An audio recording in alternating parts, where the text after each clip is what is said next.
Shall I read?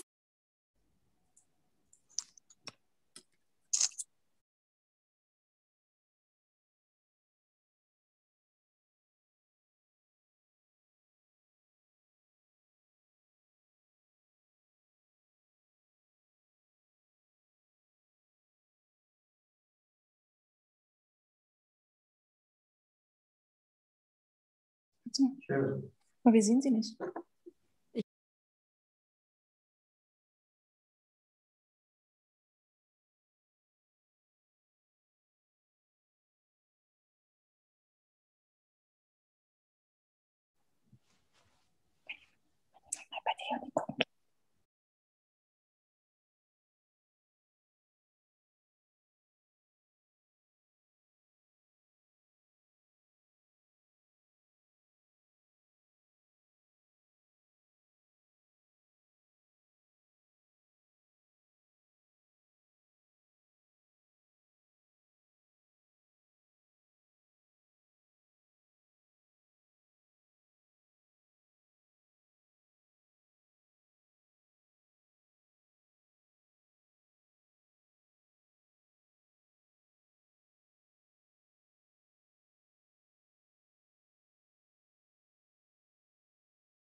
Doch, wir hören nicht.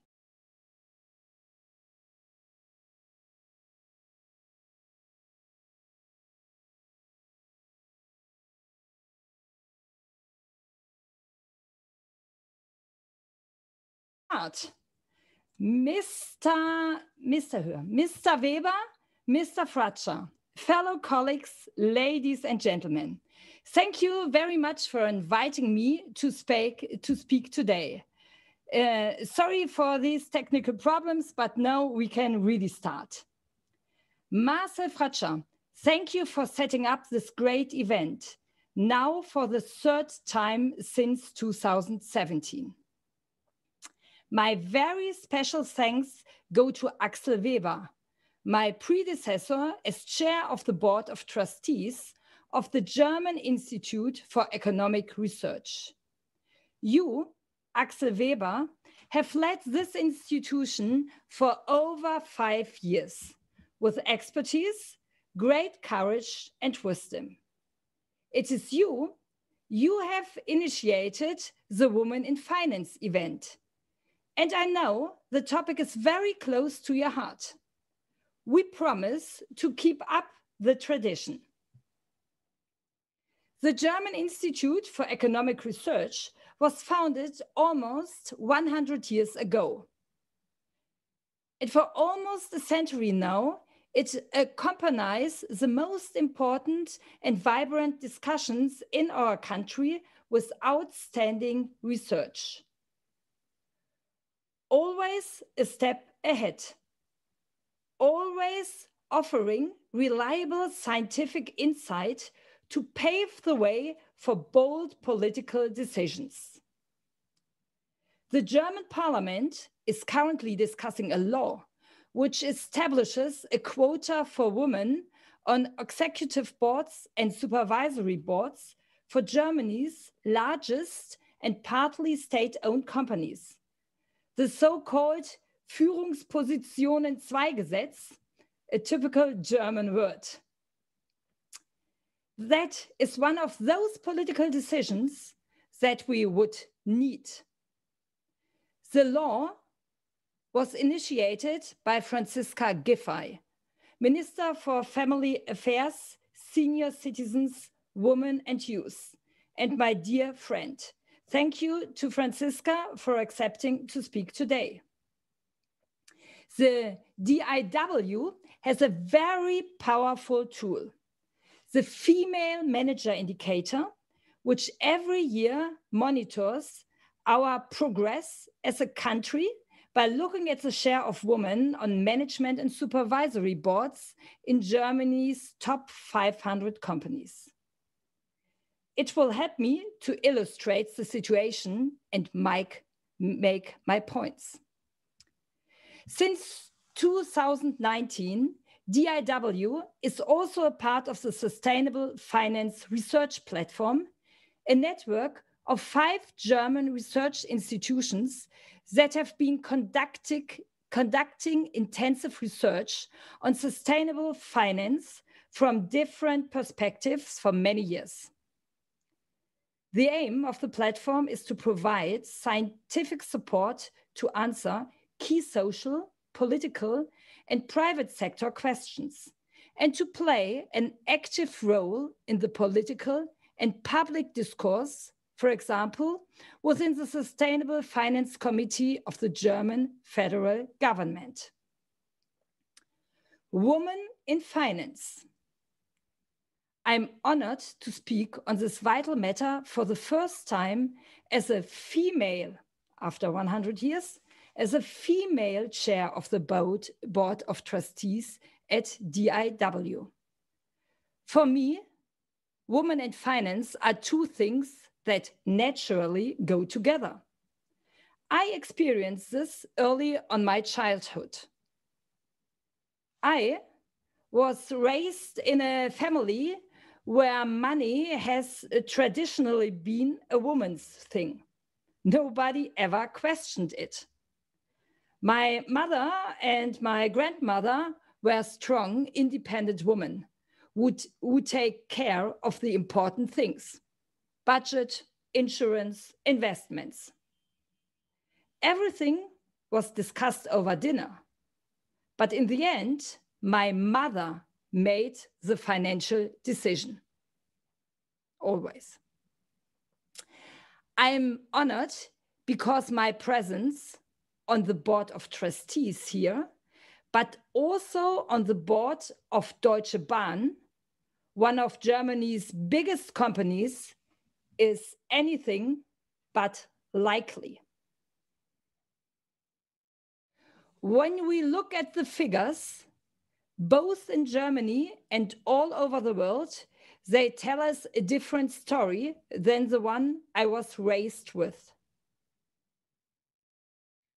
My presence is anything but likely because of the simple fact that women are still largely underrepresented and they do not have their fair share in shaping the future. In Germany, less than 30% of people working in research are female. It is the third lowest score in the European Union. Less than 10% of the seats on management boards in Germany's 200 largest companies belong to women. 10%. Even if there is a slight change, it is not really true for the finance industry. The Gender Economics Research Group here at DIW has found that only a third of institutions, both banks and insurance companies, have women on their executive and supervisory boards at all. And let me tell you, the number even declined from 32% in 2018 to 29% in 2019. If this development continues at the same rate, it will take us another 80 years to achieve gender equality. We will have to wait for the next century to have gender equality in the finance industry.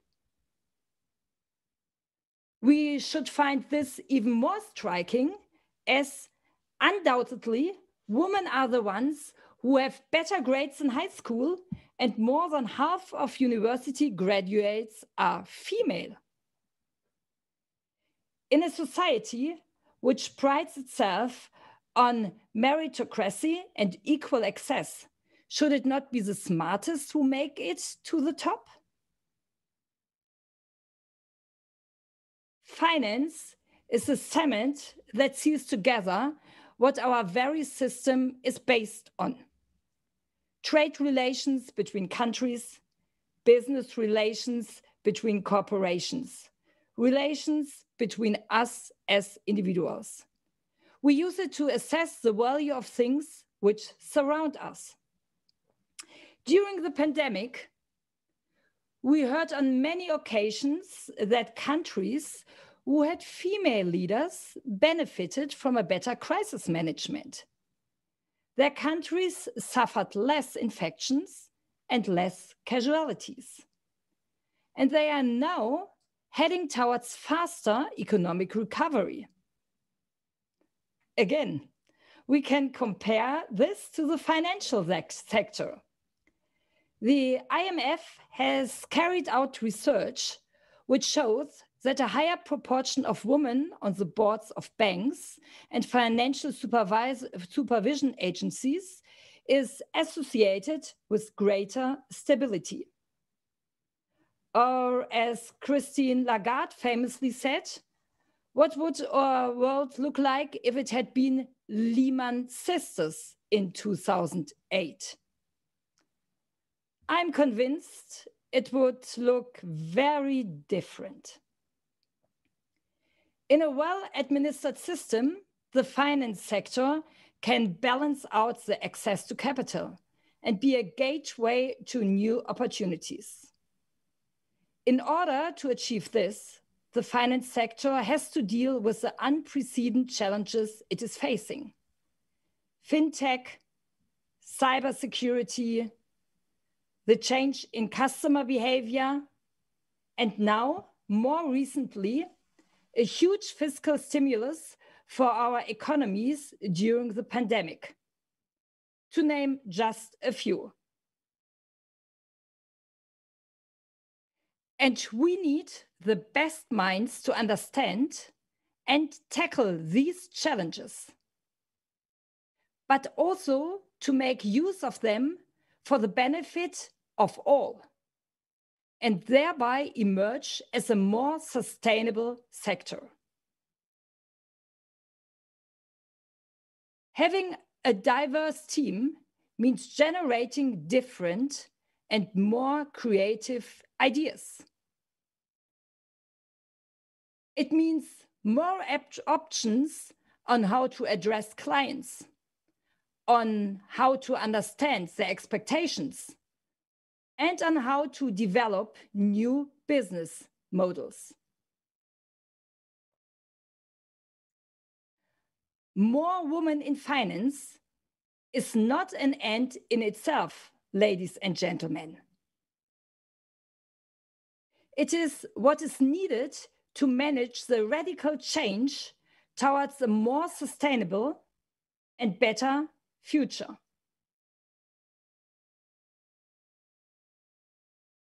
Before I hand over to the next speaker, I would like to take a moment and thank our sponsors.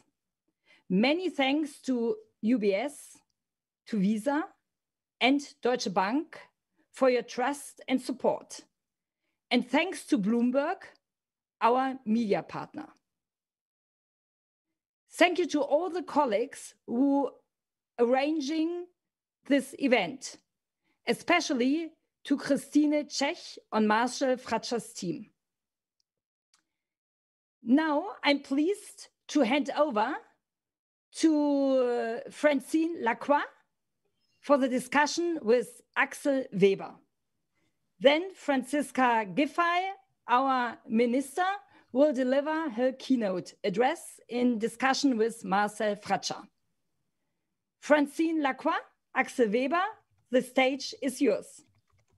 Thank you so much. Thank you so much, Sigrid. I couldn't be more delighted to be here amongst you all, and of course to have a fireside conversation, even if it's virtual, with Axel Weber, former chairman of the Board of Trustees of DIW Berlin, chairman of the Board of Directors, Institute of International Finance, and of course, chairman of UBS. Axel, as always, thank you so much. I know you care about this topic a lot, and I have always really tried to make a difference. I think the first question is, as a great student of the economy, as a great student of what we're living through in banking, but also in the economy because of the pandemic, why is this summit today on this topic still so important?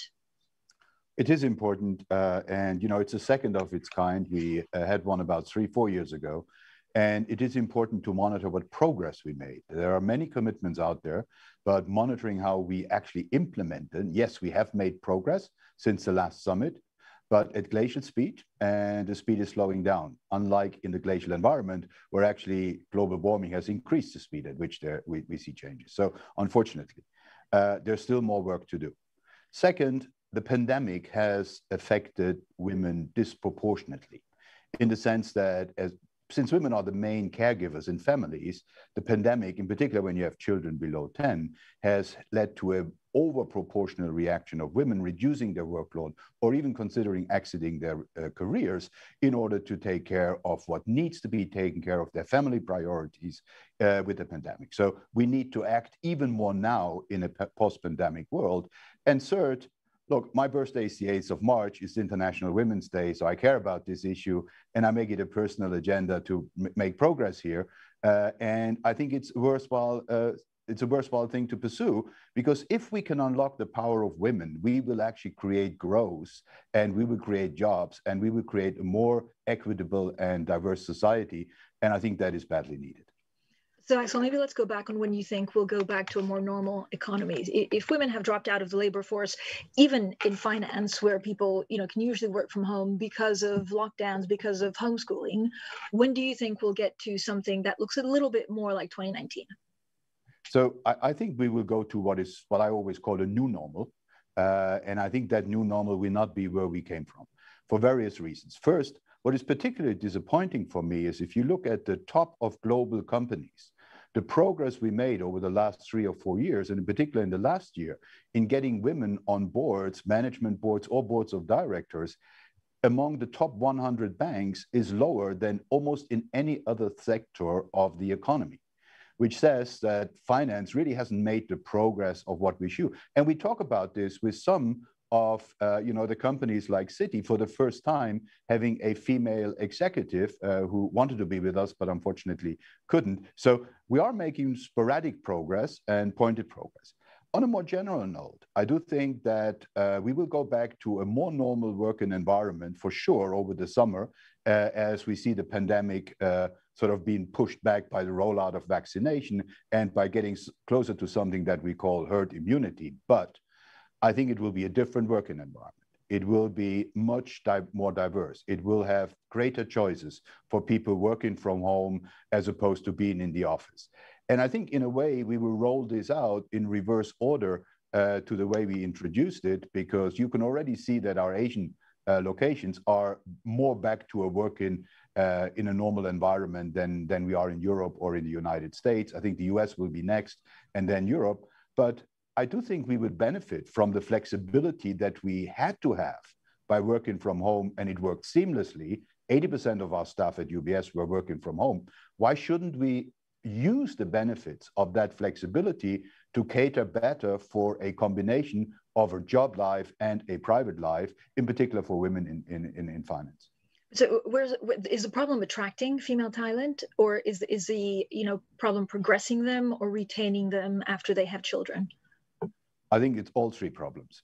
So we have a very simple three-pronged approach: hire more, develop and retain more, and basically also bring women to the next stage of their career. So it really is about hiring, retaining, and also promoting within the job. And I think we have things to do on all three areas. For example, we have a career return program where if you hire somebody that's new on the job, you take a long time to introduce them to work. If you rehire somebody who for personal reasons has taken a career choice to put priorities of the family over her or his own priorities, bringing them back to work can happen faster. Their training that they need to come up to speed also happens faster and doesn't need to be as deep. And finally, they have a track record and they're very motivated. So I think you need to move from planning a career to planning a life, and that needs a proper balance between your private life and your job life, and you need to be able to plan both. So we have a particular program for that. We have around 170 people in that, around 15 men, the rest women. And the retention rate in that program, once people come back after having stepped out in a career, is over 80%, 86% to be precise. So hugely successful in the sense of hiring people that are well qualified, retaining and developing them, and having them contribute sort of in a long-term perspective. I'm still on the fence on whether working from home is actually good for women or not, right?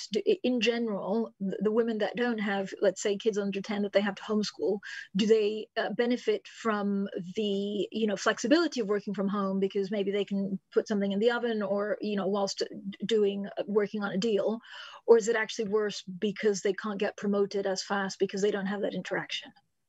So I think both are possibilities. It needs to be women's choice.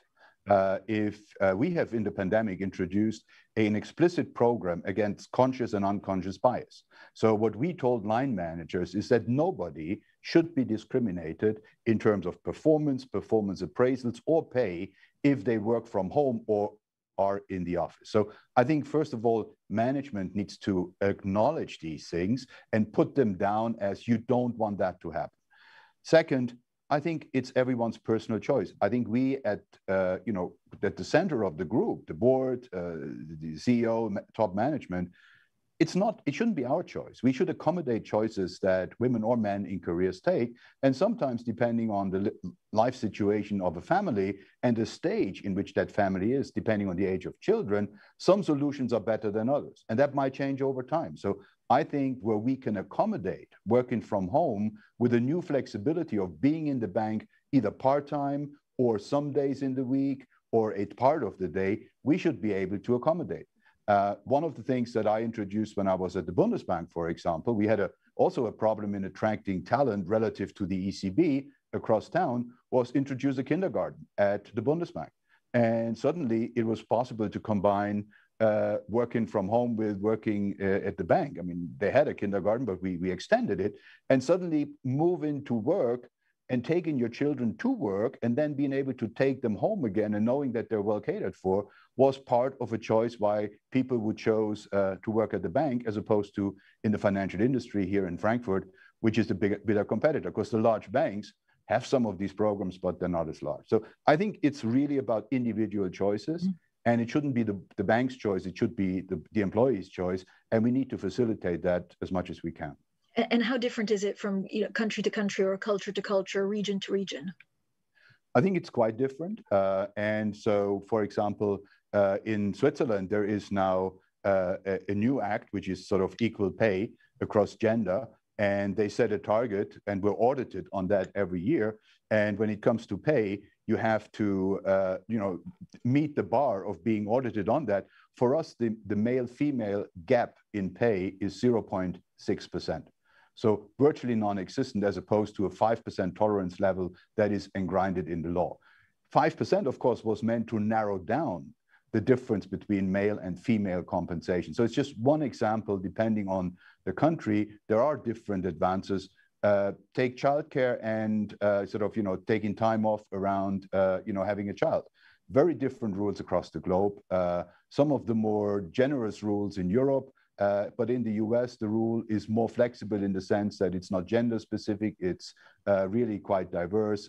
So it's men, women, same-sex partners. You can really sort of rely on that law to be neutral. And I think the neutrality of some of the laws we're putting up when it comes to dealing with work from home or gender biases is very important. And I think, as something that is important for me, we also need to all address our conscious or unconscious biases, which we all have. If you have a finance conference and there's only men sitting on the panel, nobody thinks a thing about it.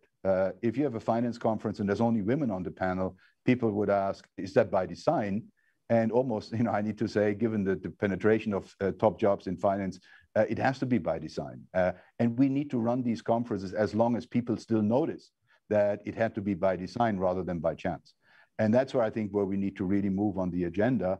And it's great that, there's a more general interest. There's really grateful for, you taking interest in that, for, Bloomberg and the media taking interest in that. And the last event was a big success. And so we hope to achieve the same. It's worthwhile pointing out that work needs to be done. Just like we needed to point out that work needs to be done on greening the economy, work needs to be done on dealing with the pandemic. This is an important issue that we should put to the forefront of people's minds because it basically concerns the quality of work and life. I have to remind everyone actually that you can also ask questions through me directly to Axel. So please ask whatever you want in the chat room, and then I'll put those questions to Axel. When you look, Axel, at some of, I guess, the challenges, how difficult is it to get the men on board? So even when you look at unconscious bias, to make sure that there's no resentment about maybe some of the flexibility that women could get.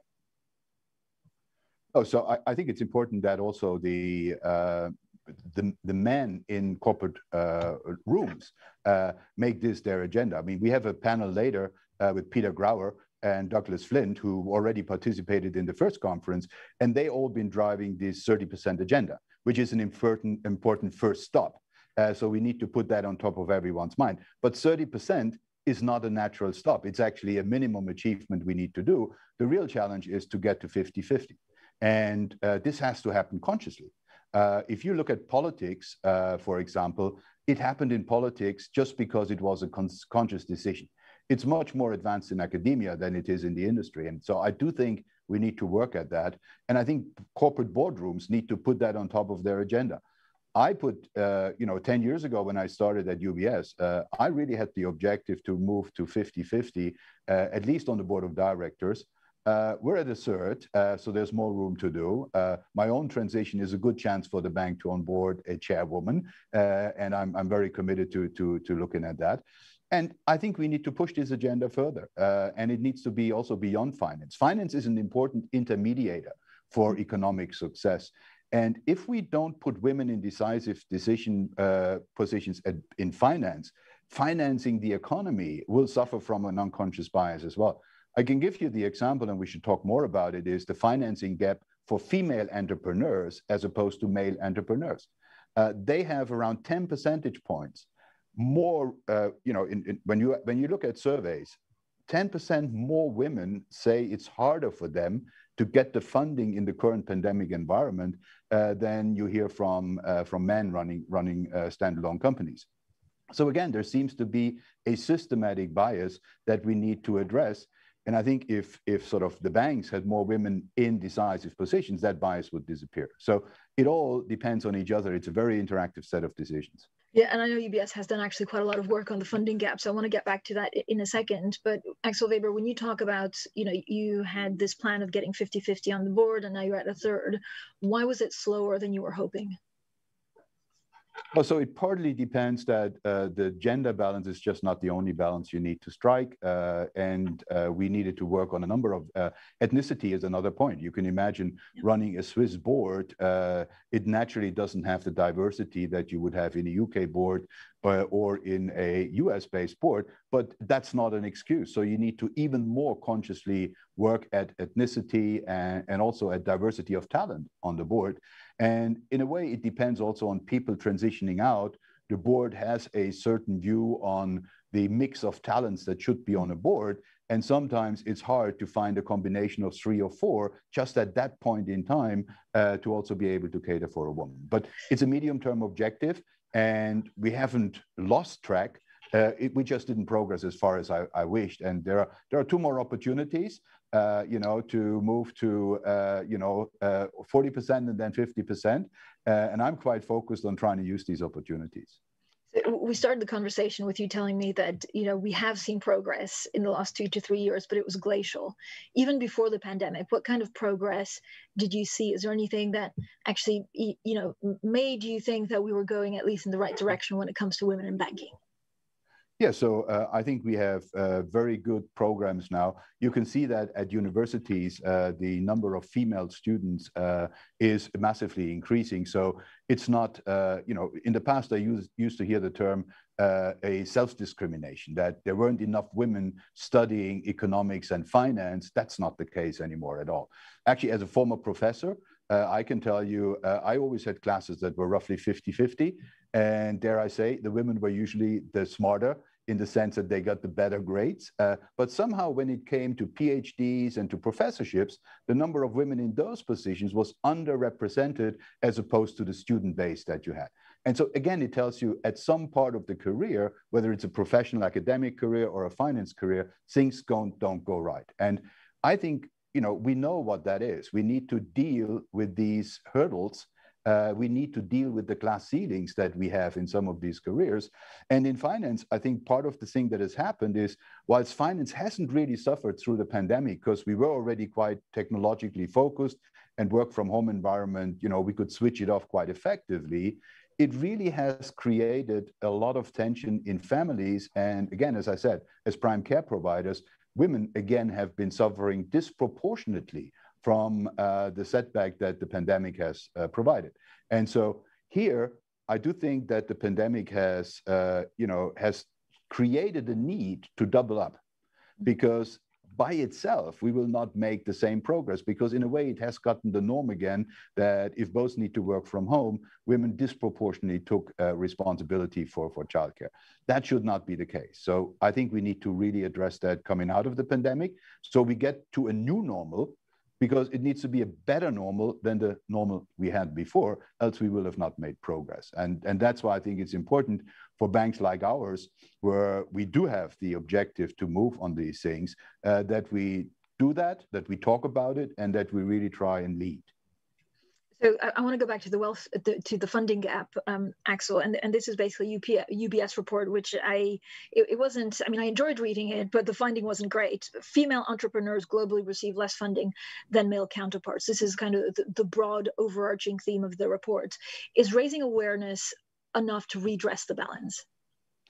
No, it's channeling more money to female entrepreneurs. That's clearly the recipe. And to see that there is no conscious or unconscious bias in allocating money to female entrepreneurs, because there is no difference in the probability of them succeeding with their investment projects. And what we try and do in the report, and the report is an example of where UBS focuses on gender and on raising awareness, is, first of all, this wasn't that well known before we made it part of the report and publicized it.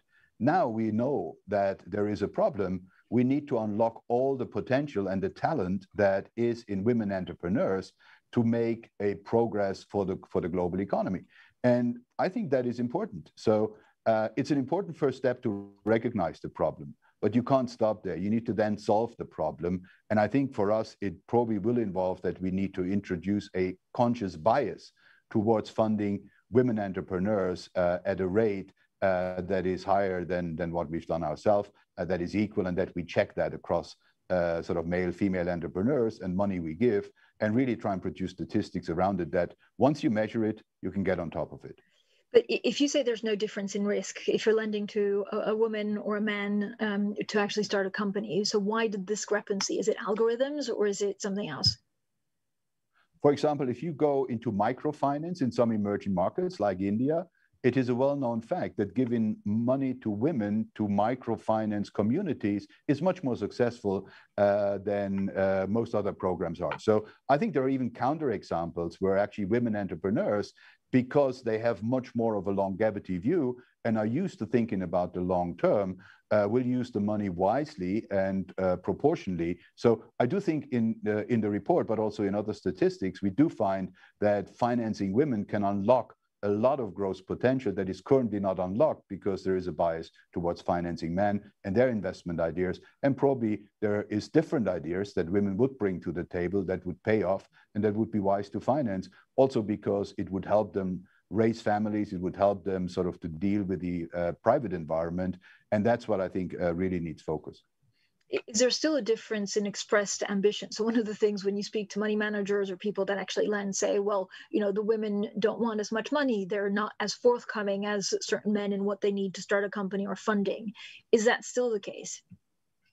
Or you hear that, and I hear that as well, but I know many counterexamples where I would say the women are even more forthcoming and to the point. In a way, they have to be, because, being a successful executive in a male environment requires a woman to speak up a lot more than some of their male counterparties. And so I think, this is all, in my view, under the chapter excuses. They're not good excuses, and there are many counterexamples that I see in my day-to-day, and we just need to basically undo with these biases, whether conscious or unconscious, and focus on the numbers.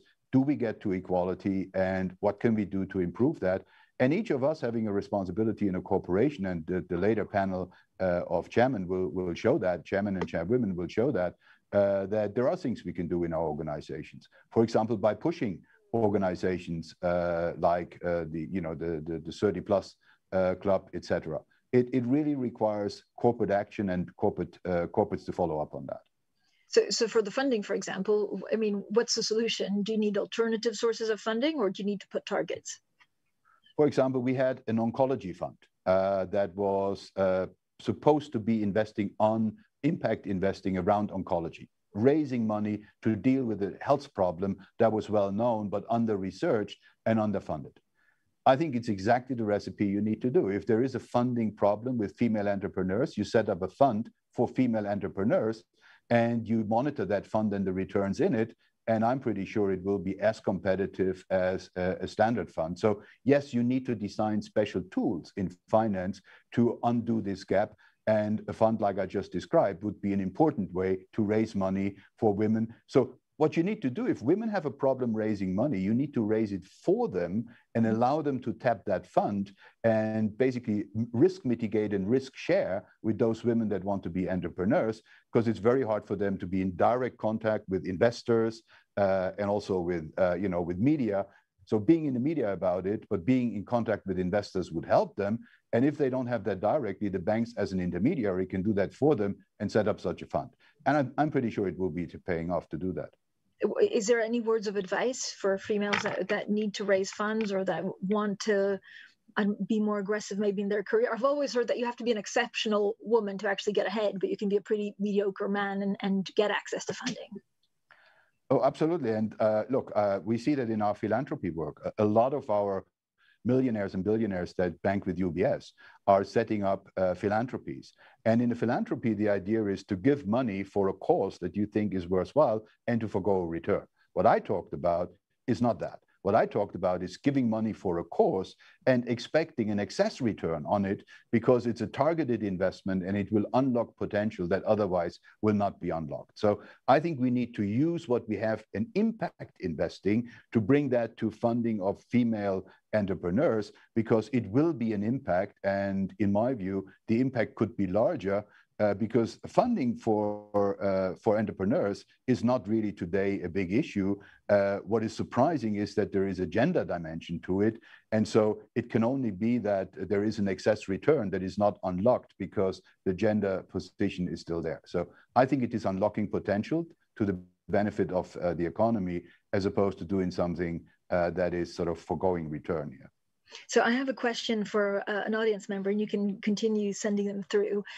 Axel, this is something actually that we were talking about right before we came on. And this person says today a full-time job seems to be a necessity to be on track for a successful career. If we want more women to work in sectors like the finance industry, this person asks, we need to make sure that a career is also possible working part-time. Do you consider this a major obstacle for bringing women to finance? No, and I do think, what I try to do in my own environment, in my own office, I have women that work part-time. It's just important to know how many days the week and when they are available. But look, we all have agendas that are planned for weeks in advance, and it is very easily possible to cover the agenda, say, that I have with my staff in a flexible way. I think it all depends about the flexibility of your coworkers and to form teams. And I do think actually this flexibility has increased in the pandemic because people can do part of the work in the office, part from home. And if they're part-time, they just spend less time either in the office or at home. I think fungibility is the key issue here, and flexibility, as opposed to, it's not possible in each and every part of a job in a bank, but I don't really see a lot of jobs in a bank where it's not, where we can't improve on it. So I wouldn't think it's a general obstacle. And the other thing is, we very often hear about this young apprentices that work 90-hour weeks. Well, we shouldn't even start like that in finance, because if the incoming new generation believes that you can only make a career if you work 90 hours a week, we should tell them that that's not the case, because that's not combining a private life with a job. That's having a job as a private life, and as opposed to a private life. And so that's where we need to start. We need to basically create a different expectation for people that come into finance about how much time is needed to do a job well. And we all know what is decreasing returns of scale. I think a 90-hour week tells me there's probably some dead weight loss, in the excess time people are running, because you're not as efficient as if you're sort of in your first part of your job. So I do think we need to rethink some of these standards that have evolved more fundamentally, and then jobs will become more attractive for women as well. This used to be part and parcel in working for a big successful bank. Do you see that, has it already changed, or do you see that changing more quickly in the future? No, the opposite was reported during the pandemic, that actually it increased, and it caused, because people work from home and in isolation, and sometimes couples or partners that work for different banks in a single apartment environment made the job life and compliance very, very difficult. So I do think the pandemic has put a magnifying glass on some of these problems that were there before, that actually were getting worse during the pandemic. But now that we're coming out of that, we dealt with so many issues.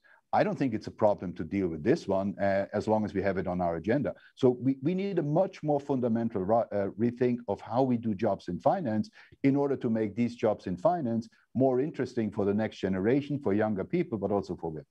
So what's the role of politicians in all of this? I know, we've been talking about the banking and the industry and corporates, but it has to also go hand in hand with what politicians will do. Where do you see the biggest appetite to try and reform women in the workforce post-pandemic?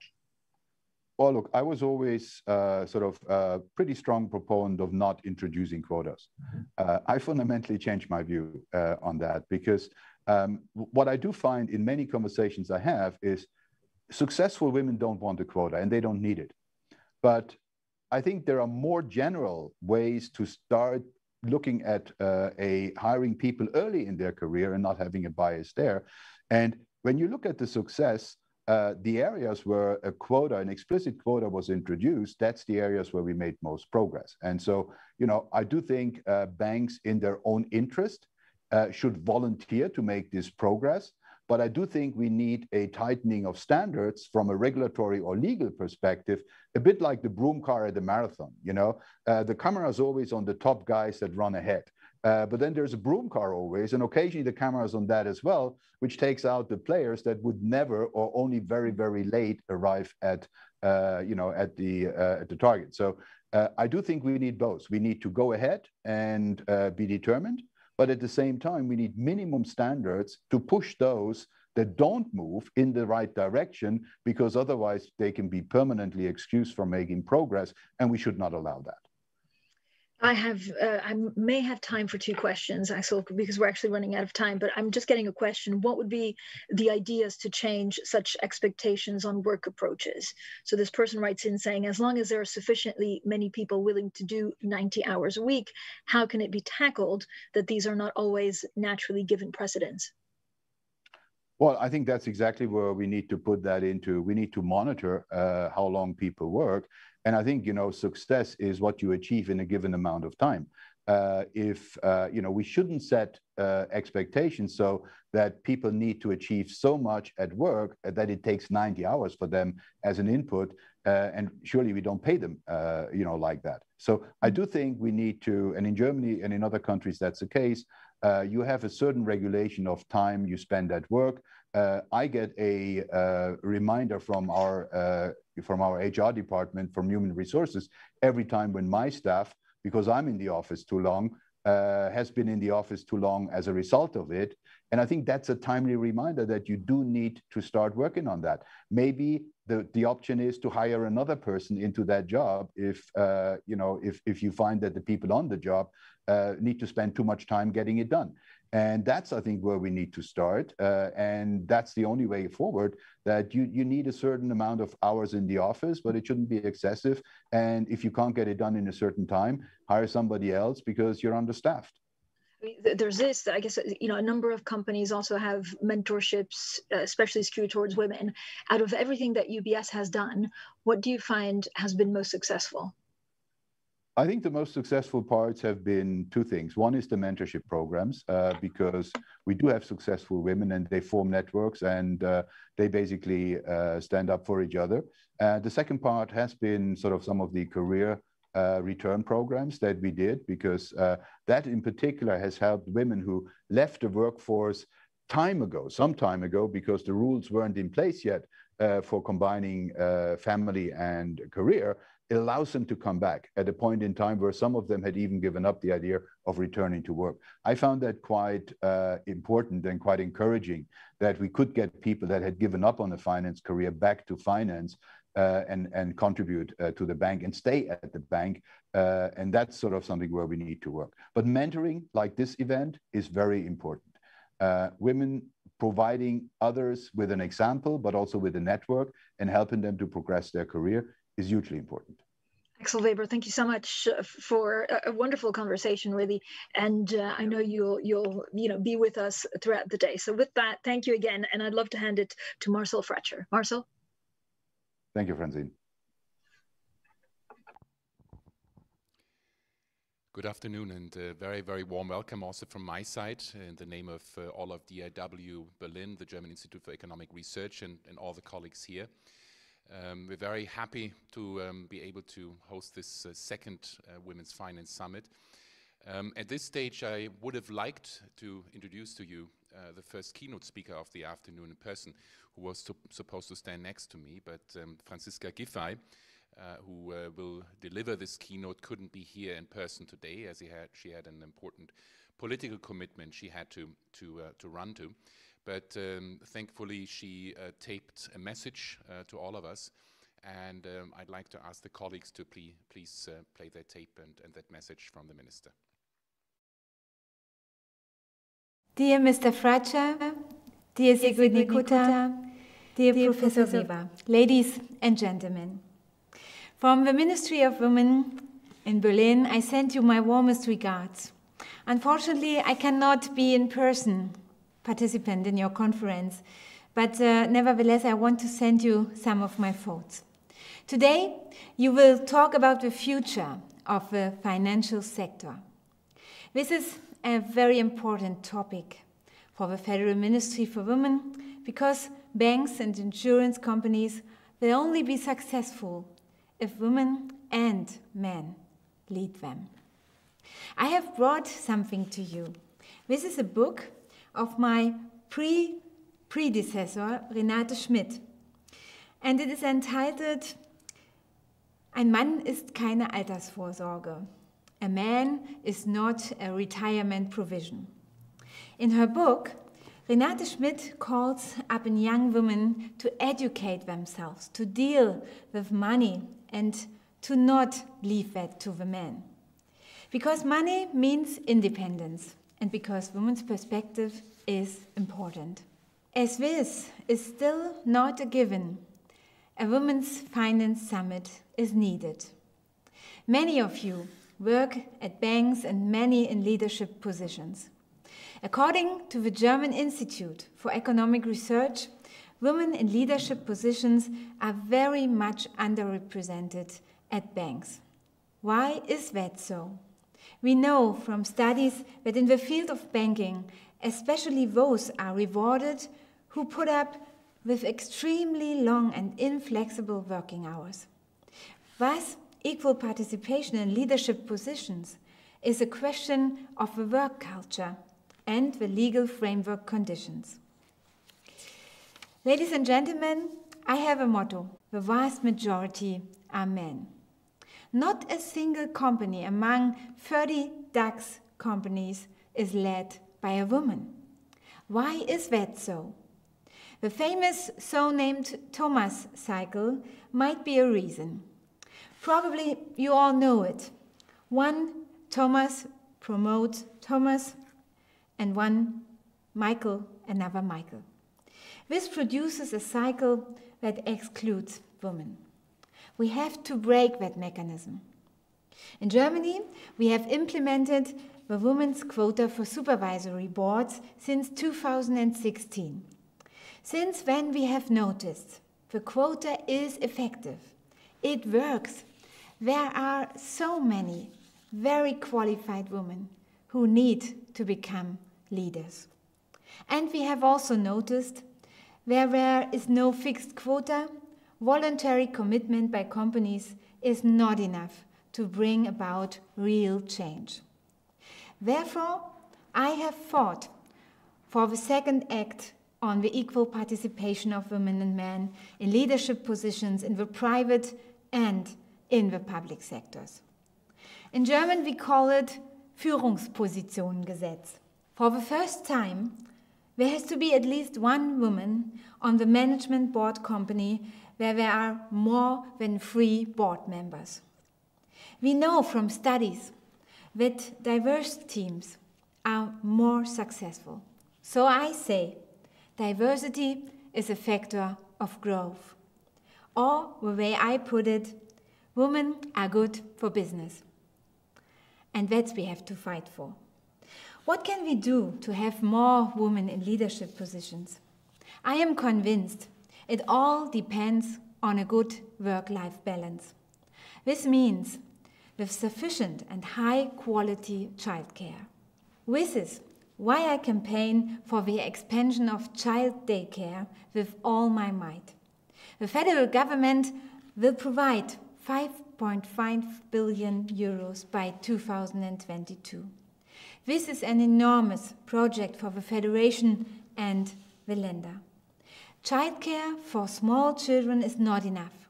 I also want families with primary school children to see that their children are well looked after in the afternoon.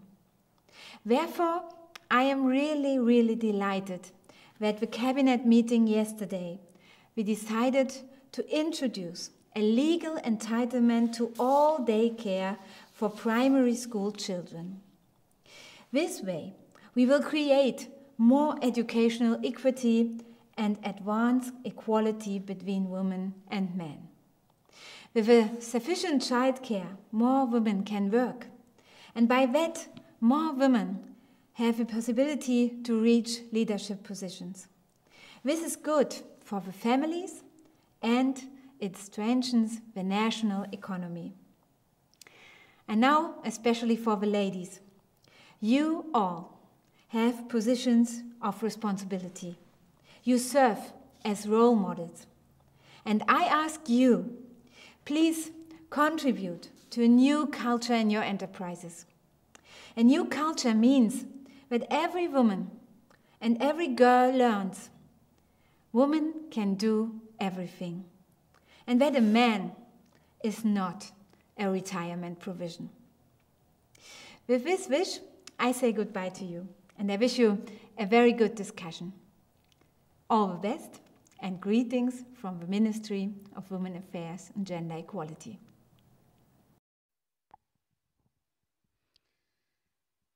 A very big thank you to Minister Giffey for these words, and we were now supposed to discuss, and my role was to bring in a bit the academic perspective, the work of the Institute, and the Minister kindly made a bit of advertisement for our work, which plays a very, the issue of gender equality, gender economics plays a very important role in the work of the Institute. And I want to reply to a few points the Minister made in her remarks, and she talked about in particular the quota which was now introduced applying to the executive boards of big companies in Germany. And this has been a very controversial issue an issue where our research that we have been doing at the Institute, but also research that has been done elsewhere, actually helps us shed light and also reply to some of the criticism. And I want to very briefly mention 3 points of criticism that are frequently made. The first criticism is, forcing companies to put women on executive boards actually is bad for the companies and might actually damage them. And our academic research shows that this is not the case. It's quite the opposite. We see that women or companies that have women on the executive board in important management positions actually tend to perform better in terms of equity returns and also sustainability. We know that for funds and for fund managers, funds that are managed by mixed teams, by diverse teams, in particular with an important role by women, perform better than all male teams. And this shows really the gist of one important strand of the research, namely that diverse teams have more perspectives, have better ideas and bring in more information, and therefore deliver a better performance. So companies are benefiting from that if they have more diverse teams and if they have more women on the board. A second important criticism often being made is that this is overall bad for the economy. And also here our research shows that contradicts that thesis. And in fact, we see that women are probably the biggest untapped also economic potential for all of our economies. We know women are more likely to finish school, are more likely to go to university, tend to get better educations than men. But then they have this huge break when it comes to the labor market. And enabling, empowering women, creating freedoms and somewhat less unequal opportunities, or in an ideal world, equal opportunities, creates freedom for women and therefore opportunities and benefits the economy overall. A third criticism that is often being made in Germany to this law for a higher share of women in executive boards is that it's largely ineffective. And there's some truth to that. The law that the minister talked about applies to only 107 big and co-determination companies in Germany. And actually, it requires only one woman on the executive board if there are at least 4 people. And this applies to exactly 7 companies in Germany. So you might say this is really a tiny, tiny step. But nevertheless, I think we talked about role models. We talked about taking steps in the right direction.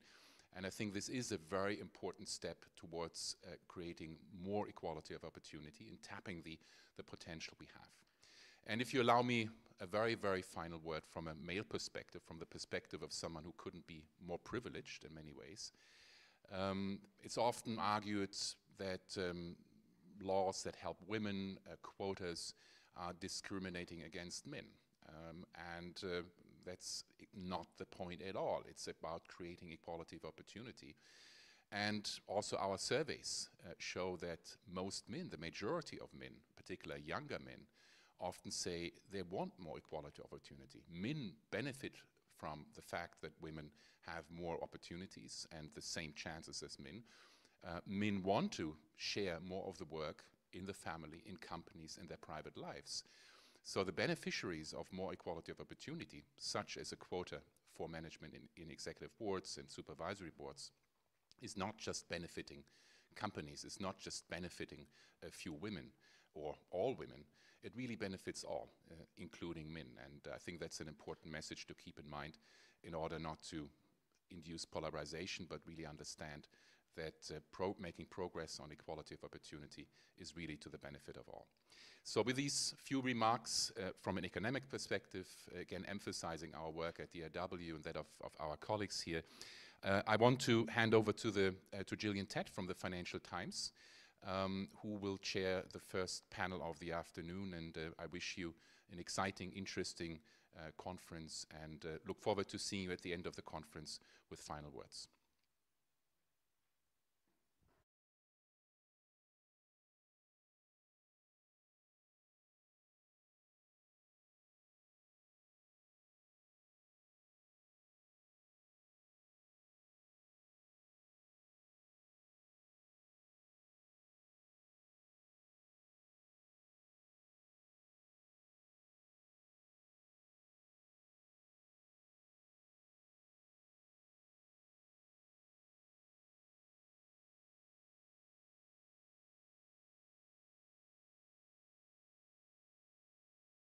Apologies for the tiny technical glitch. Jillian Ted just wrote that she's dialing in. There were some problems with the connection.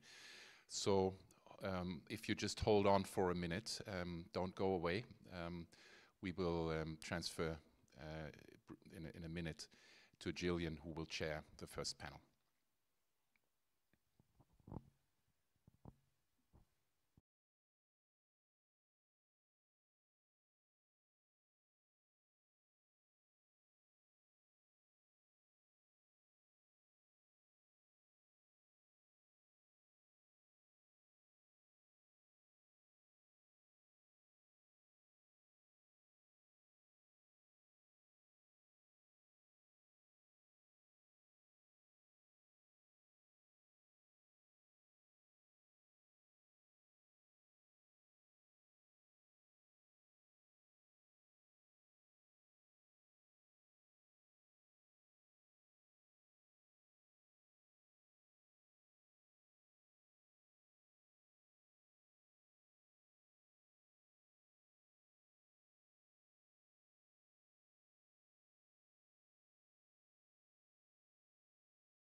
Hello.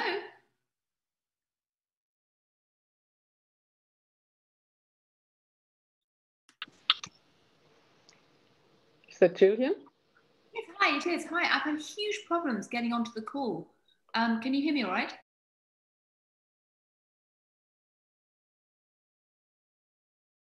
That we are a couple of minutes over, so let me know what when you want us to start. Are you going to put us through beyond the breakout room, or how are you going to do this? You're already in the main room, Jillian. Okay, right. Okay, well, listen, in that case, first of all, let me in that case apologize to everybody for a glitch in the system this morning, which basically means I'm joining late. So we're starting a couple minutes late. I am so sorry about this, and I do apologize. But welcome to the next session, which essentially is a discussion about how digital platforms, which have essentially been so dominant in all of our lives in the last year, we're all used to Zooming or not so used to Zooming, with all the things that are both good and very bad on occasion, how those digital platforms, the digital revolution, is likely to transform finance dramatically, potentially, in the coming years. We have a tremendously interesting panel of people to talk about this from different private sector, public sector, and other groups in terms of looking at how this is changing our lives. So what we're going to do is have each of the panelists talk to us from their perspective about how digitization is turning finance upside down and how that's going to accelerate in the future. Then we'll have a broader discussion across the panel, and we welcome all of you asking questions at any point throughout this discussion, which I'll weave into the conversation to really get a sense of where your heads are, what are the top issues in terms of these, the direction of finance from your perspective and where we're going. We have 4 people who probably don't need much introduction, but I will introduce them anyway. Christiana Riley, who's CEO of Americas and the Management Board member for Deutsche Bank. We've got Charlotte Hogg, who's CEO of Europe for Visa.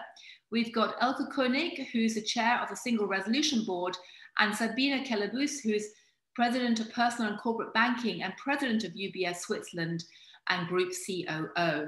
So a very high-powered female financial panel. And in fact, I should stress, a very high-powered financial panel of any gender to talk to us right now. But perhaps I can start with you, Christiana, and ask you, from your perspective as CEO of the Americas for Deutsche Bank, how do you see digitization transforming the financial industry? And can a group like yourself, which has long roots in the past, adapt fast enough to see off digital newcomers?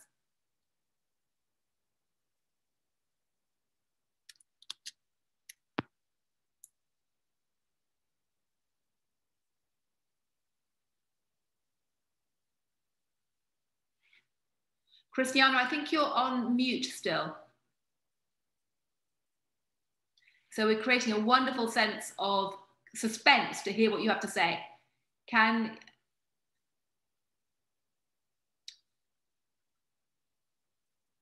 I still can't quite hear you.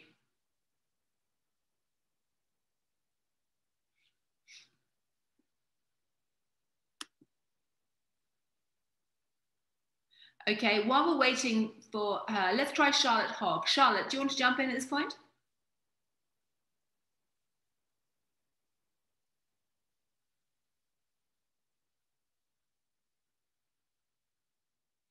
And again, Charlotte, I can't.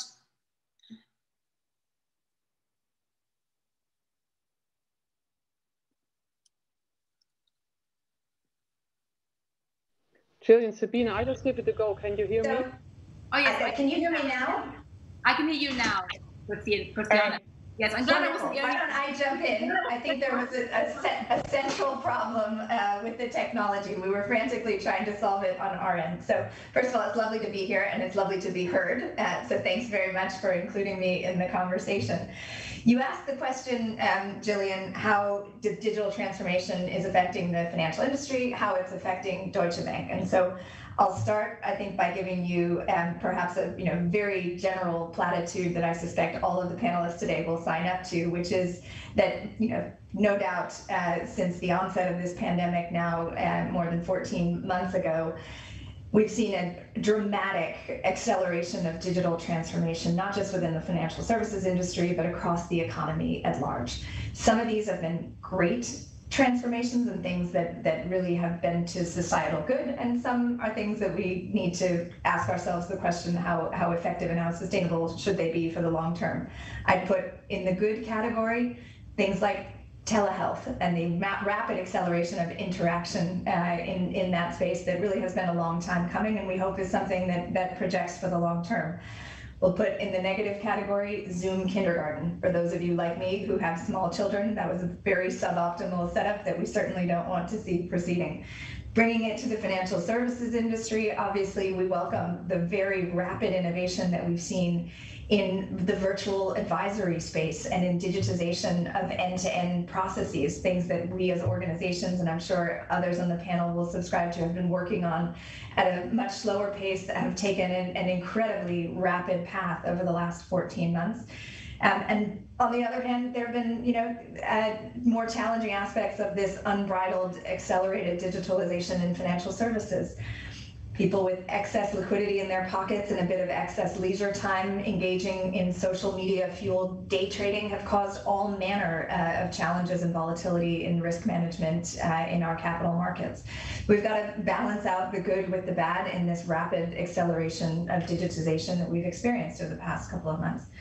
Bringing it to the Deutsche Bank perspective, I'd give you kind of 4 points, right? From the perspective of our people, from the perspective of our operations, our clients, and then more broadly, our stakeholders, in particular in the supervisory space.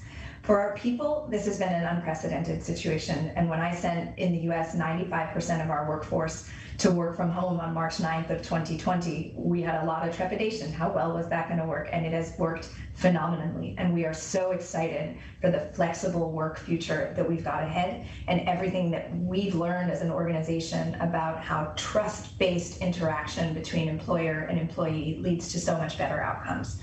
From the perspective of our own operations, this has been a massive accelerator of our digital transformation.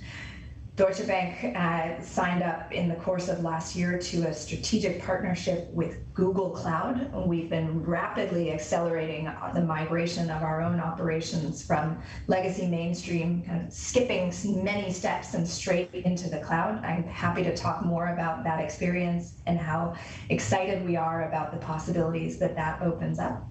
From the perspective of our clients, then using that kind of future state cloud-based infrastructure to be able to more effectively engage on the wholesale side, opening up APIs, doing more exciting things jointly with our data. There are huge opportunities, and we see many of our clients really excited to engage in those opportunities. But, and this brings me to my fourth point, we do need to be operating within a global supervisory framework on these issues that supports the global set of clients and their global operations the way we all operate and interact. And so I look forward also to the conversation with Elke Koenig around how we make sure that as we look ahead to this brave new future, we are ensuring well-coordinated policies and frameworks across the global system. So I'll leave it with that, Gillian, knowing you wanted us to be brief in our introduction. Well, that's a crucial point, and that is indeed something I'm going to be asking Elke very much, because question of coordination across borders, given that the internet is essentially cross-border in nature, is critical. And also the question of whether the people who know a lot about how money works are the same people who knows a lot about how cyberspace works, because it hasn't traditionally been the same. Before I move on to Charlotte next about this, I'd like to ask you quickly, Christiana, do you have a guesstimate as to how many people inside Deutsche Bank who are supposedly bankers are actually techies today? I asked that once to Goldman Sachs, and they reckoned about a third of their workforce were actually now IT experts. Do you have a sense from Deutsche Bank as well?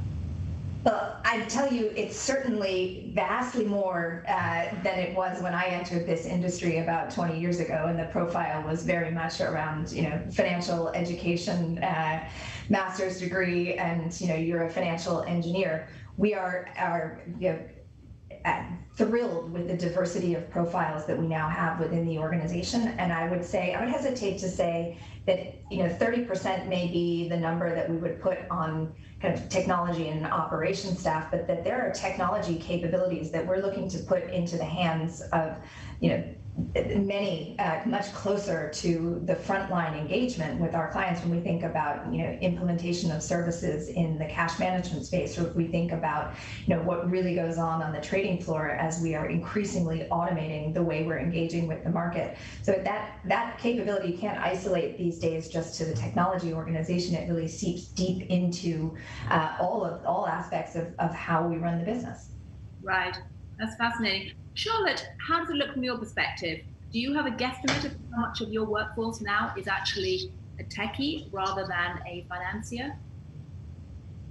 I think payments has always been very different anyway.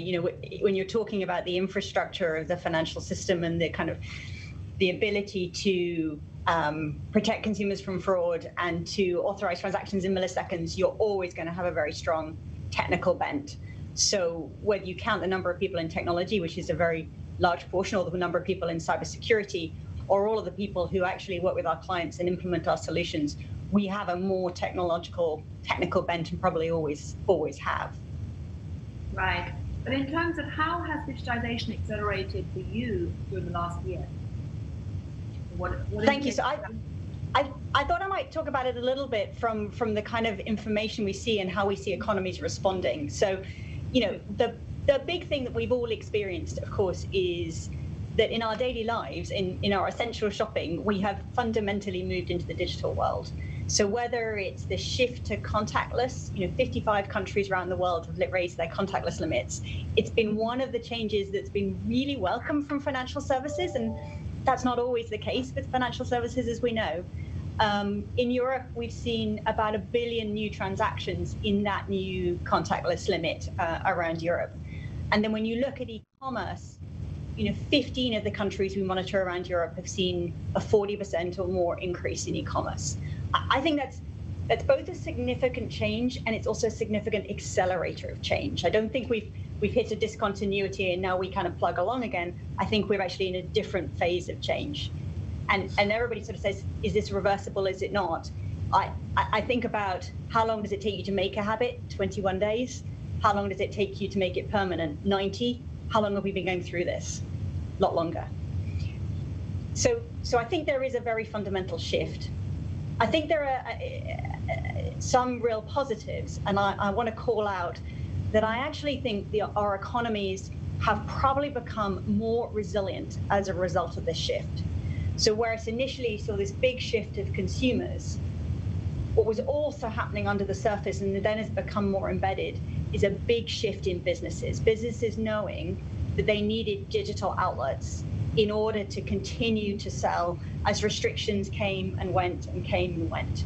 And so increasingly, as you look over time, spend is less impacted by the strength of the restrictions than it was when we started. Now, of course, there's some very important sectors where it's just challenging not to do it face to face. But I think the economies have become more resilient as this. And therefore, it's something, to lean into. Lean into it as an individual, particularly as a business and particularly small businesses, and also for us in payments. As an individual, I think we need to accept that we now increasingly live in a digital world, and that issues of inclusion have to be taken digitally. So historically in the payments world, access to cash, which is a very important issue, was almost regarded as synonymous with financial inclusion. I think you've got to separate now and talk about financial inclusion and how inclusion needs to take place digitally. So let me give you an example. When the food banks, physical food banks, closed in parts of Europe, we worked with one of our partners to issue 200,000 prepaid cards that could only be used to buy food, and became like a virtual food bank when something else was absent. Or an issue which I know we should focus very much on in Europe with a high population of those who are more elderly, thinking about what financial services tools can we have that would allow them to feel in control of their life, particularly if increasingly they have to ask for others to shop for them in other ways. It's a big issue I think we could work harder at by leaning into the digital implications. Well, that's on the business side, again, sorry, go ahead. Go on. On the business side, we've actually done the Visa Economic Empowerment Institute's done some work recently around 5 countries with small businesses who've said they have felt that their business was more sustainable if it went digital, and they're more optimistic about the future. And in some ways that shouldn't surprise us. If businesses can grip the promise of digital to be able to sell beyond their physical footprint, small businesses as much as big, then the potential of digital really opens up. And in terms of an inclusive recovery, we're in so much a better shape. And one of our big focuses has been to try and work with all of our partners to digitize small businesses coming into the recovery. And then very quickly and lastly on payments, if you look back 10 years and think of how we would have coped without the digital payments that we have today, I think the pandemic would have looked very different.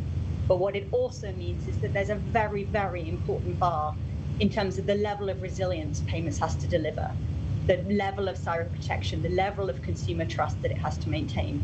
And one of the really important debates I know we're having globally and amongst policymakers is what does operational resilience look like in the future, particularly for retail payments in an environment where we all have that trust and we must maintain it. And that's something we work a lot on, and many of those technical types that we talked about at the beginning are wholly focused on. Right. Well, that's it's going to be all eyes on Elko at the moment, because you are the only regulator. You're outnumbered on the panel, so you are going to be looked to provide all the answers. That's the second policy question. So get prepared. But I should say, by the way, we've already got some great questions coming through. So do send over more questions, and I will try and answer it. But first, I want to talk to Sabine and say we just had two perspectives from other private financial sector players. Are you seeing a similar pattern, or do you have any differences to outline from your perspective, from UBS perspective? Thanks, Julian. Hope you can hear me. We can hear you, yes. Yeah, wonderful. So I think you said it sort of, we are an institute with 160 years of history, and it's always the question, what are you doing in this time of digital revolution? And my first question always is there really a digital revolution? I rather call it's a very accelerated transition. And it is true, and we've all experienced it regardless of industries we're in. I think we all have seen how the move towards this digitized everything has increased the need to invest into technology. And the pandemic, in addition, has significantly accelerated our clients' expectation and adoption rate of digital services, in my view, by several years.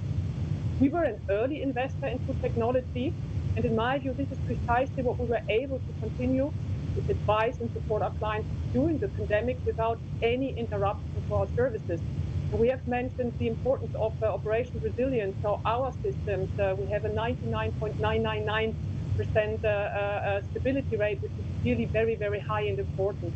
And we were able to do this despite this really peaking volumes up to 300%, very high volatility, and then at the same point having to move staff into work from home within a short period of time. So if I just sort of take a broader view, I think this was really a proof point of our tech strategy, concentrating on the client interface, digitization of back office, and thirdly on the scalability, which is based on our journey to the cloud. And we had this ambition of moving 1/3 mainframe, 1/3 private, 1/3 public cloud. We have started that journey already in 2018, 2019, and I'm really happy to say that we are already 50% on cloud, and that has helped us. And think about online, looking ahead now, the question is, what is in? So our plan is that we want to turn technology from what we have seen being a business enabler into a differentiator. And that means that if we are thinking about online shopping or online chatting, since the pandemic, all of this for us is the new normal. This has an impact on our clients want to experience UBS and be able to interact with us.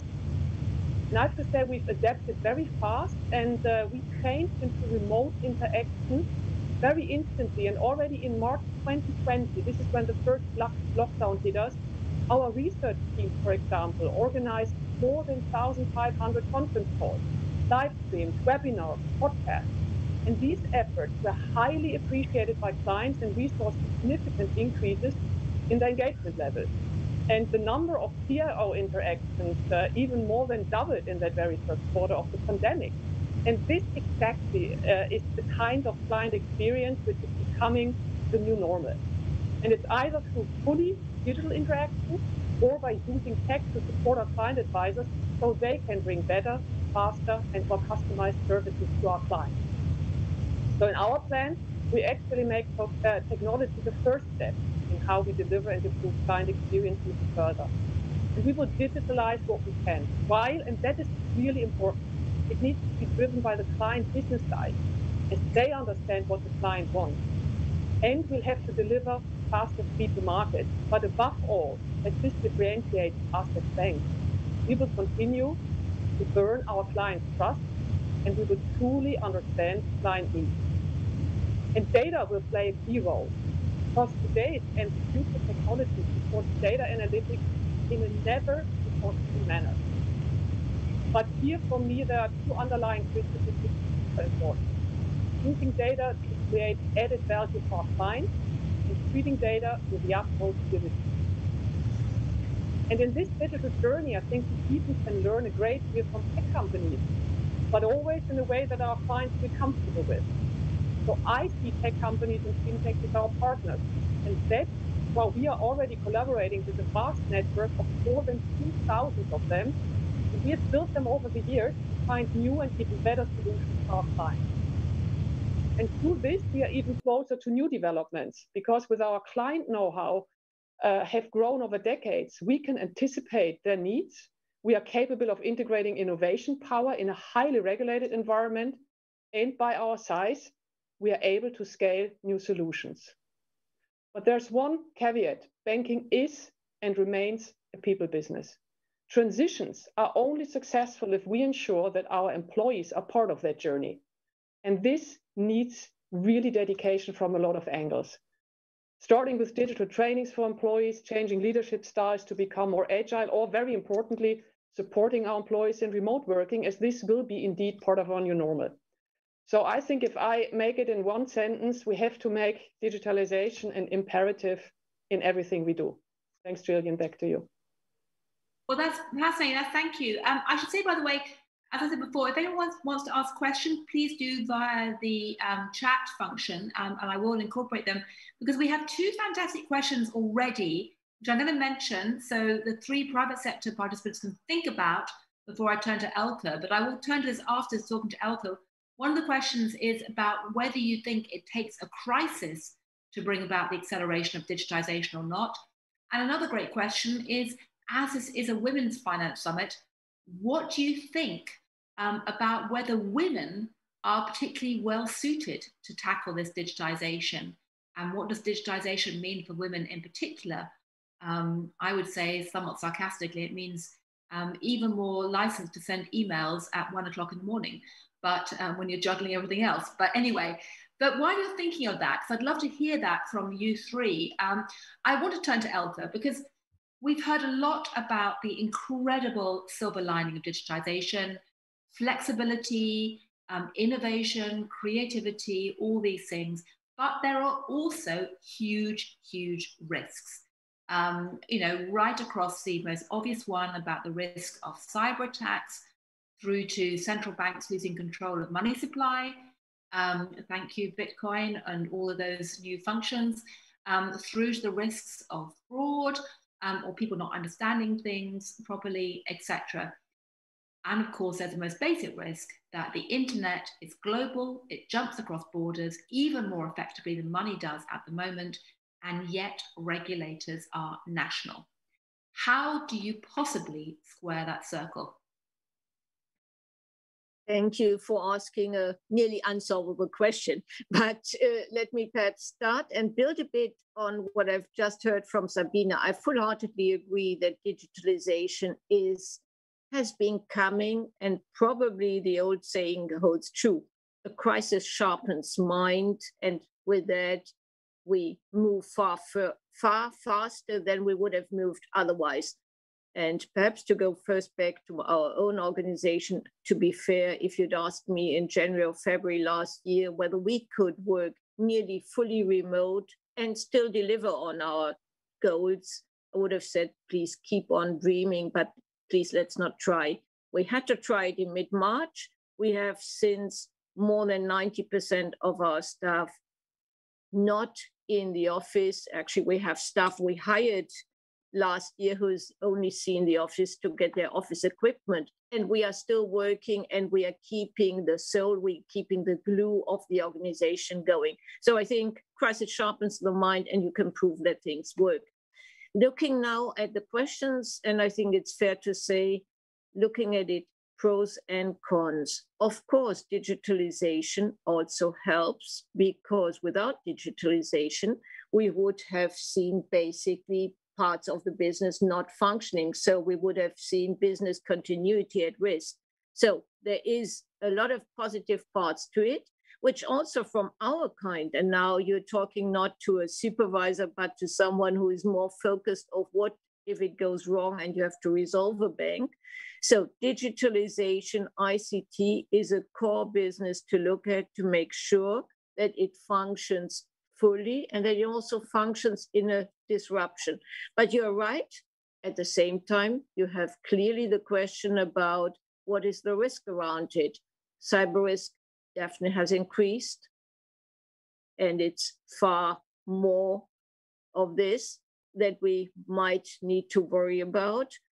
Asset anti-money laundering, probably a difference whether you have everyone in the office and you've got all these procedures in-house, or whether you need to allow at least some flexibility for people working hopefully off a proper desk and not just their coffee table.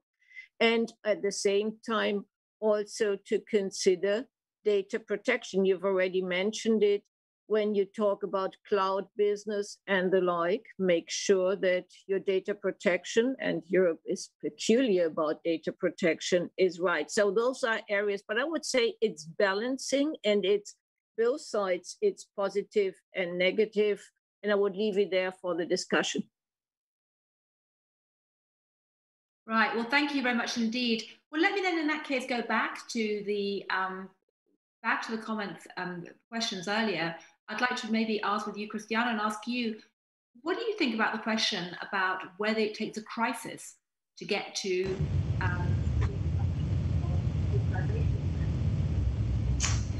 I'm happy to jump in first. Again, I'm hoping that my volume is working, and I'll take your reactions to say that yes, it is, again, working excellent. I think there is an element of needing a crisis to galvanize an organization, but I would hesitate to say that I don't know that we necessarily needed a historic global pandemic for that to be the case. Because I think, again, I won't speak on behalf of any of the other private sector institutions here, but it is fair to say that the European banking sector has been going through a fair bit of challenge over the last 5-6 years, as we have worked through and needed to adapt to a very challenging interest rate set of interest rate policies here in Europe. So the challenge was there, and the crisis was there.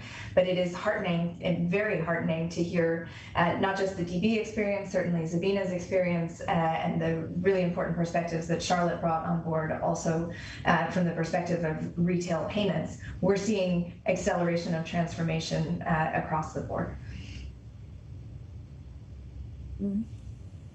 Charlotte, Gillian, now you're good. You were muted, but now you're back. We're good at adapting to technology change anyway. So, and Charlotte, I'm curious. You talked about the fact that rethinking money and rethinking the concept of financial inclusion had accelerated during the crisis. Would it have happened without the crisis, do you think? It's really hard to argue the counterfactual. What I would say is that the kinds of places we've seen innovation, often by women-led businesses, by the way, over the last year is exciting. So one of the spaces that we've seen a lot is the kind of innovations that bring small businesses into the digital world. There's a really interesting business in Germany called Nebenende, and I apologize if I've pronounced it wrong, that brings community shops online and provides a platform for them to sell. Or the equivalent in the UK was a business called Shopappy, which is run by an extraordinary woman who brings entire high streets online. Pre-pandemic, about 25 high streets were online, I think. Now we're kind of well over 100. So this kind of innovation has definitely emerged more quickly. And I think all of us have examples in our own lives of where the small businesses, the ones that we like to shop on, the ones we really care about, the ones that have kept us supplied really over the last year or so, are finding ways to reach customers, and ideally to reach customers beyond the ones they had before. So that I think has definitely been stimulated or triggered by this whole period. That's fascinating. I'm curious to ask you, Sabine. I mean, Switzerland has been a place where traditionally an astonishingly large amount of cash has been in circulation because people like cash. Do you think the crisis has accelerated people's attitudes towards digital adoption in Switzerland and elsewhere? Yes, and Gillian, just sort of looking at the question, I think it's exactly threefold. So because one is, first of all, I want to say it doesn't need a crisis, but it needed an instant where people couldn't travel or couldn't meet, for whatever reasons. And what we've seen is we always prepared people, first of all, to work remotely.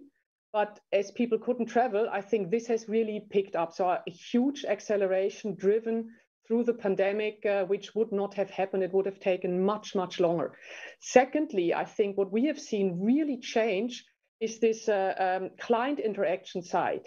Exactly this digital adoption, because I think in our, I would say, business model and thinking, it was always across all the businesses we're having, you talk to the client live, you meet the clients, you have client in.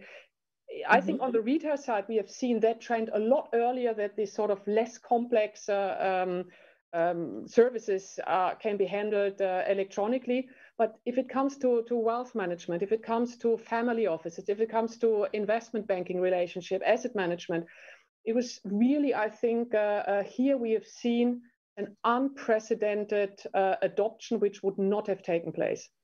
The third area, which is the digitization of the back office, I think this is largely unchanged. As I said, we've already started 3 or 4 years back. That was not, but I think those two other components, the way we work, and secondly, clients. And to your questions on cash, we had very, very intense debates a year ago when everybody still thought that the virus could be handed over when it was sort of attached to coins. So we've really seen quite a drop, and that has helped in Switzerland, where we are traditionally, I would say, really behind in terms of using digital channel broadly for handling payments. We have seen an unprecedented uptick as well. Yes, no, I do find that I think Switzerland and Japan are two places which traditionally have been very, very weighted to cash. And it's striking how even there that has begun to accelerate, not quite at the levels of Finland or Norway, say, but still, to a striking degree. But I'm curious, I'd like to ask you, Elke, you said that regulators had been forced to scramble in response to the pandemic, discover that they can do important meetings on Zoom. One of the other things that's happened in the last year is the regulatory world, central banking world, for the first time has started to talk about things like central bank digital currency, and quite seriously look at the blockchain, not just as something that had to be controlled or feared, but something that maybe the regulatory establishment should be embracing and talking about too. So I'd love to ask you, Elke, from your perspective, what do you think about the idea of the central bank digital currency and innovations like Bitcoin and other types of blockchain technologies? And again, I'm going to then ask the other participants that question too, before we turn to the female aspect of all this.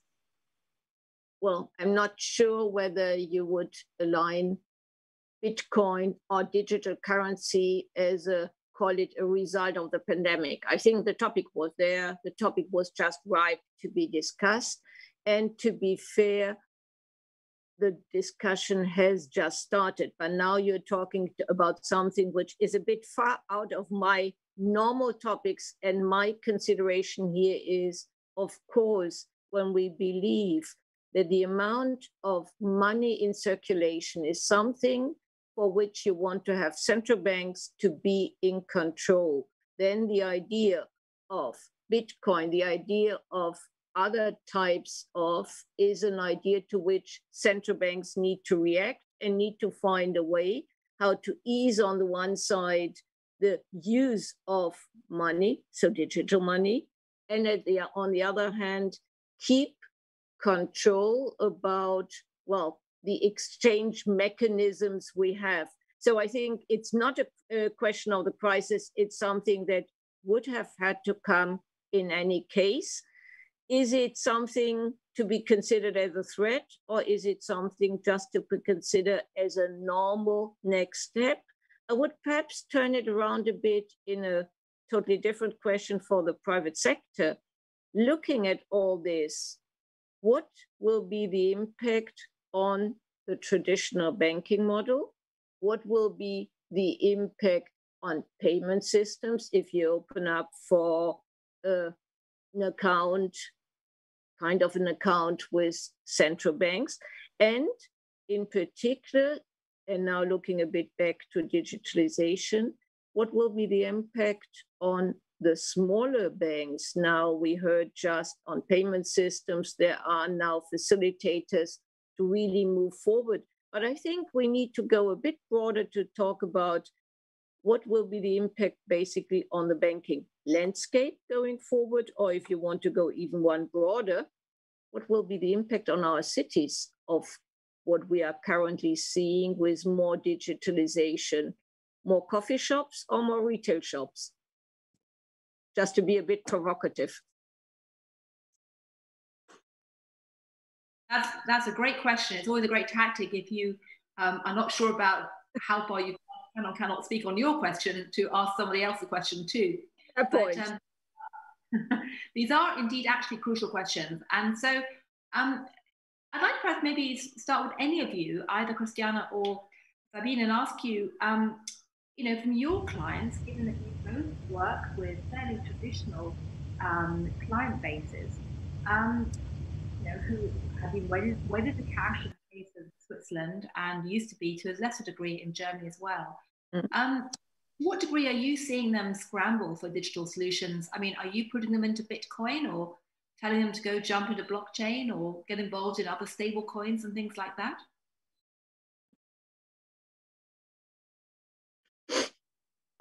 I think if we are looking at these solutions, obviously we're looking in all that areas, but to be quite frank, we are looking more in the underlying technology of blockchain, which in my view is something which will change and help us leverage banking, I would say, and make it more easy. For example, if you're thinking in this trade and export finance area, commodity trade finance, and these are sort of, you know, DLT-based applications where I do see a pretty promising road. Obviously, when it comes to the retail client, there's I would say, as a bank, we have a certain kind of responsibility, and here we are very reluctant on the crypto scene because we have seen all these massive valuation changes, and as we are rather advising our clients basically on the retail space for products which are more in line with their risk appetite and opportunities. So technology-wise, as I said, very interesting technology underlying, but obviously still very reluctant when it comes to these currencies. Christiana, what about you? Is Deutsche Bank putting people into Bitcoin, or do you regard Bitcoin as being sort of the dark element, darkest part of the blockchain spectrum? Thank you, operator, for unmuting me. I needed to be unmuted again. So I first wanted to answer Elke Koenig's question about the urban centers of the future. I don't know whether there will be more shops or more coffee shops, but I can tell you that there won't be more bank branches. I think that the era of the physical branch is beyond, and we've certainly moved into, again, talking about acceleration, rapid acceleration of that dynamic over the course of the last year, if not already headed into that before. On the topic of crypto, I do think that this will be transformational for the financial services industry over the next decade, but we have to get together to lay some foundational principles around this before mainstream financial institutions like Sabina's and mine would be well advised to engage. We're clearly doing, as I hear Sabina saying the same, doing a lot of work around thinking about what the future would be, but at this point, our risk assessment of the situation when it comes to any active engagement is that the combination of both financial and non-financial risks at the moment really require a fair bit more clarity for all of us, I think, to get comfortable, let alone on the private client side of it, even on the institutional client side of things, given the lack of liquidity in pretty much all of these digital asset classes currently, we're ill-advised from a financial risk management perspective, and then given the massive lack of clarity in terms of source of income and all that we strive to do in upholding our role in protecting financial crime, we need to be incredibly wary of opening any of our own systems to these types of assets before we've got much more robust central infrastructure around this. So while we think absolutely there's transformational possibility, and no doubt all of us around the space are doing the necessary work to understand where that transformation can occur, there are some foundational things that still need to happen. Right, well, that's fascinating. I'm curious, Charlotte, you're in a very interesting position because when Libra first sprung to life, or what was previously called Libra for Facebook, looking at stablecoin, Was it really just a couple of years ago? It sort of seems like 20 years ago, given the pandemic. Some people said, well, actually, that's going to really threaten institutions like yourself, because having a stable coin system, people won't need that anymore. But of course, then you initially joined in with that consortium backing it. How does the future of, say, Bitcoin, stable coins, all these things, how is that going to affect the credit cards world? I always think with this, it is actually worth being a bit of a pedant and defining them into different categories. So let me be a pedant for a second. Things like Bitcoin, they should be called crypto assets. And I think, central bankers have moved in the right place on this, because the definition of a currency is that it's a store of value, a means of exchange, and a unit of account, i.e. it is not volatile, and ultimately it can be backed by a central bank. And where we participate there is to enable those people, consumers who have our credentials, to buy and sell into those assets, recognizing there are assets, and we don't settle. We only settle in fiat currency. Then there's the category of stablecoin, which uses an existing fiat currency as a base, and where the market is beginning to develop to allow custody and potentially future settlement into those, and we participate in that as well. And then lastly, there's the very important issue of a retail central bank digital currency. Of course, a wholesale one already exists.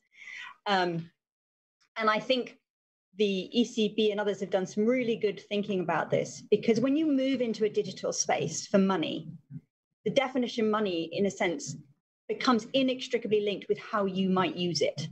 There's no point in having a record if you never use it and you don't know how you're going to push monetary policy through it.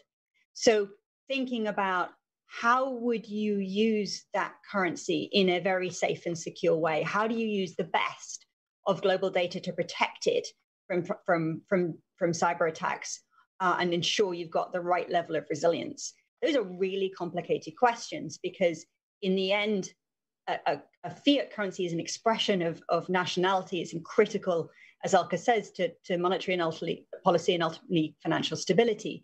And yet, to fully protect it, you really do need global data. Unfortunately, cyber attacks and fraud attacks come from outside your boundaries. So the ECB approach of saying, look, we're open to public-private partnership here and learning on both ends how to do this well, I think is exactly the kind of route that we all should go down. What about Libra? Do you think that that has a future?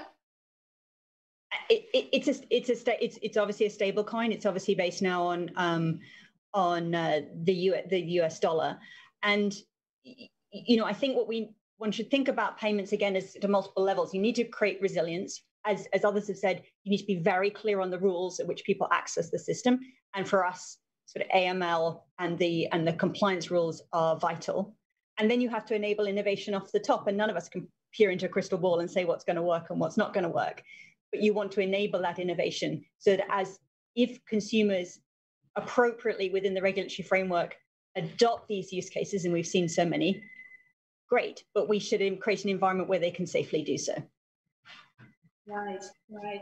I'm curious, Elke, from your perspective, do you think that there is an understanding inside the banking system of the risks? And to come back to your question, you asked about the size of institutions that can actually embrace this. Are you concerned that this is going to basically penalize the smaller players at the while the big ones are going to end up dominating or becoming even more dominating with more industry consolidation? Let me answer the second question first. I don't think so, that it's inevitably really making the big ones bigger and the small ones disappear. On the one hand, to be fair also for Europe, we are a bit overbanked. So some consolidation is not per se a bad thing to happen. And what I see is at the same time that there are associations that are trying to support the smaller banks that, as you would in the US call it a community bank, have a raison d'etre, can actually also embrace, can use some back systems without having to develop them themselves. But we will clearly see this kind of concentration, because some things are just only working when you have a critical mass. And I think I was smiling a bit, but it's pretty clear from what Christiane said. I am full-heartedly believing that the number of bank branches will drastically shrink. They will be replaced by ATMs and machines to be used, not just by the young ones, but also by the elderly ones. But you had another question, and I had a hard time to understand you, so I didn't want to avoid it, just to say I didn't get it. Whether you think the banks fully understand the potential risks?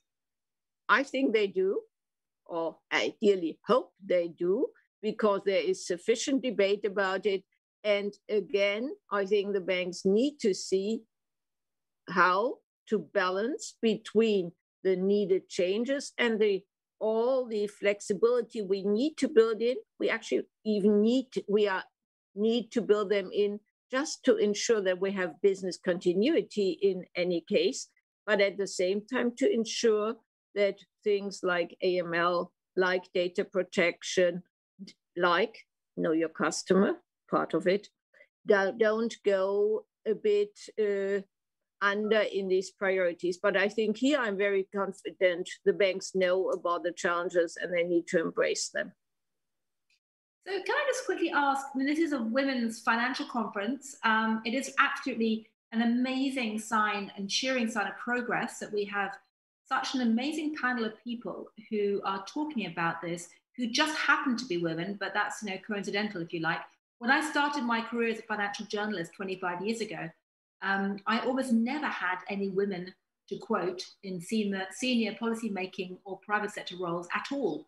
I used to joke that, you know, the photographs of all that accompany my pieces always looked like Cabbage Patch dolls, because it was lots of middle-aged men looking at the camera. And it's wonderful now that we have more diversity, still a lot further to go, but it is indeed wonderful. But I'm curious, do you think there's any particular female aspect to digitization that we should be aware of? Do you think women find it easier to embrace this rapid innovation and change? Or do you think it actually penalizes them in some way? Anyone want to jump into that thorny question? I'm happy to jump in if you'd like, yeah. And the rest of you can comment. I'm always quite positive. So what am I positive about? I'm positive on the potential of digital to create greater inclusion.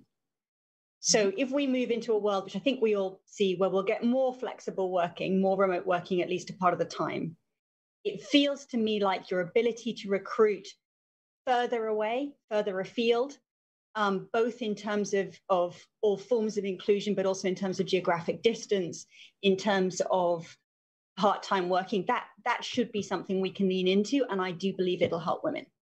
The second thing is a really sort of silly point, really, but in the Zoom world, we're all the same size. And what's more, you actually have to listen to somebody in order to then be able to make your point. We've all learned how to do that.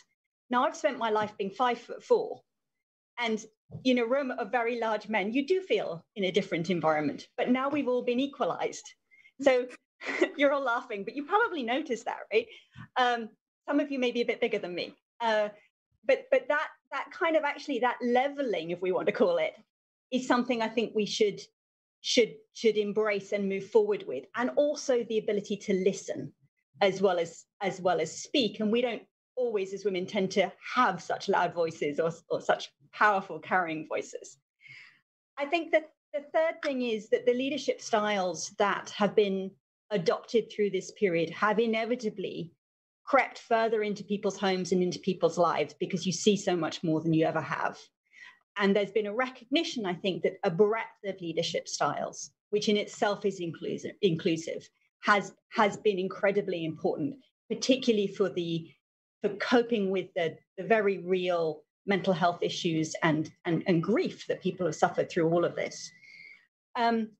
I think we have a responsibility as women to think really hard about education and skills in the future. So, you know, we need our young women to be doing maths, doing coding, and we need to be able to take the lead and encourage that in our training programs, in our business, and in encouraging women into STEM subjects. I think that's vital. We also have a responsibility, I think, for a watch out as we all move to a hybrid working environment, some on the phone, some in person, we need to watch out that it isn't a particular group that's always on the line and not being heard versus a group that's in the room. And we've got to be sensitive to that.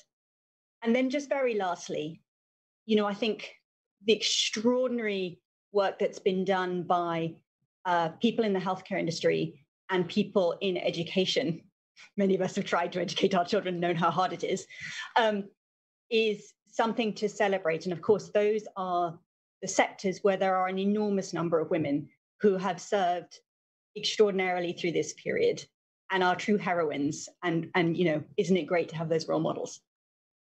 Well, thank you, Charlotte. You did that beautifully. You clearly thought about it at great length, so thank you. We've only got a few minutes left, but I'd just like to say, would any of you like to jump in for about a minute each and just, supplement any of those points? I'm happy to do, but I have to say it's really hard to supplement because Charlotte, that was really very, very well put, and I think you were on the spot. So I think when it comes to looking at where we are, the question was sort of what has the pandemic changed, and I think it'll help getting more female young girls excited on technology. They have started in primary school, they are going in secondary, they are going in universities. You can't avoid technology. So this is where I'm really, really very positive. And given that we are moving in our industry away from having technology being a department, but as I said, technology will be a differentiator. Technology is embedded in business. I think those two factors will help us getting hopefully enough female talents really excited in using technology.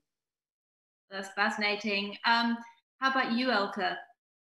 I think I can full-heartedly agree that I think far more people have realized how much technology is really part of what you need to have, like you need to be able to write and to speak. And it's not something where you ask for a help desk to sort out something. But I would also like to mention one thing, and I'm perfectly believing that there's no difference for women and men in some of the challenges, but there is clearly still one area when we talk about education, when we talk about jungling between the different tasks. And there I see that probably still, even today, a large part rests with the women. So in the morning, you take care of a bit of the household, over lunchtime, and a bit later, you educate your children, and then you have the full night for work. This is something I fear a bit might be the trap in working fully remotely. And I see something with our staff. I realize how many of them also are really longing for coming back to the office for personal interaction. So I think we should not glorify the new world. It's a big chance, but there are also some challenges to be considered. Thank you. Christiana, we just have about a minute left, so.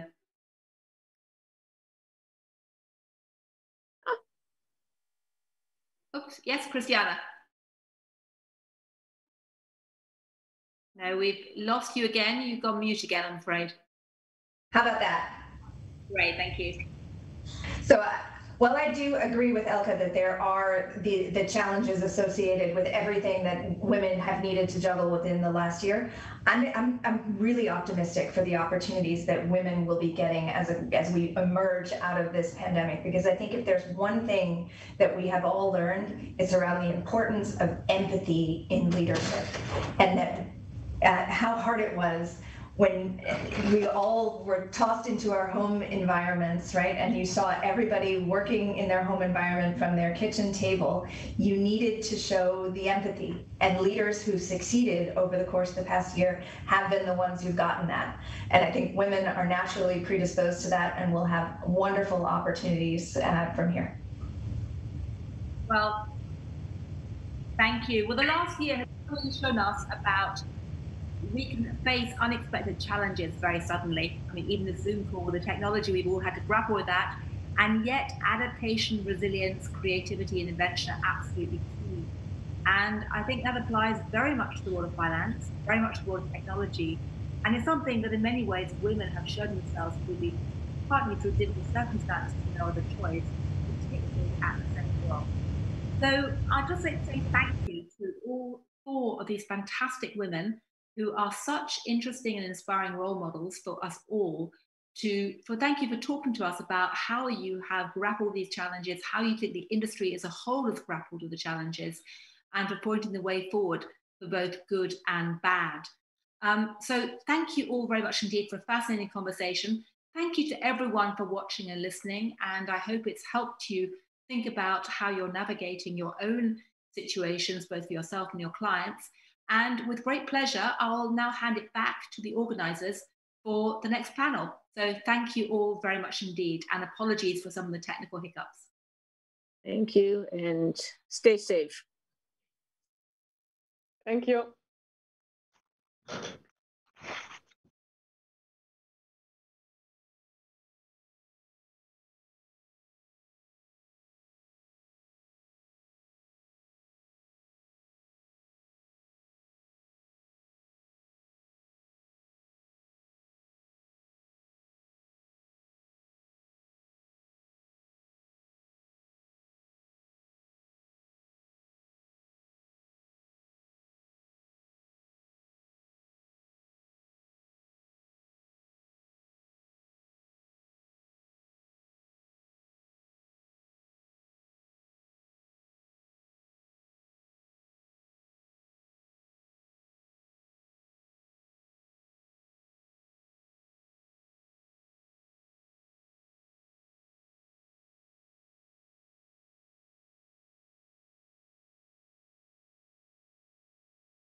with a great lineup of speakers.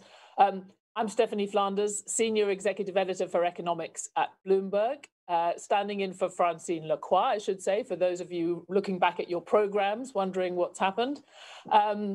We've already touched a little bit on some of the things that have been so different about this crisis and the place the global economy is in right now, the businesses, the landscape that businesses are looking at.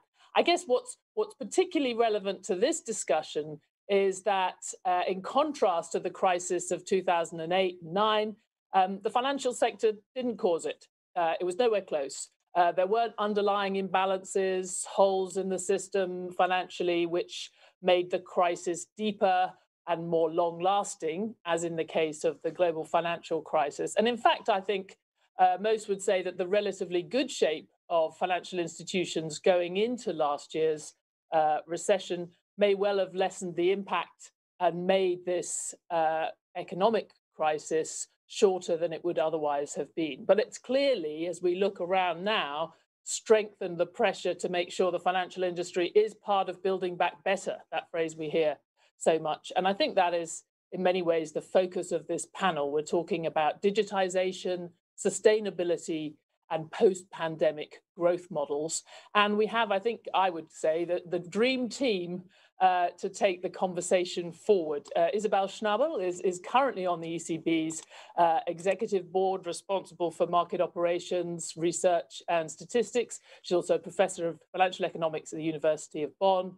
Sabine Lautenschlager was a member of the executive board and governing council of the ECB until 2019, where, among other things, she was vice chair of banking supervision. And she's now a non-executive board member of the Financial Services Volunteer Corps.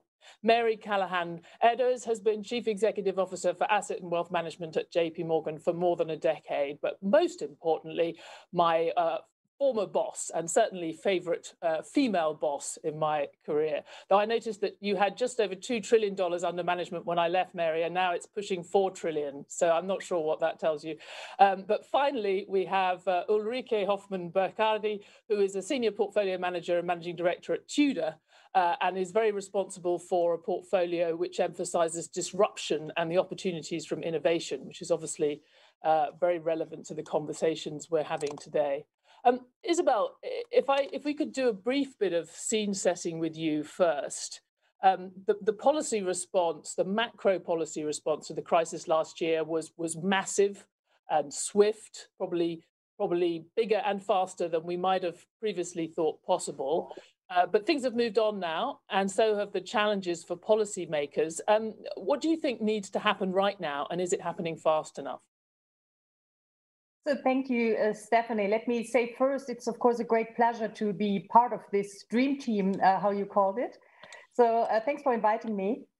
So indeed, the pandemic has confronted policymakers, including central banks, with unforeseen challenges. And what made this shock special was its contagiousness. So just like the virus, the economic shock spread quickly all over the world through the very same channels that had previously been the source of prosperity, namely globalization. And the immediate policy response was to halt mobility by imposing lockdowns, leading to the deepest economic contraction in the post-war period. And this shock could easily have culminated in an even deeper slump and in a global financial crisis had it not been for the determined policy response. So the mere size of the shock gave rise to unprecedented economic policy measures on the fiscal, monetary, and supervisory side. And it was very well understood that a coordinated policy response was required. So in the euro area, the collapse of revenues in the corporate sector was immediately countered by broad-based public guarantees to firms, which enabled them to obtain loans from their banks, which were in turn supported by the ECB's extensive liquidity provision. And these measures successfully avoided a credit crunch and a wave of corporate insolvencies of fundamentally viable firms. And at the same time, governments implemented generous short-term working schemes which had to prevent a substantial increase in unemployment. And due to these policy measures, of course, private and public debt levels rose substantially. but highly accommodative monetary policy kept financing conditions for households, firms, and governments at historically favorable levels. So as a result, in spite of this really historic crisis, corporate insolvencies actually fell, bank capital ratios rose, and unemployment rates remained broadly stable. And we should remind ourselves that this is truly remarkable. The crisis also made it possible to break some long-standing taboos. So in Europe, this concerned the possibility of a common fiscal response, which even if so far only a one-off event, could pave the way for further European integration. And similarly, the crisis challenged the thinking about the interaction of monetary and fiscal policy. So it was widely acknowledged that fiscal policy was the primary tool for stabilization in a situation where monetary policy was constrained by what we call the effective lower bound, while monetary policy was still essential in order to maintain favorable financing conditions in the economy. So monetary and fiscal policy were basically acting in tandem, and this was seen as the best way to prevent a long-term scarring of the economy. The discovery of effective vaccines marked a turning point in the pandemic because it pointed to the end of the tunnel, which, however, was still quite dark, long, and clouded by uncertainty. The divergent development across countries due to different sectoral structures and a varying extent of public support was now further reinforced due to the uneven availability of vaccines. Hence, while the initial shock hit all parts of the world by and large simultaneously, the recovery is increasingly asynchronous and uneven, with China and the United States being well ahead and the poorest countries lagging far behind. And so going forward, this raises substantial challenges. A difficult question is how to manage the transition from the emergency to the post-pandemic world without causing disruptions in the economy and the financial sector through cliff-edge effects. So this concerns the phasing out of the public guarantees and the short-term working schemes on the fiscal side, the reversal of supervisory relief measures in the banking sector, as well as the eventual termination of pandemic emergency measures on the monetary policy side. And policy coordination will continue to remain indispensable as we move into the recovery.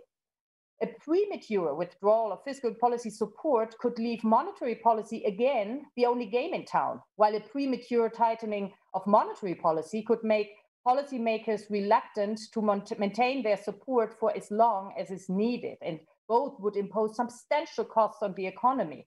And so timing is really of the essence. Moreover, the fiscal support measures should be increasingly focused on raising productivity and potential growth, which would also increase monetary policy space going forward. And this requires a more targeted fiscal support in the future to avoid keeping unviable firms alive for too long. Moreover, the fates of economies worldwide are actually quite intertwined. So on the one hand, the recovery of China and the US can revive global trade and help other economies to recover. On the other hand, a taper tantrum in the US could have substantial consequences worldwide, and in particular in emerging market economies. Even more importantly, the global health crisis can only be tackled if the virus is controlled everywhere, which will require substantial support to the less developed world.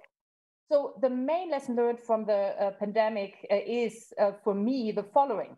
Global challenges require collective action and coordination across policymakers and across borders, while firmly respecting the limits of the respective mandates of these policymakers. This lesson from the pandemic will be even more important when tackling one of the biggest global challenges ahead, which is the fight against climate change. And so let me stop here. Thank you very much. Well, a lot of those issues we'll be getting into, but Sabine Altenschlager, just from the standpoint of financial regulation and supervision and the financial system more generally, you know, what role do those pieces of the puzzle play? Perhaps let me start with the most obvious, and you already mentioned it a little bit. We did not experience a financial crisis now due to the pandemic, yeah. But financial stability was at risk. I mean, we all remember probably the financial market turmoils, March, April 2020, where we had severe liquidity strains in some key funding markets. And these kind of liquidity strains, these need to be addressed, when looking into the future of financial regulation, of macro as well as micro prudential supervision. So there are some important insights coming from this global health crisis for the financial industry too. And there were some old friends, to say the truth. Some things we already saw in 2008 and 2009, which were very obviously not addressed sufficiently. Let me refer to the strong interconnectedness between capital markets and the wider financial system. Let me refer to the increasing importance of non-bank financial institutions, some structural as well as regulatory vulnerabilities, which at the end led to this liquidity strain, to key funding markets not functioning at the beginning of the pandemic. And these kind of things need to be addressed because at the end, it did not emerge as a financial crisis due to the policy response mentioned by Isabel. It was the central banks who more or less alleviated the market stress by pushing so much liquidity into the market. And that should not that should not happen a second time. So what needs to be done in order to address this underlying vulnerabilities? I think there's a need for an increase in the resiliency and in transparency of the non-bank financial industry. And we need to become more knowledgeable about the links between the capital markets and the wider financial system. We need to become more knowledgeable about the capacities of broker-dealers, how they sufficiently successfully can intermediate these kind of market stress in the core funding markets. We need to do some work about potential pro-cyclical factors such as elevated margin requirements during market stress. These are more the financial regulation as such, but I would like to go back to the global health crisis and what a kind of spotlight it put on the global sustainability and on the question how individual financial institutions and financial stability can be threatened by factors which do not start in the financial sector.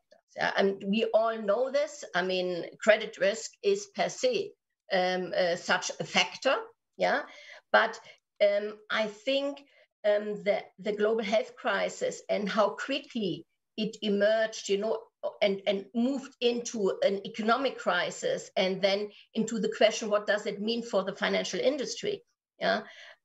Raised our awareness that the financial industry, that the regulators, that the supervisors need to improve their assessment and management of financial risks, which result from potential risk outside of the financial environment. And it raised the awareness how quickly and how comprehensively these kind of outside risk can threaten financial stability.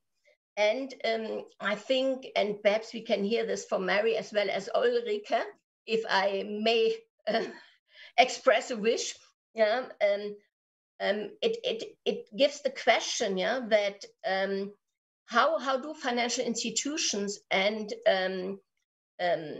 markets address the build-up of these outside risks, and how can they contribute to a more sustainable policy and a more sustainable environment in order to help themselves to have, in the long term, a more sustainable business model. So to be very fair, these are not new ideas.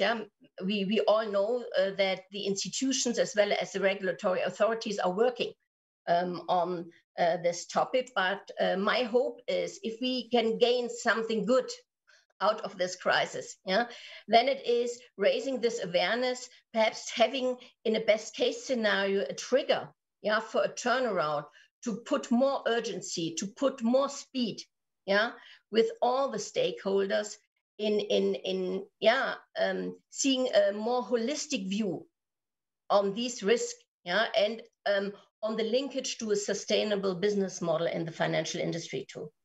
But before finishing, I very quickly would like to complete the risk with regard to what else did we learn, because there are many other things what we learned. The exit plan, which we really need, a timely, a wise one. Isabel already addressed that. I mean, I fully agree, this is needed.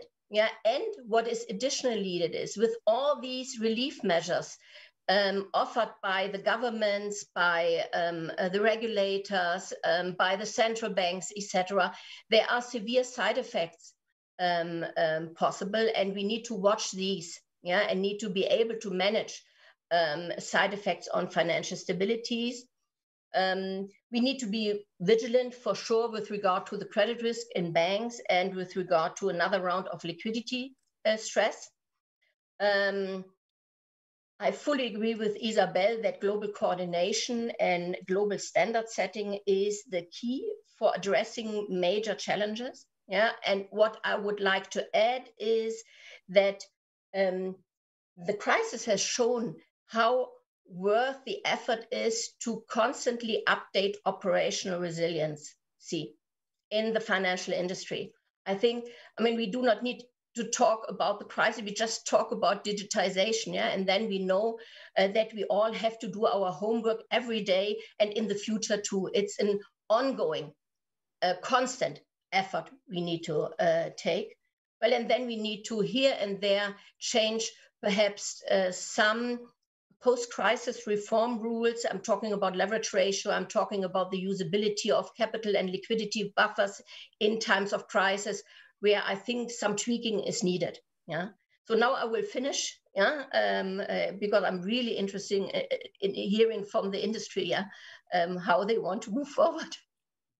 Well, Sabine, you're doing my job for me very well, so thank you for that. But Mary Edwards, I mean, you come at this as a senior leader of one of the world's biggest banks, but also as a custodian of your clients' investments, and we know the value of those investments has gone up a lot in recent years and even in the last year. But to Sabine's point, does the underlying model and system need to change to be more sustainable over time? I think we're not talking so much about environmental sustainability, which we'll get onto, but that more longer term financial sustainability.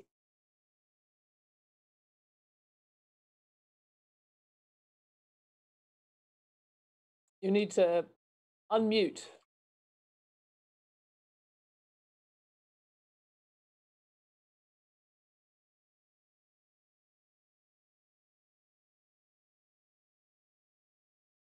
I think Mary has maybe not had she's not being given the proper power to unmute that the rest of us had. So we might try and sort that out, but I don't know whether Ulrike will have the same problem. I mean, I was joking earlier that you were at the investing coalface, but are you changing the way that you're thinking about resilience and long-term financial sustainability now when you're investing post-COVID? Yeah, thank you so much, Stephanie. Can you hear me? Yes. Terrific. Such a pleasure to be part of this panel with you all today. Let me just maybe start off by saying that the opinions I'm sharing are my own and not the ones of Tudor Investment Corporation. But with that, to your question, Stephanie, I do believe that there are two things that corporate leaders need to embrace to be future-proof, and that is a digital transformation mindset and a stakeholder mindset. And let me talk a little bit about how the crisis crystallized the importance of both and how they actually mutually reinforce each other. So I think it's not lost on anyone that 2020 was the year of digital acceleration. We've heard that in the prior panel as well. But what may be more controversial is that I do think 2021 will be the year of digital persistence, and that in fact, digital is going to continue to gain share this year. And here are the three reasons why. First off, digital products have just become better. We have used them so much over the last 18 months that companies have collected vast amounts of data on our usage, and they have used that data to improve products. We are using Zoom here today. Aside from the glitches with the microphone, Zoom actually has released 400 new features last year, and that's up 33% from the year prior. So there has been a ton of rapid innovation. And it is really the superpower of digital is the data that these companies are collecting and using that data to optimize processes and also products. And then secondly, more importantly, is that digital business models tend to be more resilient. Their revenues tend to be more recurring in nature. Again, if we go back to the example of Zoom, whether I use it once a month or 30 times a month, I'm still going to pay Zoom the same monthly subscription fee. And the physical world is quite different. If I'd flown to Berlin to be with you all, that would have been a one-off transaction, one airline ticket. And that makes these businesses much more vulnerable. And then lastly, I think physical has continued to lose share just because we're going to face a new post-pandemic normal. I think we'll take some of our digital habits into this new normal. And even these small marginal changes may be enough to render certain physical businesses structurally unprofitable. So with these three factors in mind, I do think that digital is unstoppable. And in order to be successful in the future, you have to embrace a digital mindset.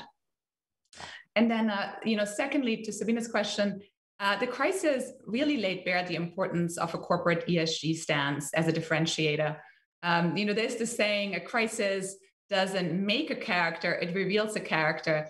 And it's been incredible to see what ESG efforts companies have put forward during the crisis. They have given their products away for free. They have put out loans to small and mid-sized businesses so that they can stay afloat early in the crisis. So there have been tons and tons of initiatives. And I think it's those type of actions that ultimately define a corporate identity and their reputational value much more so than anything else. And in fact, I do believe that ESG is going to replace sales and marketing, and that we're going to move from a regime where it's all about what you say to a regime where it's all about what we actually do. And I think that has very tangible business benefits. It increases revenue, it lowers costs. Maybe just three quick examples. If you give your products away for free and you generate organic word of mouth recommendations, that is the most effective customer acquisition channel. You probably also have seen studies that show that consumers are willing to spend, 66% of consumers are willing to spend more on products that are sustainable. And then lastly, importantly in our industry, to hire and retain the best talent, especially the millennials want companies with a very strong ESG stance. So I think ESG is not only right, it's the right thing to do for business. And maybe just let me close with the flywheel of ESG and digital, and how digital can really help with a strong ESG response. I do think one example is actually what we're doing here today, video conferencing, the impact on the environment. Just if we look at the number of participants and the geographical distances, we save about at least 500 tons of CO2 just by coming together virtually. So while we're craving to be back in person, it is nice to recognize the environmental benefits of these virtual gatherings. And hopefully at the end of every video conference, we'll in the future see the amount of CO2 savings that we accumulated. But with that, let me close and say that I do think the pandemic has been the litmus test, not only for the what, but the how of our future, and that we will move further towards digital. But in this future, when we take our stakeholders seriously, we do actually end up taking our business seriously. And that's ultimately what will be the most important. You talk about the adjustments and Zoom. It does occur to me the fact that I'm appearing quite small to you is actually a symptom of the sort of halfway house that we're now in, the transition back to work. Zoom works fantastically at home, but you have maybe a transitional issues. It doesn't work quite so well when you're sitting in offices and big meeting rooms. But Mary, I think you've regained your voice. We were talking about the financial stability of the system of which you as an asset manager are a part.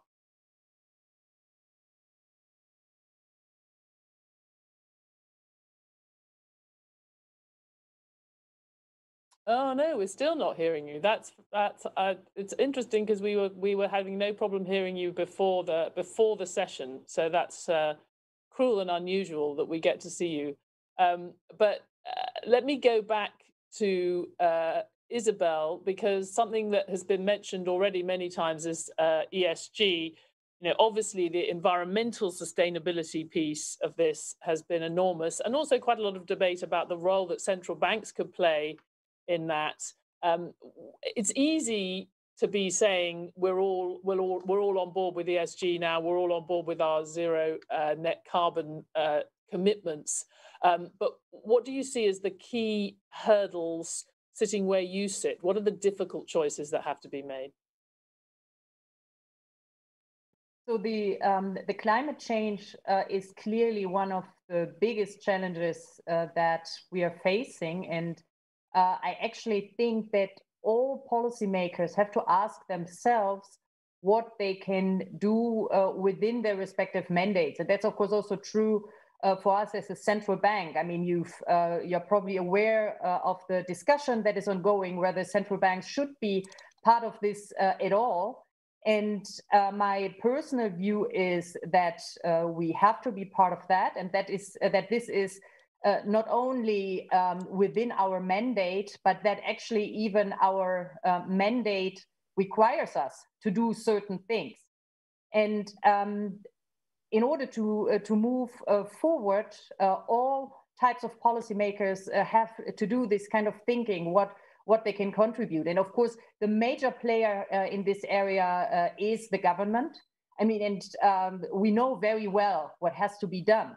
So the carbon pricing clearly plays the primary role in fighting climate change. But we also know that it's not that easy. It's not that we can just jump globally to the ideal carbon price and then everything is fine. But we know that there are many political hurdles to move there, and that actually this global action is not so easy. I mean, we can be very happy that with the new administration in the US, climate change has gained more prominence there, which of course makes it more likely that we can move ahead, I mean, globally and find global arrangements. But this is not easy, and it also takes time. And given the urgency of this entire topic, I think no one can afford to just wait for others to act. And as I said, this also includes central banks, and this is why in our ongoing monetary policy strategy review, we also ask ourselves what this means for our monetary policy. Sabine. Well, I mean, I fully agree to Isabel, and I would add too that we all need to change. I think there needs to be a reset of mind in the whole society. And there needs to be a different education, probably coming from school too, in order to not only raise our awareness when we do have a global pandemic, or when we have a kind of tsunami somewhere, in the southern East Sea, etc. But I think we all need to change our mindset, how much responsible we are in our daily life for that. And if this changes, and you can see, I mean, I don't know how you feel, but with regard to the Friday for Future events, I mean, this young generation moved quite a lot.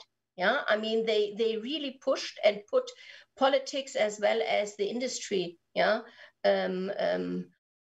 the front, telling them you need to do something. And I at least think that part of how urgent we now are looking into this issue is these change in the mind of the younger generation. So this has to be done too.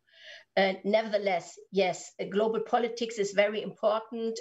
All of the stakeholders, and here the financial industry too, has to put its contribution on the table. Yeah, and I'm not only talking about as a supervisor, former banking supervisor, that you need to assess and manage financial risks coming out of the climate change and taking a longer term perspective, and not only this year or next year's financial risk, but in a long term perspective. But it is about what kind of responsibilities does the financial industry have to finance the huge transformation cost we will have for the next 2-3 decades in order to become carbon free. Yeah, and how to ensure that we get the data which is necessary in order to for the investors, yeah, to make conscious decisions. Yeah, and here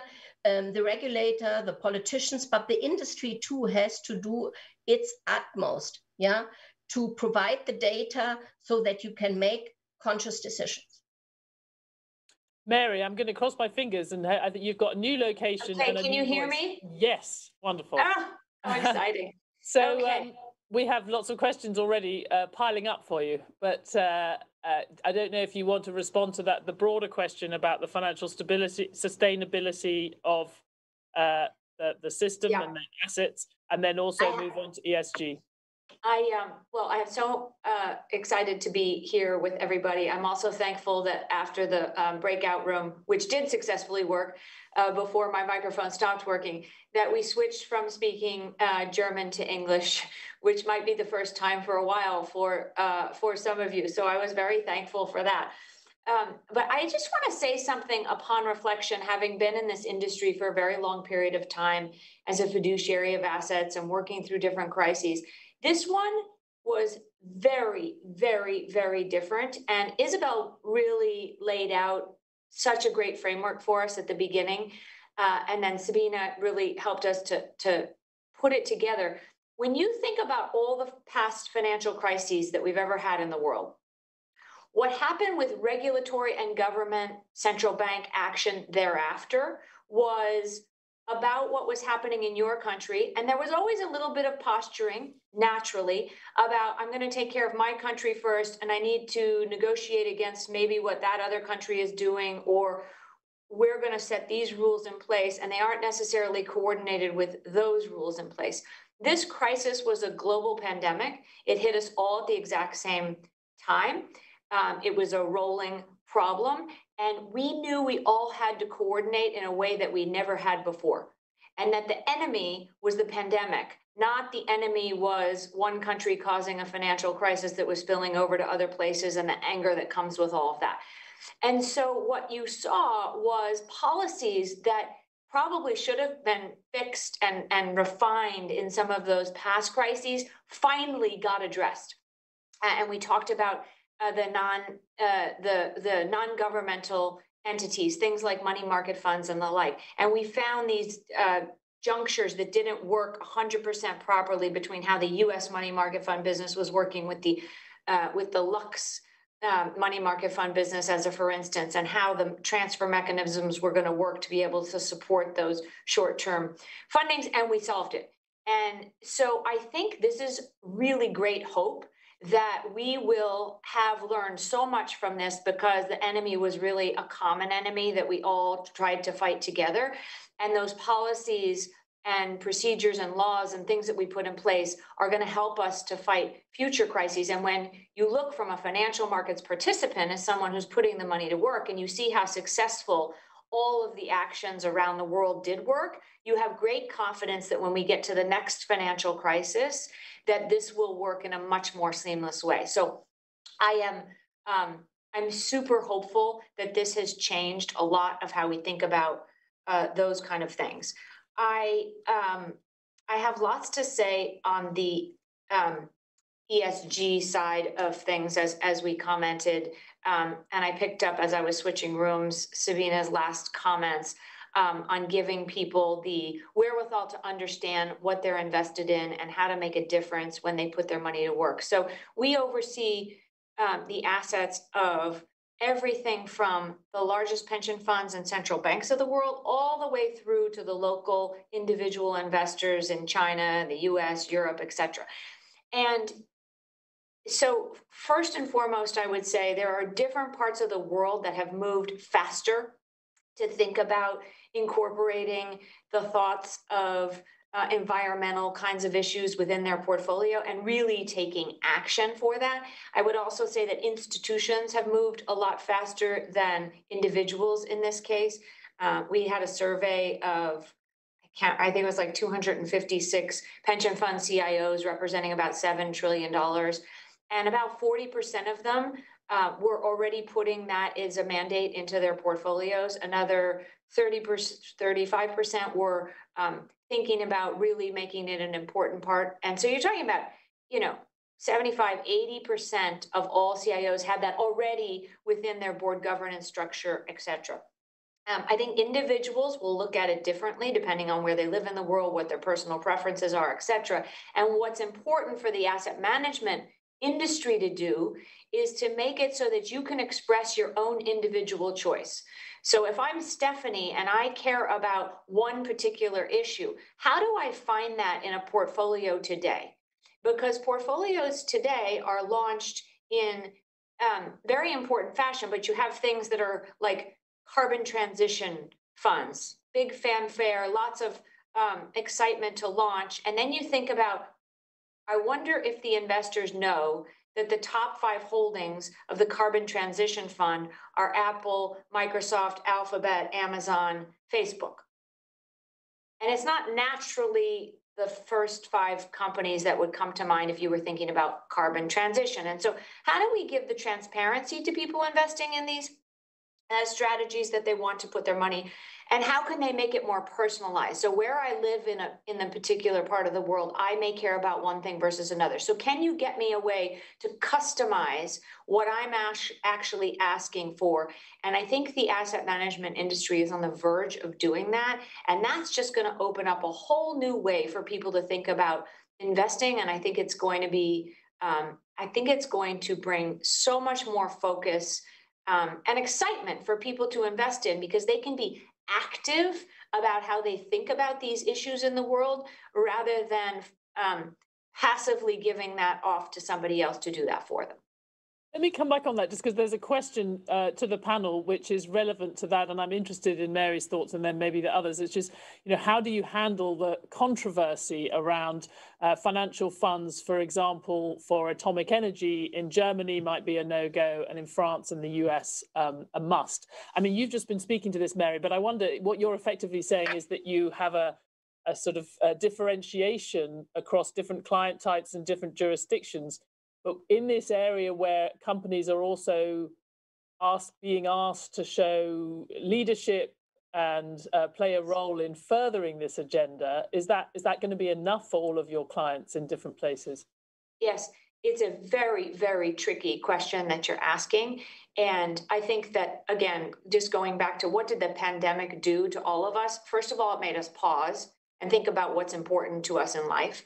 It also made us realize how globally interconnected we all are. There is no separation anymore from a pandemic, from climate issues, from the environment, from all of those things, but that where you sit is where you stand. And having just returned from a 3-day trip in Texas this week, visiting lots of our clients there, there is legislature, this is just an example, but there's legislature in the state of Texas that is afoot that would potentially prohibit companies and pension funds and endowments and the like in the state of Texas from investing in companies that take a stance against fossil fuels. So just think about the dynamics of that. That's important for that state. That is the basis of the economic growth historically from that state. Is very important that they modernize fossil fuels, and that they will do that in the way that they're working very fast and furiously to do that in the best environmentally conscious way. But for those people that have just said flat out, I'm excluding fossil fuels, that Texas companies don't want to be part of that. So that gets to the whole question of, is it better to exclude from an investment standpoint? Is it better to exclude an entire sector or companies that somebody wants to take a stance on because they don't want to invest in it? Or is it better to be an active investor in them and work through the journey of them? And no one can answer that for all clients across the world. Every client is going to have a different answer. And the asset management industry immediately has to move to being able to provide 100% customization for client 1 versus 2 versus 3, depending on their views in the world. And that's the only way that we can allow clients to express where their money should be voted, how it should be thought of, and making it work for them. And it's a very, very important transition in how people think of it, because the words ESG don't mean the same thing to two people. They just don't. It's not the exact same thing. Ulrike, I mean, you're in a slightly you're even closer to the investment decision, but you're not sort of carrying the flag for the broader financial system in the way that JP Morgan is. How do you see that challenge? Yeah, I think Mary hit on a really important point. We really don't have a comprehensive framework right now that we can use to evaluate investments on the ESG agenda. We have a lot of different standards, some private, some semi-public out there, whether it's SASB, for the corporate reporting side. On the investing side, we have the UNPRIs. But there is really not one thing that everybody agrees on is the right thing to use and the right metrics to use. And even if you compare the different private vendors that are out there, we've done analysis between a lot of different providers. There is some overlap, but there's also lots of discrepancy in various portions of how they approximate ESG. And then when we talk to our portfolio companies about it, it's interesting. There's also lack of clarity on their side. They're doing a lot of incredible things, but they're not speaking about it, or they don't know how to report it. So I think everybody is a little bit right now in this sort of mode that we need to do more. We need to agree on more standards, on more measures, and then on actual data that can verify that these things are happening. So I think that's really the next step. And some private initiatives, that we've seen, whether it's, Just Capital, or also what Axel Weber and Larry Fink have done with trying to come up even with a taxonomy of ESG, are really important milestones. And I think we have to take that to the next level, because otherwise we can never answer the question that Mary just posed about, if I really want to invest in that particular area, I need to have data that really supports that I'm actually investing in what I'm hoping to invest into. But maybe, others on the panel have more perspectives on where that should come from. Is that more private, or is that a public regulatory initiative that provides more clarity on all fronts? Sabine, I was wondering what you thought. Do you think this is enough, the answer that Mary has given, or does there need to be a stronger hand pushing investors in this direction, not just transparency, but also the terms of investments? Well, I mean, for me, transparency is a first step, yeah? And we haven't yet met sufficient transparency. I'm not even talking about comprehensive. I mean, this is a long-term work. It's not something what you can achieve in 2021 or 2022. In the EU, we are working on this EU taxonomy. Yeah, it's quite complicated. I try to read it, hundreds of pages, very complicated. So I sometimes ask myself whether one should be perhaps a little bit less ambitious at the start and then do some modular things. But what I hope for is that with this reactivation of multilateralism, I mean, with the US coming back, yeah, to the negotiation tables of the global standard setter, that we will be able to agree on some principles with regard to transparency standards in ESG topics. That I think would ease many of the discussions and topics we have now, because it cannot really support and foster quicker investment in ESG topics when we do have 100 standards, moving around in the world, and financial industry has to more or less deal with all kinds of different thousands of pages. So my most ambitious goal and my biggest wish in this area would be to agree within a global standard setter to principles, which then perhaps can be here and there added by local regional specificities. But the principles need to be the same. That would be my first wish. But then I have to tell you, as I'm just a normal supervisor, I do not believe fully in market self-regulation. I think some incentive setting by the regulator, by the governments, giving preferential treatment to specific investments which are in the longer term fostering a future, which is the goal of almost everybody, meaning, for example, climate change in a timely manner, to get some preferential treatment with regard to liquidity, with regard, I'm not talking about banks, capital treatment or whatever is possible, in order to take into account that there is in the longer term a different risk met by this future-proofed investment. That would be, I think, the best. And I see the rest of the dream team nodding. So I think that would be of help. And perhaps to add, to take into account too the risk which are linked in the long-term perspective to what we call the brown industry.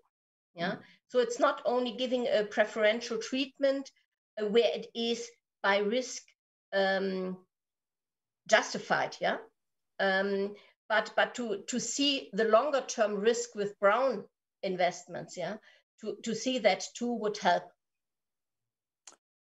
Isabel, I'm sure you might have a response to what Sabine was been saying, but I shall just feed in also a question from Daniel Jones, which is asking what you think is the best route for developing baseline international standards for a taxonomy. I assume you mean taxonomy for the ESG investments. Isabel. Yes, so thank you very much. First of all, let me say that I fully agree with what was said, that in the end, we need a global framework. I think it would be really not a good idea to develop different frameworks in different parts of the world, as Sabina also rightly stressed. But the example that you mentioned before about the nuclear energy makes it clear that this is not trivial. So, I mean, there is no correct answer how to treat nuclear energy, and that's actually very closely related to politics.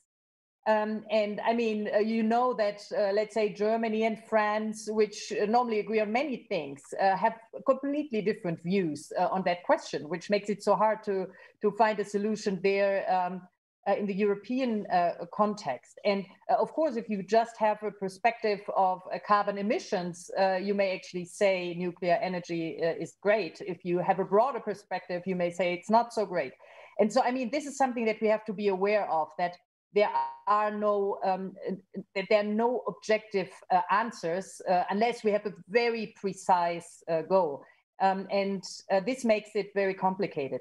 I would overall say that that public intervention, government intervention is necessary in that area, but I would hope very much that it's complemented by a lot of private activity. And I think what we are seeing at the moment is actually quite encouraging. I mean, there are so many new data sets popping up. So also the rating agencies, of course, thinking about these issues, trying to improve. And we are all aware that what we have now is not perfect, and that there are so many dimensions that we have to take into account. So are we using more backward-looking measures, more forward-looking measures? Are we using scope 1, 2, 3, and whatever? So there are so many things that still have to be done, but I don't think that the government can do that alone, even at a global level, but we will need private activity to complement that. Let me also say that I think it was Mary who mentioned that, this point about exclusion.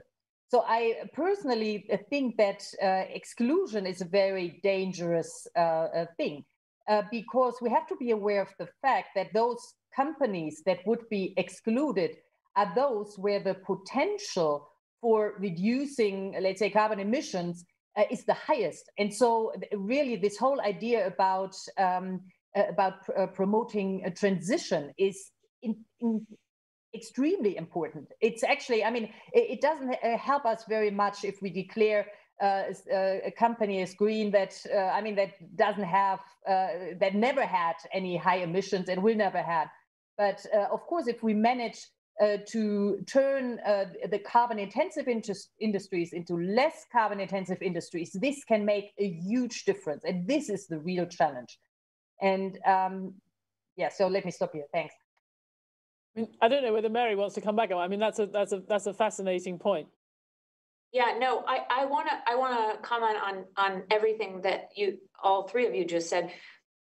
First and foremost, we don't have a common language, right? And Axel is really trying hard to help guide us, and being in the center of the European Union is the best place to start, because it's so much, all of you are so much further ahead than many other parts of the world. And so, but the common language is, forget about 100 pages. By the time we're done, it'll be 1,000 pages, and we won't know how to get back to the beginning. So that's a big task, and we need to do it. But the second is the teeth that we talked about, and once you have the what the language is, how do you even define how to get to net zero carbon emissions by 2050 and have the teeth for it? So forget about companies. Let's just think about governments. Governments don't even have that enacted in law. There are only 6 governments around the world that have that enacted as a law, that they will get to net zero by 2050. There's another 6 that have that in legislation right now. There's another 20 that are putting it through the process, and then all the rest of the countries of the world are still in the debate mode. So we have to start with governments putting teeth in how they are going to get going. Private sector also doing the same thing, but then all of us speaking the same language on what it actually means. And then very importantly, for those of us who allocate the assets of the pension funds and the central banks and the individuals around the world, putting our money where change can happen. And so one of the measures that I think that we should all focus on, and Isabel hit this specifically, is again, I am not a fan of exclusionary at all myself, but the delta. So how much delta can you make in a company? And for those of us that have assets to put to work and teeth and voting rights, how can we help that delta of getting to a better place be facilitated to be in a faster manner? And I think that will be the holy grail of how we get to the world to a better place. Ulrike, just in terms of sort of the practicalities of this, I mean, I just wonder, there has been some speculation. We have a lot of people talking the talk about ESG and particularly environmental commitments. But there has been a question, we see big companies with large environmental footprints who've not necessarily stuck their neck out on this yet. And there's the potential for a kind of segmentation to happen where you have a sort of darker load of assets, or sort of dirty assets, that actually in the end also have a place in the system because they become so cheap that people want to invest in them. Particularly often US investors are more motivated by that. So I just wonder, do you see that kind of segmentation happening, or are we all moving in the same direction but with a flawed taxonomy? So Stephanie, just to understand your question, so what you're saying is that, is there sort of a value vesting angle where you're just saying, hey, certain assets are just so cheap right now, and maybe they can actually make a difference on the ESG side over time, so that it's a profitable investment opportunity? Is that what you're saying? It'll start to be, no matter how much you're talking about ESG, it will start to be, there'll be a chunk of the market that is investing on the opposite basis because it's become so cheap. Yeah, there may be. I mean, for us, our investment framework is much more future oriented. I think, where are you going to be in 5-10 years and disruption is happening so fast. I think we're probably underestimating the pace of disruption. And if you're seeing the inflows into ESG, again, last year exceeding 2019 by a wide margin, I don't know if you have that much time to sit around and just wait and hope you become so cheap that investors are going to find you. I do think ultimately, though, to the point that the other panelists have made, and I think from a regulatory perspective, what is going to be the biggest challenge after coming up with a framework and a common language, which is not a small feat, is to really come up with the right regulatory incentives between the level and the change. How much are you going to be rewarding change versus absolute contribution to the environment? And I think that's going to be a fascinating debate. And I think there need to be the right incentives for both. But to answer your first question, yeah, I wouldn't be in the camp who sits around and waits. I wasn't expecting you to endorse it, but it is something that comes up. Look, we've only got 5 more minutes, and we've got into that area which I know you all wanted to talk about, so I'm glad we did.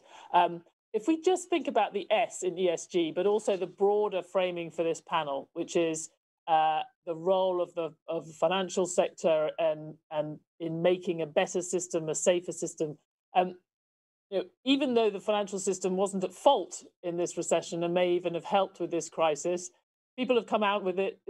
People have come out of this still not liking capitalism very much and feeling of social solidarity, wanting policies to combat inequality. Just each of you, is there a piece of this social challenge that you're now taking more seriously as a result of COVID, and what's the role of the financial sector in supporting that more inclusive approach? I don't know who wants to start. I'm happy to. We employ 250,000 people at JP Morgan Chase around the world, and have always thought that diversity and inclusion is the right way to run a big, broad company. And I know I speak for the whole dream team, that we ourselves are byproducts of people that have thought that before we arrived at whatever job we got to at the very beginning. And so I'm very proud to work at the company that I work for. I would be very proud to work at the ECB, which has also embraced that, and lots of other great companies, Tudor included. But it's something that has taken on much greater proportion, and I think it's very, very important that each and every company has it cascade all the way down through their company. And so it goes right back to the conversation we were having about having teeth in the way that you think about it. So don't just pay it lip service to say that we are diverse and inclusive, but can you measure it? Can you find a way to take a pulse of all the way down in the organization each and every day? Are you sure that you are fighting microaggressions that you can't see? And so all of those things become very important, and really the only way to do it is pounding the pavement each and every day, or pounding the Zoom, I guess, for a little bit of time before you pound the pavement, to really make sure that that's happening, and that the culture that you're creating is doing that, and then holding people accountable for it and actually taking action. So not just saying that's what we expect, but getting rid of people that don't live up to the standards that you hope. But my other comment that I just wanted to make on this front is I do think that the global pandemic has taught us a new way of thinking about work. And when we think about work in a new way, and we think about the flexibility of work, and we think about what Zoom I think, is the great equalizer. Everyone is the same size square on a screen, and there's no head of the table anymore. And all of a sudden, each and every voice at any age, of any gender, from any country, anywhere around the world, has the same representation. And I think that changes the way we think about where we hire, how we have equality in companies, how we think about flexibility to be able to have people work from wherever they are in a much more flexible environment to get through those tough times. If you're caring for an older set of parents, or you have to take care of children, or you want to add some flexibility into your life for other purposes. And I think it changes the financial services sector, which is in great need of that kind of change. And so I'm actually quite energized by what it means. And I think that the diversity and inclusion will change, particularly in our world, at a much greater rate than we've ever seen in the past. May I also come in, Stephanie? Yeah. So, I mean, I think we shouldn't forget that that this pandemic is very likely to increase inequality quite substantially. So even though I would say that we more or less came through this pandemic so far pretty well, I mean, it's perfectly clear that different parts of the economy were affected quite differently. We know the services sector was much harder hit than, for example, manufacturing. And this has implications for which countries are more affected than others, but also for which people are more affected than others. We know the younger people are more affected, the less highly qualified people are more affected, the women are more affected. And so this is a huge challenge coming out of the pandemic. And I think we will have to deal with that. We also should remember that the lockdowns had a particular impact on the very young generation, so namely our kids going to school. And this can, going forward, create substantial differences, and we have to deal with that. So what is the role of the financial sector in that? I mean, I would say the most important thing is that that the financial sector is resilient, because a non-resilient financial sector imposes huge costs. And again, very often it leads to the weakest being most affected by crises. So I think we should really focus after the pandemic on rebuilding resilience, because of course, it should be clear that there will be some costs for banks, let's say, from this pandemic. And then there will be a time to rebuild the resilience, because we saw, and Sabine also said that it was so important in this pandemic that the banks entered the pandemic relatively strong. But we will have to get back to that situation. And this will be absolutely crucial. And I think that is actually the role that the financial sector should play. Ulrike. Yeah, I think with any sort of disruption that happens, there are risks and opportunities. And, on the risk side, for sure, as we are moving into a more digital world post the pandemic, I do think, our digital skill gap, which will be a big societal challenge. There'll be fewer people who are going to be likely employed, and there'll be much more, automation in the future. So we have to make sure that we give everybody the same chance to participate in this digital economy. I think education has to be reimagined with that future in mind.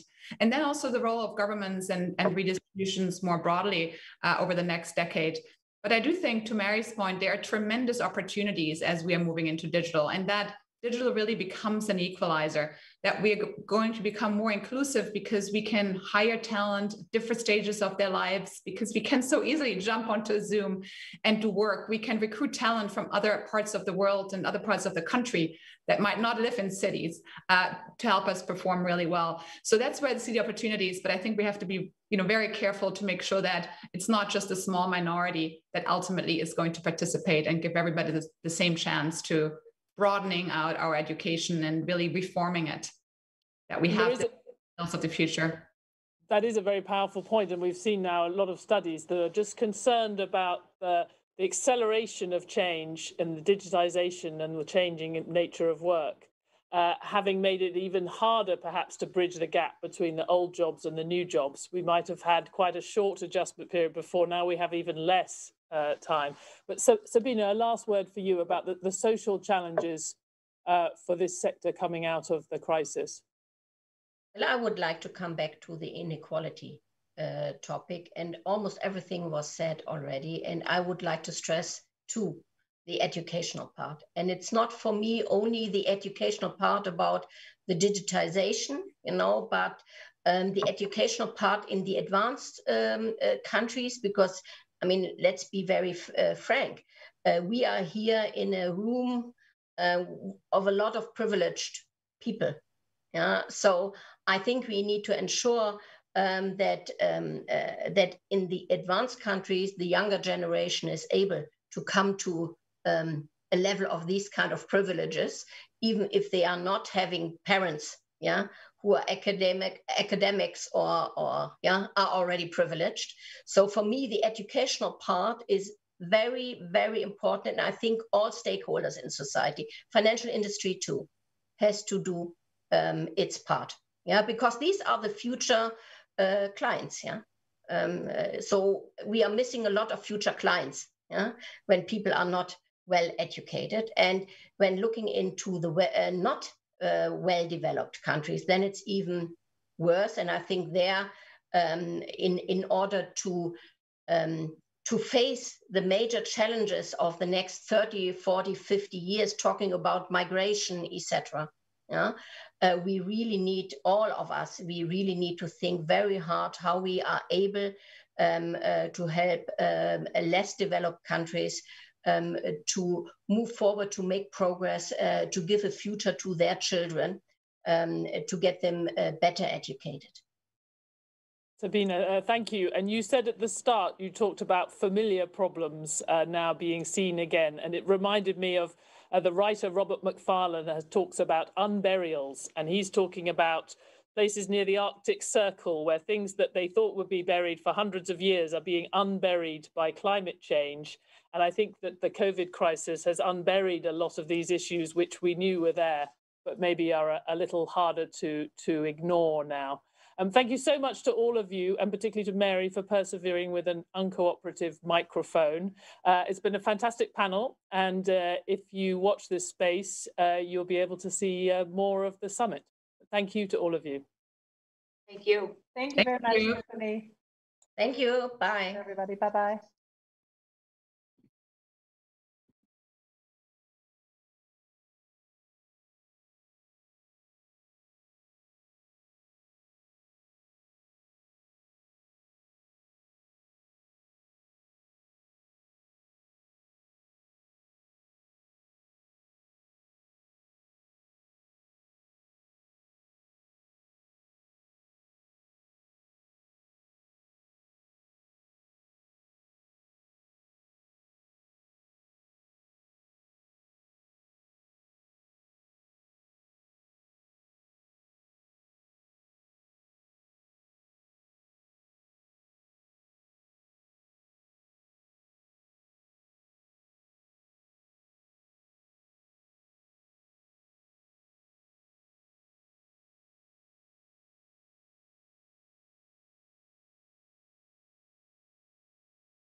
Can't see me, correct?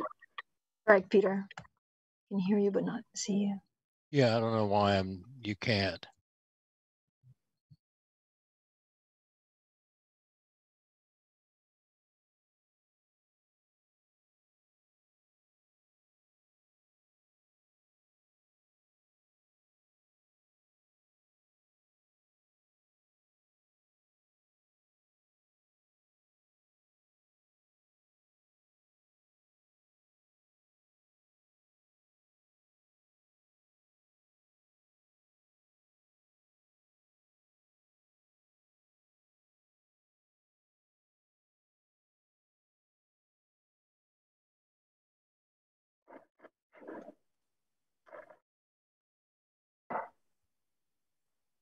Welcome back, everyone. I think we're on. I think you've all had a nice coffee break, and I'm delighted to be hosting the next panel. Now, this is, again, a panel on the gender issue. How will women's roles in global finance evolve? And actually, why do we still need to talk about this? I have a stellar panel that I could not be more excited about. Jill Adder, the chair, Egon Zender, Megan Butler, Executive Director for Transformation at the UK Financial Conduct, Peter Grauer, Chairman at Bloomberg, and Sir Douglas Flint, he is Chairman at Standard Life Aberdeen. So thank you to all my panelists joining us, and thank you for all of the audience joining from home or from the office. If you can, and please just send as many questions as you can and want to, you can just message me directly if you're on this Zoom call. So let's get straight to it because we only have 1 hour and we have a lot to talk about. I know there's been a lot of research, especially from the DIW Berlin, showing that many board members agree that diversity in boards can actually change the dynamics in the decision-making process. But maybe an open question to all of you, and Jill, I want to start with you. Is the pandemic putting women in finance behind? Have we made progress that now we're getting back on? Hard to say that there's progress. I think it depends where you are. Certain parts of financial services are showing more progress than others. I'd say insurance and some geographies are showing more. I'm not sure that that's true in all geographies. But the polarities are just getting bigger. In terms of, the best leaders are shining. So hopefully that gives some more women a real opportunity to shine and be seen for who they truly are. And I'm afraid the worst leaders are, coming across as inauthentic, and the CVs to exit follow. I think we're getting a bifurcation of leaders, and we're getting a bifurcation of cultures that will really impact whether organizations are a magnet for talent. And maybe it's an opportunity for more women to shine more brightly, but working from home, doing homeschooling, these are really tough. But I'm not sure we're seeing the opportunities yet. Megan, do you agree with that? Or will it get better quite quickly post-pandemic, or at least to the kind of progress that we were making in 2019? I think a little like the last answer, I think I'd question the level of progress we were actually making, perhaps across certain parts of industry. I think the pandemic has had a broadly positive, inclusive impact on a lot of businesses, which will benefit women just as much as it will benefit others. But the challenges associated with this working model, I think, are disproportionately impacting women. And not just women, it's also impacting people of colour. So this is not just a gender issue. I think it is going to be quite hard to get back into the office to get that momentum back towards change. So I think it's going to take a real heavy lift to actually get some of those initiatives underway again and up and running.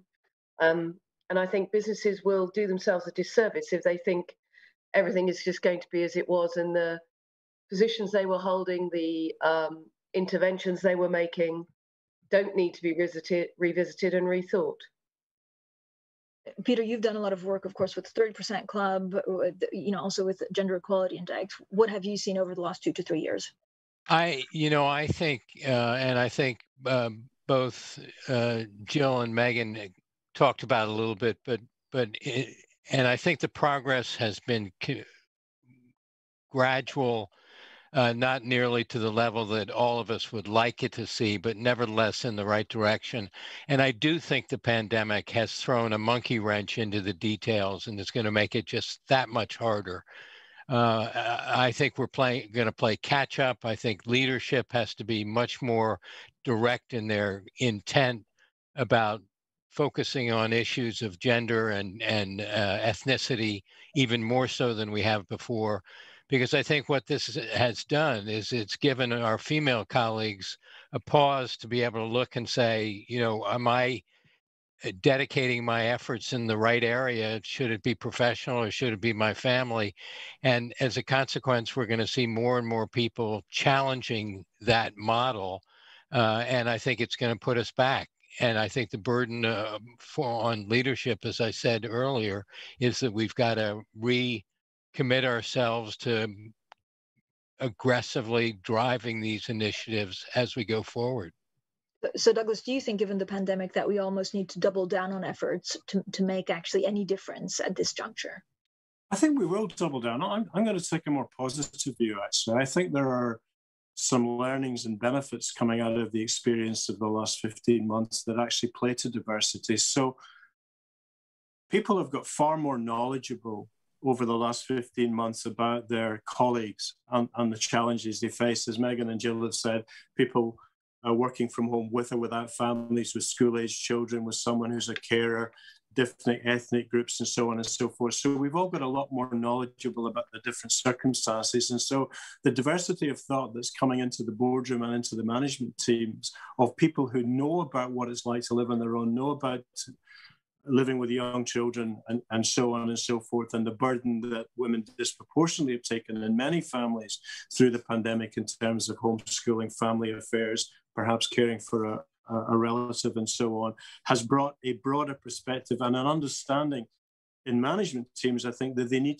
to know about that perspective, not only for their own workforce, but it reflects the customer base that they are reaching out to as well. I think the understanding the advantages of working from home and hybrid working is actually increasing the number of people from diverse circumstances who can build careers right to the top, in the sense that it used to be if you weren't in the office, suddenly you were a sort of a second tier operator, whereas now I think people have been operating exclusively from home at all levels. So again, that's not a barrier. And I think the final thing I'd say, which I think plays to a more equal workforce, is that one of the barriers historically, given the disproportionate role of women in family affairs, was the inability or unwillingness to travel. Well, we've all worked for the last 15 months by traveling very little. So not being able to travel, and indeed I think international long distance travel will be much less when we come out of this than it was before. So the perception that you need to be able to get on a plane sort of 30% of your time and travel around the world has been disproved in companies that have spent considerable amounts of time traveling. So I think in some ways, some of the barriers that were there, that were perceived, have been taken down. So I would put a positive side, as well as agreeing with what Jill and Megan were saying, and Peter. Megan, if you look at the working from home, I guess the concern is that it's unclear whether, you also hear stories of especially junior bankers working 19 hours plus, and for people with family, mainly women, that also at the moment or in the last couple of months had to homeschool, that was unfeasible. So is working from home an opportunity for the level playing field, or will it deter people to actually get promotions, or how difficult is it to work from home and have an even more diverse employee program? I think it's both. It has the potential to be life-changing and business-changing if people seize that opportunity. But equally, it can work completely the other way. And I suspect people on this call and people listening to us have had those moments, I undoubtedly have, where you find there is no gap between your home life and your work life, because it is all consuming and around you. You have nowhere to go, literally nowhere to go. So I think it has the potential to be a force for good, but if it's not done well, it can exactly work the other way. So all of these things become questions of leadership. and how the leaders in businesses role model around these things, what their expectations are of their people, and how they keep their eye on their own individual people and their own well-being. So I think, and I've observed firms do it well, and I've observed firms do it less well. I've seen us do it well, and us do it less well. But there is an opportunity here if we take it in the right way. Now, as a regulator, I'm always going to be worried about home working. I'm going to be worrying about controlled environments and all those good things. I'll be worried about how you grow appropriately inclusive, strong cultures when you are dispersed working, particularly as more and more new people come in. So there are some real challenges to some of this, but there is an opportunity here. So I'm not as negative as perhaps I sounded at the beginning. I think Douglas is right. There are opportunities here if the industry chooses to take them, to move these issues forward in a really positive way. The question is whether they'll take them or not, I think. I just want to take one of Megan's comments about culture. I think one of the huge things that's going to wind up being reassessed in a number of different ways are the culture of organizations as we go forward compared to what they've been historically. And for us, for example, we have been registering record revenue performance for the last 40 years that we've been in business. And we attribute almost that entirely to the fact that we come together on a daily basis as men and women with a common objective, common commitment, and a passion to what we do and the outcomes of what we do every single day. And we get to debate, we argue, and we agree, and we disagree, and we collaborate, and we communicate, all things that have become much more difficult to do when we do it remotely. And I think that's going to be ultimately a magnet to bring people to a large extent back together. And although I feel that we have proven that we can work independently and from home in a much more intense environment, as Megan had articulated, I also believe that the culture of organizations in the end is going to prevail. And in many instances, to progress and take on incremental responsibility, you're going to have to spend a fair amount of time in the office with your colleagues, getting to know them, having them get to know you, and feel confident that you can ultimately take on that additional responsibility. If I may, Peter, I think Bloomberg is a leader in this, because when we think about it, the office going forward is going to have to be a place that people want to go to rather than a place that they're assigned to, and therefore it's got to be an environment for association, for innovation, for team working. It's going to have to have cool facilities in it. A place with a desk and a computer is no longer going to be the definition of an office. And I mean, your offices in London certainly are amazing in terms of just the feel and the sort of coolness around them. I think we're all thinking, how do we create a space that people go, I want to go to the office. It's worth the commute to get to a space where the facilitators I have are much better than home, and I can work with my colleagues, and I can learn and develop. And of course, we're all very lucky because we're of a certain age and success and so on and so forth. But, I think very much about the people joining the firm who are, working on their ironing board in a shared house with 3 or 4 others. I mean, that can't be a fun experience. We've hired over 3,000 people in the last 16 months, 14 months. And they all were hired without coming into the office. And so we now have underway a program in increments of 25 people at a time that we're doing in New York and London, our largest centers, to bring them in. Mike gets up and speaks with them, or I will if Mike is not available.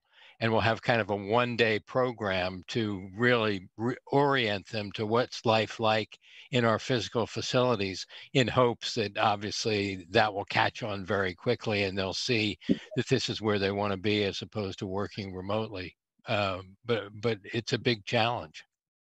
I fully agree with the culture piece. I mean, those cultures that are genuinely showing the compassion, the understanding, the flexibility are going to be those that really keep and attract more talent. I think we are at a critical 6 months, though. We've seen more people at high levels of stress and close to burnout. I think you almost need to be watching out for who you're not seeing and hearing from, because that's often the withdrawal. So being aware of that. And also, I think it is an opportunity if we manage to shift the way we think about potential and promotions and opportunities.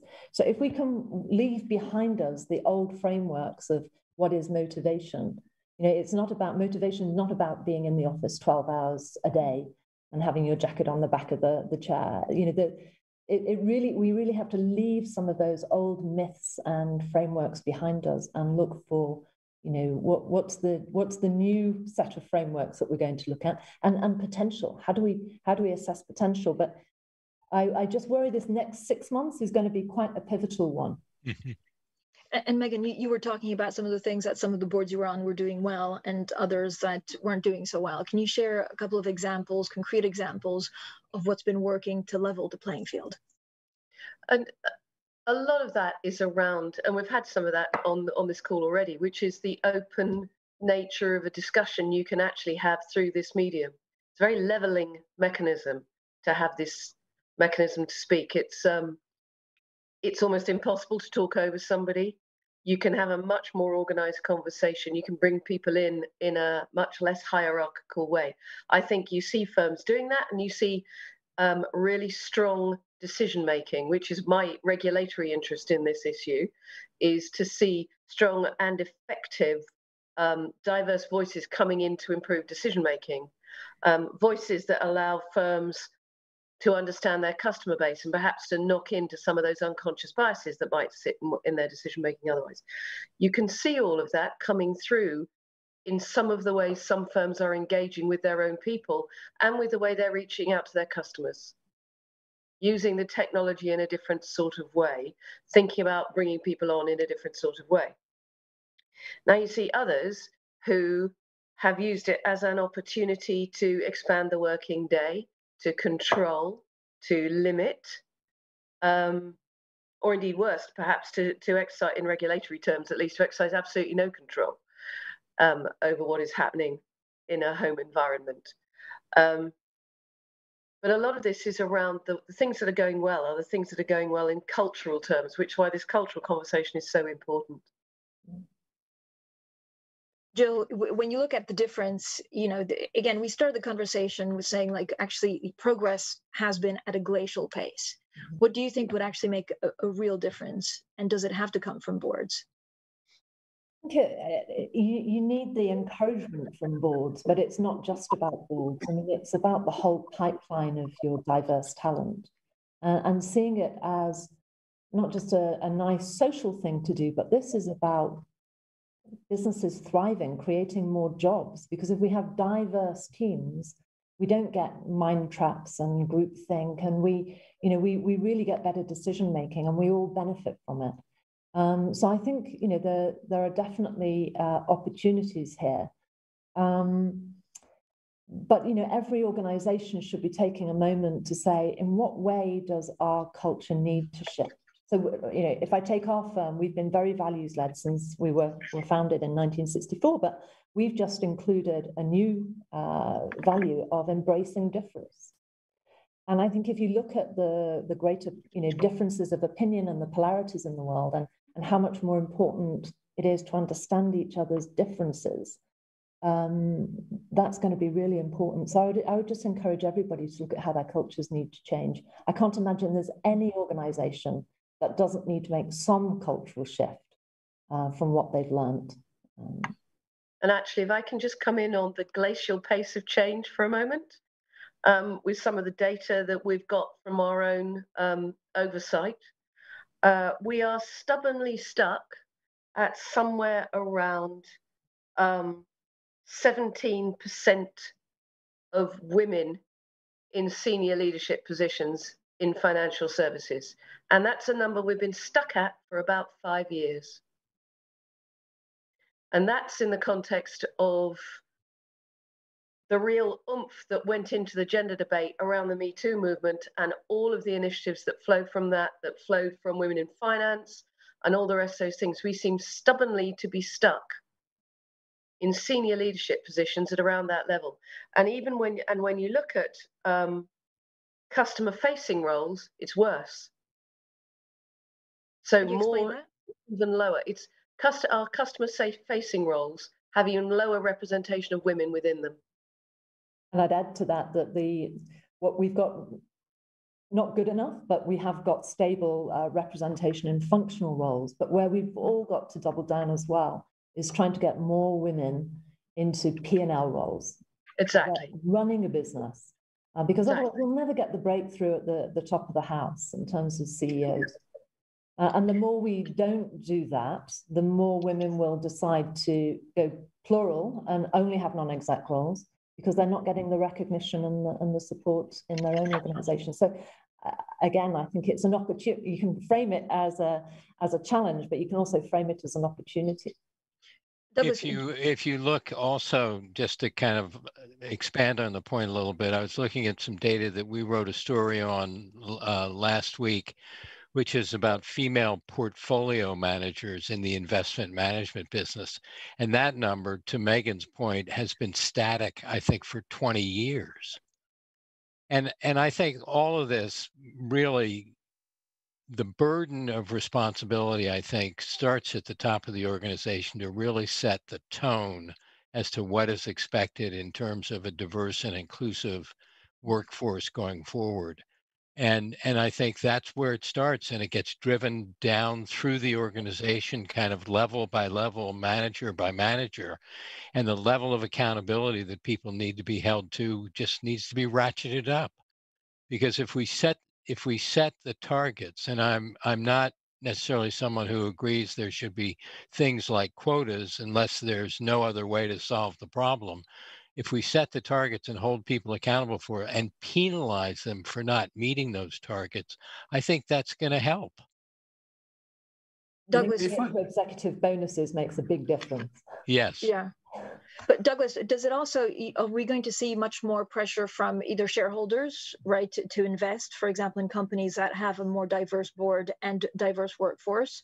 Or even I've heard, for example, for lawyers or service companies, that when you pitch, people and customers will start looking at the diversity and say, well, actually, no, you're not diverse enough. I'll bring my business elsewhere. You're absolutely right. The pressure, the leadership has to come from the board, as Peter and Megan have said, but the pressure is actually coming from the workforce, but also all the other stakeholders. I mean, as an asset management firm now, we would never send, because our clients would never accept it, that we sent an all-male team to do a pitch. I mean, you would fail before you'd even got out of the lift.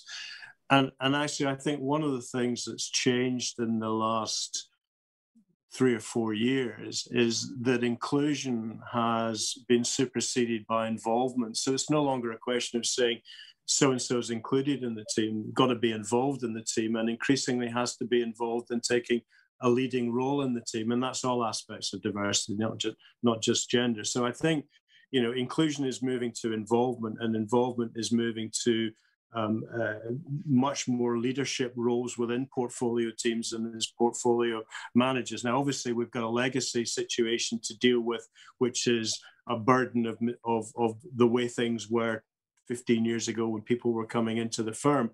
But it is changing. And I think that people coming into the firm expect nothing less. And our clients, our regulators, and our shareholders expect nothing less.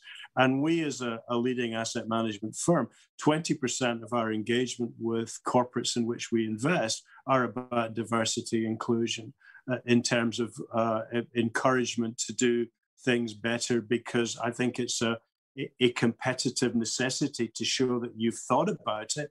I agree with Peter. I don't think quotas are a good idea unless everything else has failed. But to say that we thought about it and we are recruiting the best people, and we can demonstrate ultimately that we're getting diversity of thought, diversity of experience, and the way we can demonstrate that to you is the following.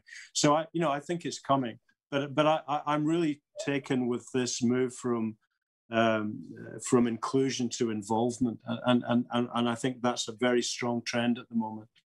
Douglas, do you think that there will be meaningful movements? I mean, we've been talking about this for such a long time, and it reminds me of when Christine Lagarde was head of the IMF, and she said she used to go and see, heads of state saying, "Oh, I'm looking for a finance minister, but I haven't been able to find a woman because they don't have the qualifications." And apparently, she used to, go with a list and say, "Oh, I drew up a list actually of potential candidates. If we don't have quotas, will the system change itself?"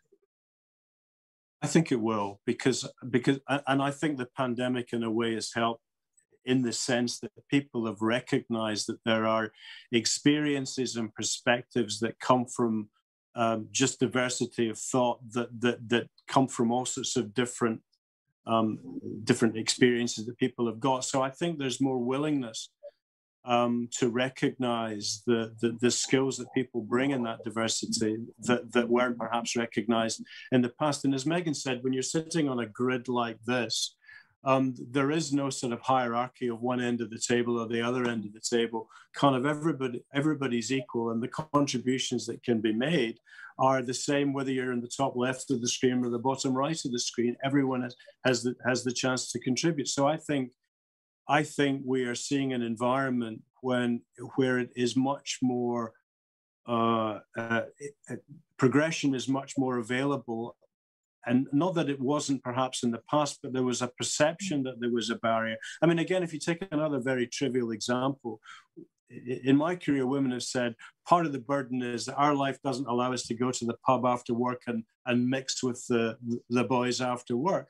Well, the boys aren't mixing after work at the moment because they're all at home as well. So, I think that the inclusiveness that working from home has brought has unpicked some of the barriers that existed in reality and also in people's minds. So I think there is demonstrable progress at the moment. Jill, how do you explain? I mean, it's difficult to explain because I know there's a million studies on this, but when you talk about not enough people being in the pipeline, for example, for becoming chairwoman or being on the board, when do women tend to drop off? Is it, at recruiting level? Is it higher up? Is it when you become an executive when they have children? And has that changed through the last 5-10 years? I think all of the above. I think the more we get flexible approaches to careers where you can go fast, slow, fast, if you're going to have maternity leave, or ways that bring back people in with integration and mentoring really help. But there's also this point where, some women get to and they just say, nobody's taking me seriously in my day job. I'm not going to get to the CEO role. So that's when typically they make the choice to go plural because they can get on board more easily. But even that's different in different geographies. So, in some countries, we are seeing really good progress. I mean, look at banks in the UK. We've got quite a few women heading up banks, and now, in the US and different markets. But, if I look at some of take Germany, given the conference we're in, there, we're getting, the debate is about, can we get a woman on the board? Can we get a woman on the executive committee? Whereas in some markets, it's, can we get critical mass? And what's the magic of 3? So that's different. But on boards, in some countries, women are being invited onto boards, but then they're not actually being put onto committees. So you basically cap their learning curve and their ability to contribute. So there's quite a lot of progress, of challenges, but we're seeing some banks who are really going the extra mile to develop that pipeline talent, really focusing in on bespoke development for their top women. And you've got everything from, a bank I know well that, has got their top 40 women, and they're really, really investing in them.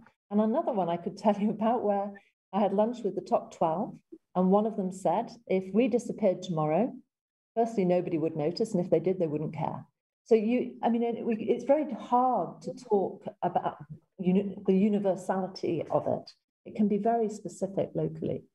But I think that's where Douglas, as the kind of spokesperson, and I don't mean this specifically personally to you, Douglas, but the investment management, asset management business, I have always felt, since I helped start the 30% Club in the United States, is instrumental in making this change happen, because they're the shareholders.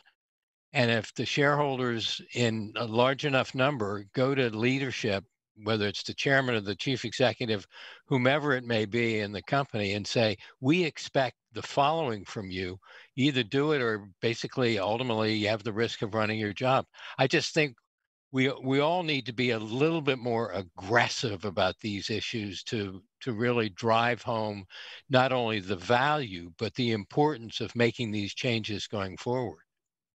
Peter, can you talk about some of the things that have worked for Bloomberg? So there, schemes, I don't know whether it's unconscious bias or mentorship, the ones that have worked and the ones that have not worked.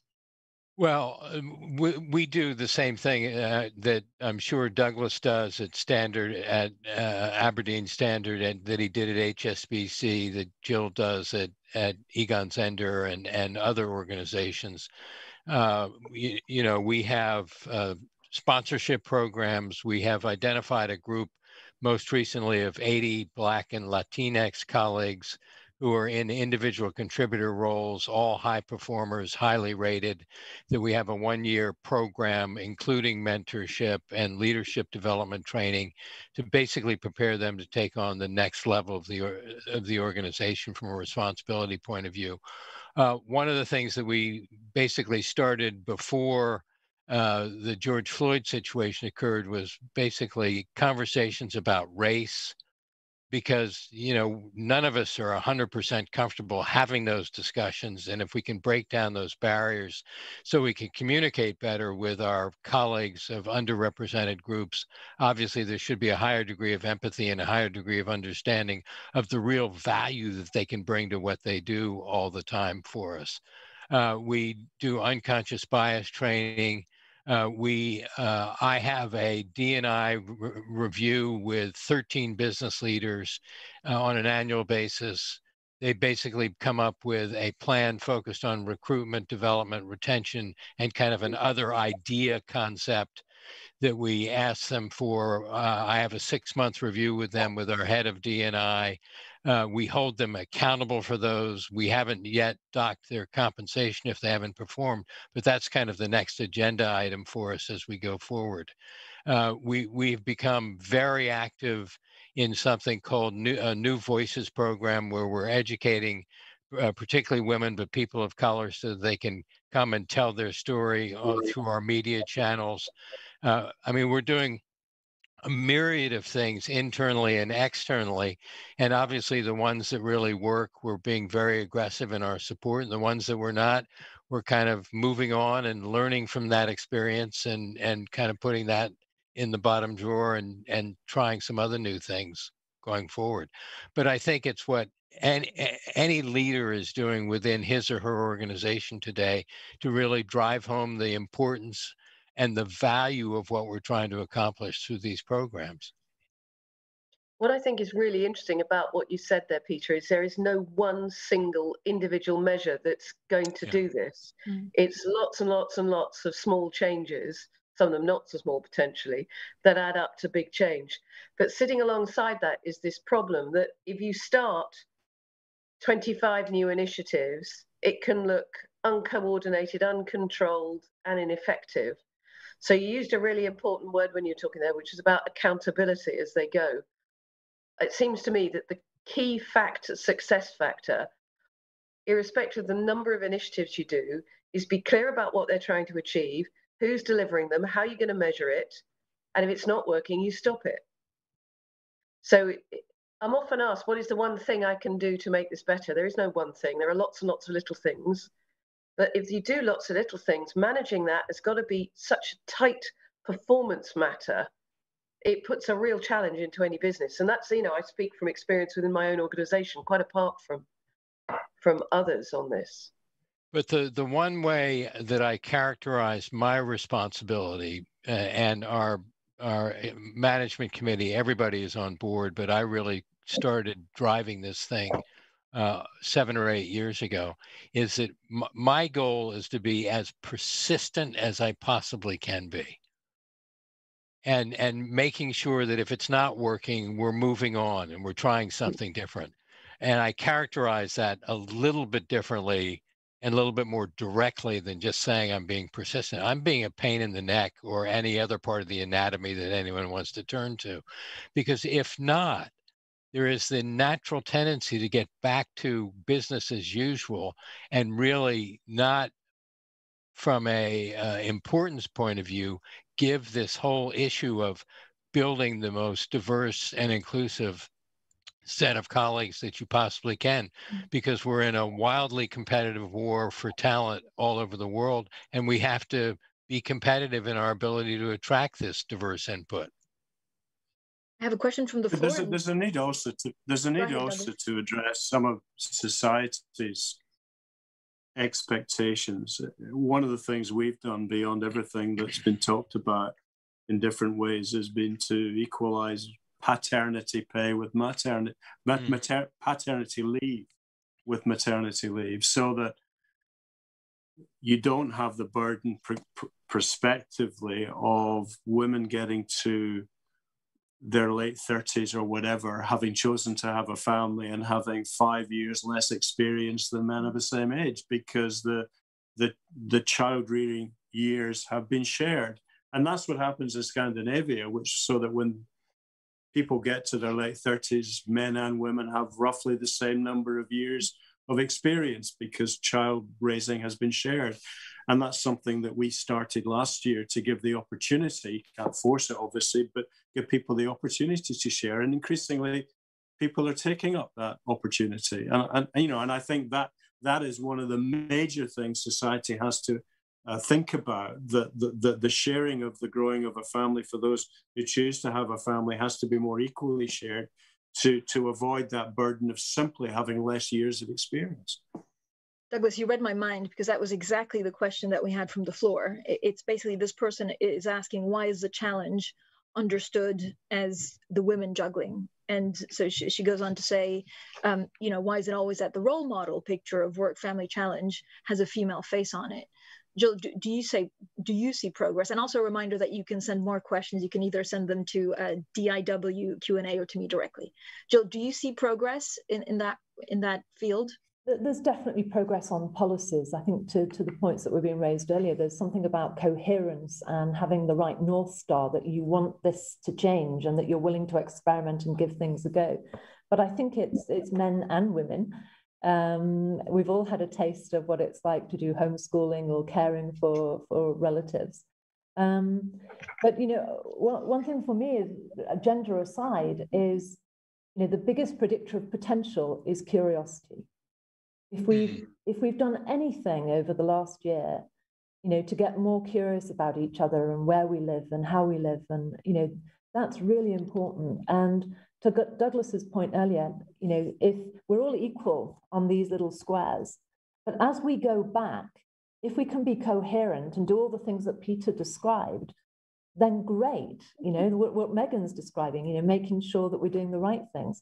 But if we go back and we slip into old ways, then we just won't. We won't have that. The authenticity as a culture to do what we say we're doing. And there's something here about walking the talk as we go back that's really important, men and women, and staying compassionate. We all come back from this change. We are all coming out of this as changed people. And if we're not curious about that, then I think it's danger zone. If we get really curious, gender aside, we will make progress. Again, I think you were the one saying that actually the next 6 months are going to be really critical. Yeah. Who will make the biggest difference in the next 6 months? Is it boards? Is it just the DNA of a company, or something else? I think it's the leadership, the day-to-day leadership, CEO and that team. But the boards also need to be checking for this coherence and this alignment, the signals. They can pick up the signals. They can bring the outside in and say, look, these organizations are doing this. What are we doing? Our culture has to change. How are we changing our culture? How are we assessing? Are we really assessing for potential? And a big one, I think, for everybody is to make sure we're not expecting everybody to conform. And that's, going back to Douglas's point, that's been really important. We haven't felt the need to conform over the last year, and nobody's going to want to feel that again. And the biggest loss of theoretical diversity is conforming. Because you can count women, you can have quotas, all you want. But if at the end of the day, those women feel that they have got to conform, you basically haven't got any more diversity than you had at the start. So hopefully one of the big lessons we've learned is conformity is a thing of the past. Megan, is that the main issue? Go ahead, Douglas, and then I'll go to Megan. I was going to say, I think there is a real risk. It's very clear that there are cohorts that are going to come out of the pandemic in a much worse position. And one of the things that one of the segments that I think everyone's very concerned about is school-age children who've had 15 months of intermittent or pretty remote schooling that has not been as good as it could have been in many instances. And parents are going to be faced with the challenge of children that are behind where they should be, and what are we going to do about them, and where does the burden of supporting them? And that's why I think there's a public policy need to think about what support do working families need to support the children back into education and to help them to catch up without one of the parents having to give up work to provide that support. So whether it's through tax policy or some support for childcare, there needs to be some thought given to, are you going to see a whole bunch of adults, mostly women probably, but men as well, who that they have to give up work to support their families, their children, to help them through the lack of schooling they may have had for the last 15 months. And that I think is a big issue, which will fall disproportionately, for obvious reasons, on women. Megan? I think that's right, Douglas. And if you look at that, basically means that whenever any country comes out of lockdown, whenever that is for any country, but in the UK, touch wood, some point in June, actually it's not over. No. The mere fact that things have lifted, these issues aren't over. So, and this comes back to the need for businesses not just to be thinking, great, everyone back in the office, come whenever it is in June, back to normal. Whatever that normal is, it's not what it was before, because we've got this, whatever we've been through in the last 15 months, it's got a very long tail on it, I think. Some of that positive, a lot of it not positive. And yes, that is going to fall disproportionately on people with childcare obligations and other caring obligations as we move forwards. But, you know, there are opportunities in the way this works for firms that choose to take it, I think. Yeah, I just want to add, because I think the richness of this conversation is really exceptional. I think any organization that has survived the last 18, whatever the time frame is, if they don't take the time to reflect on what they learned, the positive and negative experiences of what the pandemic did to all of us organizationally, and think about the application of the kind of best that comes out of that analysis as we go forward, are going to be left behind. Because I think the world is forever changed, and not acknowledging that, I think, is a recipe for disaster within that specific organization. I have another question. Sorry, go ahead, Jill, and then I have a question. We all long for normality, and to Peter's point, you know, I almost wish we could get rid of that word, because normal, you know, what's normal? Yeah. The new normal. I have a question from the floor, which is, I wonder how the impact of programs such as unconscious bias trainings within the organizations are evaluated in order to assess what works. I don't know who wants to go first. It's a hard one. Douglas? Yeah, well, of course, it's very topical here, because we had the leader of a very big firm talking about the lack of value from unconscious bias training, which didn't go down particularly well. I think unconscious bias, I don't think you can train people, but you can certainly make them aware of things that they take for granted, that you can challenge them as to why do you think the way you think. So I think by example, rather, maybe that is training, but by example, you can expose people to differences.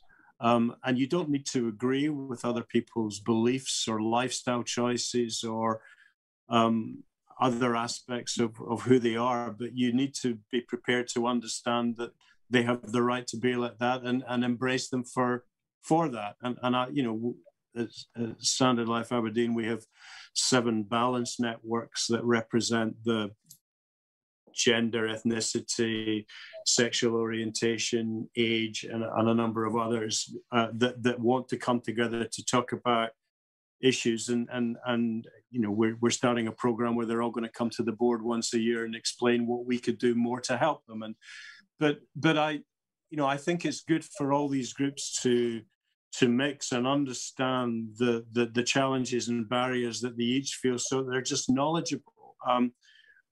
Unconscious bias training sounds awfully formal, but just recognizing differences, I think, is hugely important. And I think, again, one of the benefits of this pandemic working from home period is we've all seen into other people's houses, and we've seen where they're working from, and we've met their children, we've met their puppies, we've met their dogs, we've met their, you know, we've met the sort of the spouse wandering across in a state of going to the swimming pool, or carrying the golf club, sneaking out. So it's been good to just understand how other people live, and I think revealing.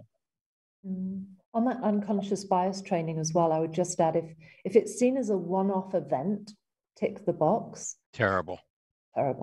But if it creates a language that you can use, and if it creates more in the moment feedback to say, well, why did you see that, or why did you not speak up, or, you know, just to have a language to talk about, then I think you get real difference. So I would see it as almost lifelong learning than an event. Bill, I think you also said earlier that, you know, linking compensation, for example, with targets such as gender diversity hiring would definitely give everyone a bit of a boost. Is it the most efficient way? Are you for quotas? Like, I'd love to get a sense from each of the panelists of some of the most, you know, maybe radical propositions of what they think would work and wouldn't. I wish, as was said earlier, we didn't need quotas, but we do. And I think things like the 30% club have been really important. But, you know, I have absolutely seen that when executive pay is linked to, you know, diversity in teams, then miraculously change can happen. So I wish that wasn't the case, but I'm afraid it is. Couldn't agree more with that. I couldn't agree more. And it's one of those things where my view has moved. In my 20s, maybe even my 30s, I would have been completely against targets. I would hate the idea that I was benefiting from anything like that. Been in this industry too long. They work. We need them. Yeah. They move the dial. So I am now a keen supporter of targets, and indeed I'm subject to one in my own organization. Peter? I again, being a participant in these initiatives, an active, committed, passionate participant over the last now 10 or 12 year time frame, I just think that we've got to be much tougher in how we legislate what gets done. And so I think quotas are probably the right way to go. The other thing that I would mention, Larry Fink, who's been out in front of an awful lot of these issues, was one of our first members of the 30% Club chapter for the United States. And I think one of the first people to implement with his direct reports a pay scheme that basically either rewarded or penalized them for how they do from a D&I perspective within their respective businesses. And I think the numbers have reflected that in a positive sense, where they've gotten better as a result of that much more detailed attention to the issue. Douglas? I think targets are a good idea. I don't like quotas because I think it goes against, we choose I'm a great believer in comply or explain. So I think targets are a great idea. But if you're not meeting them because there's a much better option, I think you should be allowed to explain that. I worry too, if we go down a quota track, if we end up in a system where there's a quota on gender, a quota on race, a quota on other minority disadvantage, there's a quota on sexual orientation, it's going to become incredibly difficult to manage a workforce if you're suddenly looking at the grid and saying, I've got to have someone to fill that box. And all the women I've talked to about this, you say that they never ever want to be seen as someone who got a job because they were quota filling. And I think that's absolutely right. And ultimately, diversity inclusion to me is about diversity of thought, diversity of experience, which comes from lifestyle and education and everything. And that may be encapsulated in someone partly through their gender or their ethnicity, but there are many ways of getting diversity of thought and diversity of experience. And I worry that it becomes a box ticking exercise in some organizations as opposed to a truly reflective approach. And we are beginning to see a situation where there are people who are saying, if you are white, male, working class, straight in orientation and so on and so forth, you don't fit into any group. So who looks out for you? And I just think there shouldn't be anybody excluded because they're not in a cohort. It should be about diversity, but how you can evidence that is clearly a challenge. And I think we're all much more comfortable than we were allowed to be 20 years ago about bringing in people who've got very different look and feel and experience. But we should be targeting diversity rather than quotas. I would just add two other things, and I'm backtracking a little bit based on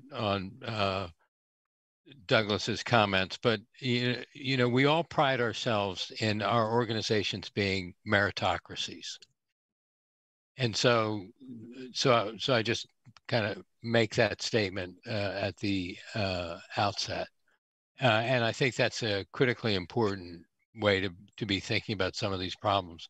But it makes the problems a little bit, they take on a little bit different flavor, I think, as a result of thinking about things in that context. Megan, do you worry that actually by putting quotas, then you leave part of the workforce, disillusioned? To be clear, I was talking targets, not quotas. I think they do drive different behaviours. So on some level, I would recognise some of what Douglas just said in the context of quotas. I very much support targets. But in my only real thinking around the distinction, though, as I look at this, is we've been talking about gender in this industry for as long as I've been in this industry. We've had a lot of attempts to move the dial. The thing that appears to have moved the dial finally is transparency around numbers and targets. So I think at the end of the day, we're so far away from where we need to be. I think targets are useful to incentivize some of those behaviors. And I'm the last person, in a sense, to have got there because I hate compliance box ticky approaches to any of these things. But my observation is targets work. Targets. I'd have to say I agree with that, and I'm backtracking a little bit on the quota discussion. I do think setting targets is the real way to go to attack the issue. And even the targets only work if, as Douglas says, it's about then the inclusion and the involvement. Yeah. You can count all you want, but unless their views count and they feel heard, there's no progress. So we only have a couple of minutes left. Jill, I hope we speak before 2 years from now, but how will you measure success? How should businesses measure success in this space in 12, 24 months? We've talked about transparency. We've talked about accountability. How do you do it? I think there's going to be some real hard measures on whether you are a magnet for talent. So, you know, the exits that you see will be a reflection of the culture and quality of your leadership over the next 2 years. And so everything that we do, we must be thinking, how do we increase our sensibility to these issues and our awareness that our actions are in line with those, and that everything we do is thinking about the value that we can add if we are more inclusive and progressive, you know, employers. So, you know, this is the war for talent, and we're going to see it play out. And it's going to be there's going to be a bifurcation. So, you know, at the moment, how you develop people is the best predictor of future success. So yes, we can have the targets, but if you're not developing people that you have in the system, in the pipeline, then you know, you can't stand still, you'll go backwards. So look at that investment, it's a business decision. What is the business investment you are going to make in retention and in making this a great place to work? Peter, how will you measure success? Well, as I think all of the people on the panel know, the kind of watchword at Bloomberg is, if you can't measure it, you can't manage it. And so we will continue to measure and look at that measurement tool as one of the ways we're succeeding in achieving greater diversity and inclusion. But I think to Jill's point, it also has an awful lot to do with the next generation of leadership and how they embrace the value of diversity and inclusion in day-to-day decision-making, the development of the products that we offer, how we deal with our clients and institutions around the world. And I think that's admittedly quite intangible, but nevertheless another thing that we'll look at. And one of the other things from my perspective is we just need more diversity in more senior ranks within the organization. And I think that's going to be something that we can all benchmark and see. You know, I don't intend, and one of our colleagues was saying this on the panel discussion earlier, to me, to walk into a room either virtually or physically, and there's a group of 5 or 6 white males and nobody else,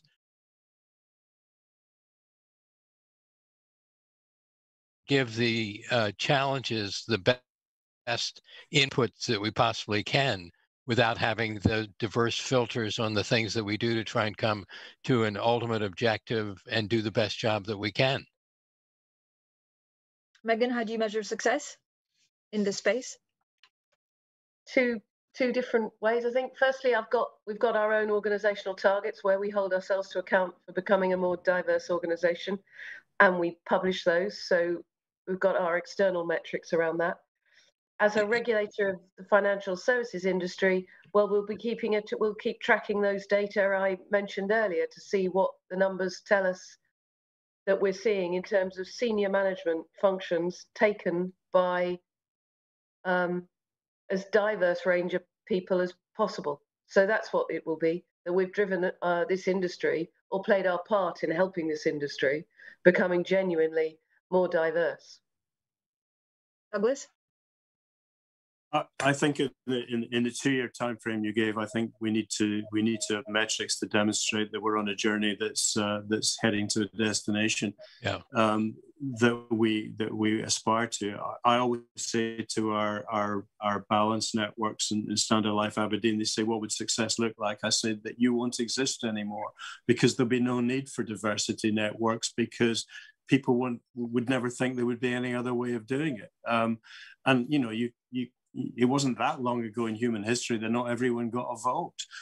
So, you know, we take that for granted now. So I would think the ultimate success is that we no longer talk about diversity inclusion, because it's just embedded, and they're, you know, people look askance at somebody that says, but don't we need to think about you know, the way we shape the organization's thinking and human talent, and there is no other way of doing it than the way we'll do it, hopefully, in the future. And therefore, there won't be a need to focus. But we're a long way from that. But ultimately, that to me, I think, is the ultimate ambition, that we no longer have a diversity and inclusion subject matter, because it's just the way we do it. Do we need to wait a generation for that to happen, or no, can it be quicker? Well, we can't. I think if you Douglas and I won't be around if we have to wait a generation. I think some of the people that say it's going to take 2 years for pay equality, no, we've got to get this done within the next 10, 15 years. I mean, cracky, if we can conquer climate change by 2050, we can surely conquer diversity a heck of a lot sooner than that. Well, and think about what we did with vaccine for COVID-19. And if you look at the scientists, the vast majority of them are women. Yeah. Final thoughts from Megan. When you look at some of the things that we've talked about, and if a chief executive were to say, actually, how do I need to look at this? What's the common mistake that you see on boards, or what's the common mistake that you see from executives of how to look at this? Is there a lens that they should be looking at it differently? Two things, and it connects a bit to the conversation we've had. One, they're all looking for the silver bullet, and they're all thinking they can do it in the next 24 months. Those would be the common mistakes. It's a harder slog than that, and it takes a lot more creativity and understanding your problem. Well, thank you all. Thank you. That's all. Thanks, everybody. Great conversation. Thank you. Nice job. Thank you so much for a spirited conversation, Jill Adder, Megan Butler, Peter Grauer, and Douglas Flint. With that, I'm going to hand it to Axel Weber. Hi, Axel. Thank you, Francine, and great panel, and thanks for everyone to be on. Really appreciate your time and the insights you provided. So great day actually all the way through at the DIW conference, second one of it. It's now my pleasure to introduce Brenda Trenoden. She was a member at the first conference, as many of those on the panels we just heard. Brenda has since then moved to be the partner at PwC UK. She is leading the workforce strategy and culture consulting practice. And she is, of course, well known for her role as a former global chair of the 30% Club, which was mentioned quite a bit by Peter Grauer and everyone almost on the last panel. She is a strong advocate of women economic empowerment and has been recognized with several rewards for her global campaigning for a greater gender balance across organizations as a voluntary business-led imperative. And we just talked a bit about quotas and targets in the last panel. Brenda was awarded the CBE at the Queen's Birthday Honours List for services in the financial sector and for gender equality. Of course, she has a long career in the financial sector, and I really appreciate her speaking to us today. She, as I said before, after having been on the last panel and we just in the waiting room exchanged a few views, really felt that this is important to have this event, but at the same time, it would have been preferable to have it physically again in Berlin. I fully concur with that view, and I can promise you we're trying to do the next one as a physical conference. So Brenda, without much further ado, let me pass the floor to you for your speech, and then I would encourage everyone in the audience, if you have questions, to post that in the chat room, and I will read them out and basically give them to Brenda. So Brenda, the floor is yours, and thank you for being with us today. Thank you very much, Axel. Well, first of all, I was really delighted when you invited me to come back to speak to you again. And as you say, and like many, I'm sure here, I wish that we could all be together in person and have some of those conversations around all of these great panels, talk about them afterwards, and really help put the world to rights. But it has been another fantastic conference, and there's been so much brilliant and thought-provoking content on financial institutions and how everyone should be preparing for the future. But one thing I think that's come up a lot, particularly in the last panel, is that things that have not changed nearly enough since I last addressed the group in May 2017 has been that there's been little progress on gender diversity. And so, while we've seen some progress with things like Jane Fraser being named CEO, to Citibank, which is great, the numbers around representation on executive committees, I think according to Oliver Wyman's report, we're looking at 20% women on financial services exec committees, 23% women on boards globally. And so the financial services industry is still what I would say woefully behind where it should be on gender balance. The murder of George Floyd in the US last year triggered a worldwide response that really highlighted that we also need to be looking at the barriers for other underrepresented groups more broadly in terms of diverse talent, particularly in senior leadership roles. I think the pandemic is also creating new and different challenges for our workforces. And many of those challenges will definitely set us back in our representation objectives. And we've certainly heard some comments about that from the earlier discussions.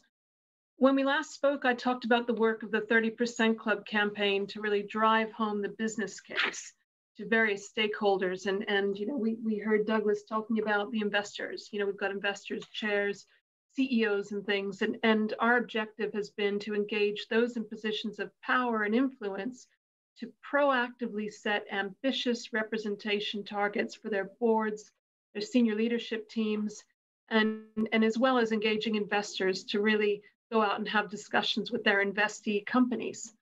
And this approach has had some great success with increased numbers of women as non-exec directors on boards, but not enough has been done in the senior leadership roles and further down in organizations, as I mentioned earlier. As organizations, when we work with our talent pipelines to achieve gender balance, you know, we need to ensure that we include women from different backgrounds in those efforts, not just one group of privileged women.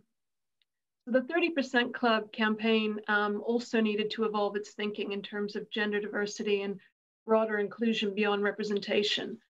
We wanted to really engage with business leaders on the commercial imperative for gender diversity. And so this started with a conversation that I had with John Flint a few years ago, just after he had taken over at that time as CEO of HSBC. And John had agreed to sign up to the 30% Club, which I was chairing at the time, and had asked me to meet with him to talk about how he and how HSBC could really help the campaign to promote gender diversity. And it was really interesting conversation. You know, he said he thought we should add a focus on business strategy because inclusion and diversity should be an integral part of the business and of its purpose, rather than being boxed into HR or CSR or ESG. He really thought that it should be the golden thread running through everything that an organization does. And so we wrote to a small group of CEOs of companies that we believe to be ahead in the space, and we invited those companies to join a strategy best practice working group that would really help companies understand how to unlock the commercial benefit of building inclusion and diversity into business strategy. To put it simply, we really wanted to illustrate, and particularly to business leaders, that gender diversity wasn't a problem to solve, but a huge and largely untapped opportunity to seize. We really wanted to reframe it. So in November 2019, we launched our joint 30% Club PwC report called Are You Missing Millions? Happen to have a copy here. You can find it online. And we worked together with Unilever, Vodafone, Diageo, GlaxoSmithKline, and HSBC with support from WPP. And so the report that we produced really highlights case studies where companies are looking at gender diversity as a commercial driver and taking an external view. These companies are leveraging a commercial focus on inclusion and diversity to differentiate their businesses, to really boost brand loyalty and reinforce their social license to operate. And so it's probably easiest to explain with a couple of examples. So I'll start with Vodafone. When Vodafone looked at their markets broken down by gender, they discovered that women are 10% less likely than men to own a mobile phone in low and middle income countries. And that translated for them into a mobile gender gap of 200 million women who don't have the same ability as men to communicate, to access information, to learn, to manage their finances, to set up and run a business, and even to get help if they feel threatened. So as a result, they spent some time understanding why that was the case, including the fact that in many of these countries, phones are sold by street vendors, and they would then have access to the women's phone numbers and could harass the women. So Vodafone solved that. And importantly, they made a commitment to connect 50 million more women across their emerging market footprint by 2025 to really narrow that gender connectivity gap. So what did they do? First of all, they set up a service called Saki in India with location alerts. They set up Mum and Baby in South Africa for healthcare and child development and reproductive health information. And these services were free. So what was the outcome? Well, by the time we launched our campaign in November 2019, they had connected 20 million of the 2025 target of 50 million already, and millions of women have subscribed to Saki. Over 1 million women signed up to Mum and Baby within the first 10 months, and that resulted in an increase of vaccinations of 650,000, amongst other things. And of course, for Vodafone, there's been a corresponding increase in both loyalty and in spend. Another example is from Unilever. So it probably won't surprise you to understand that 70% of the people that are making decisions to buy Unilever's brands are women. So when they looked at the impact of their advertising campaigns by gender and found that over 40% of the women surveyed couldn't relate to the women in their ads, they knew they needed to do something. And by the way, it wasn't just the women who didn't like the cleaning obsessed stereotypes. The men also disliked the stereotypes of the man who's useless around the house.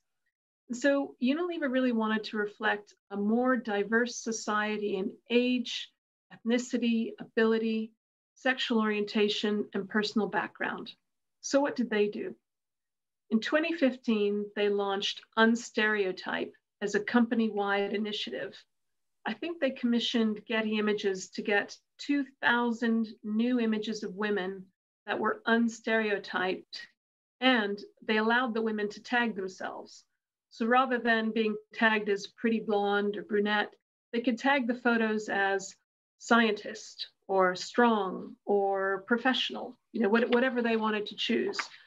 In 2017, they joined forces with UN Women to launch the Unstereotype Alliance, bringing the whole industry together to use the power of advertising to help shape perceptions that reflect realistic and unstereotypical portrayals of both women and men. So importantly, what were the outcomes?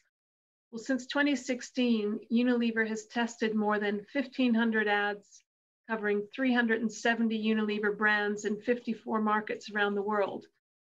The ads with more progressive role depictions show uplifts on both short and long-term metrics, including 37% more brand impact, 28% uplift in purchase intent, a 35% increase in enjoyment of ads, 30% increase in credibility, and 17% increase in relevance.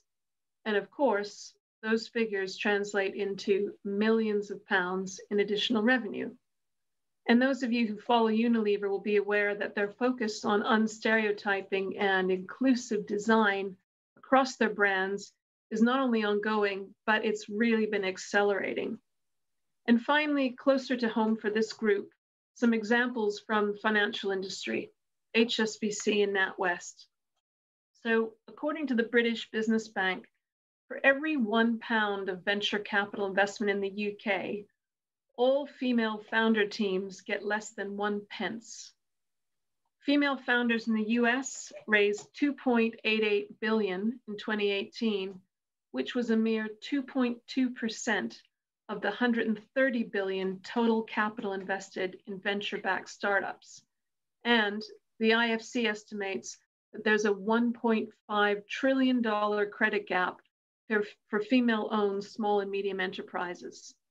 So in spite of this, a US study by BCG, the Boston Consulting Group, of 250 startups founded and co-founded by women reveals that they generated 10% more in cumulative revenue over a 5-year period and delivered 2 times as much for every dollar invested than those set up by men. So HSBC saw this opportunity and they launched a gender lens finance initiative with the aim of embedding the empowerment of women into mainstream business lines and products.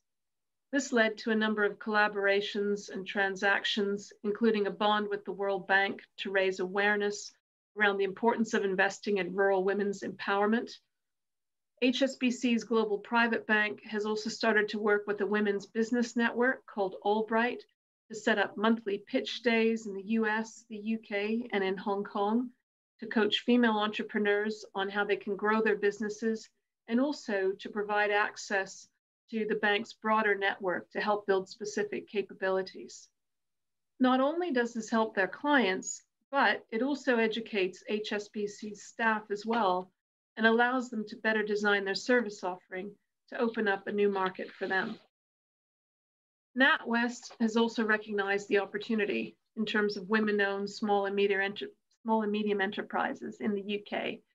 A few years ago, Alice and Rose realized that although they had a big share of that SME market, the profile of the market was changing, and they needed to have people who could better understand their clients, particularly the women-owned SMEs.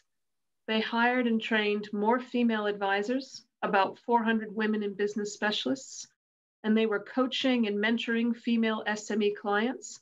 They set up 300 events to address 11,000 female entrepreneurs, and they created 12 regional entrepreneurial hubs, which were staffed 50-50 in terms of the balance of women and men. Alison then went on to lead the UK government-sponsored Rose Review of Female Entrepreneurship, which led to the Invest in Women Code, which now has 100 financial institutions signed up.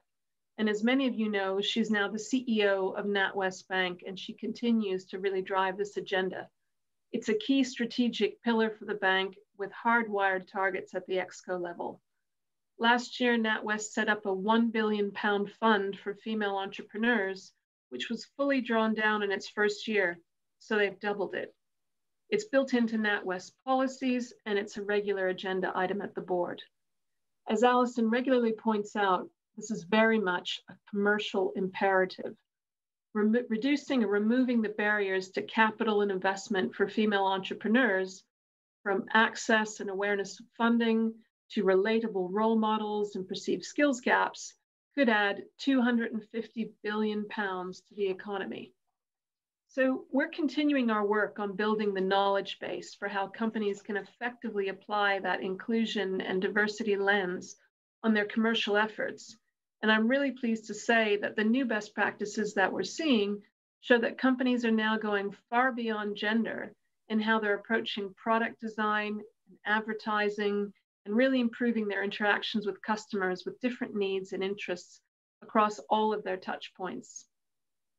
Now, changing tack slightly, I think we all know that it's very difficult to be sensitive to these external opportunities without a strong internal focus on inclusion and diverse representation.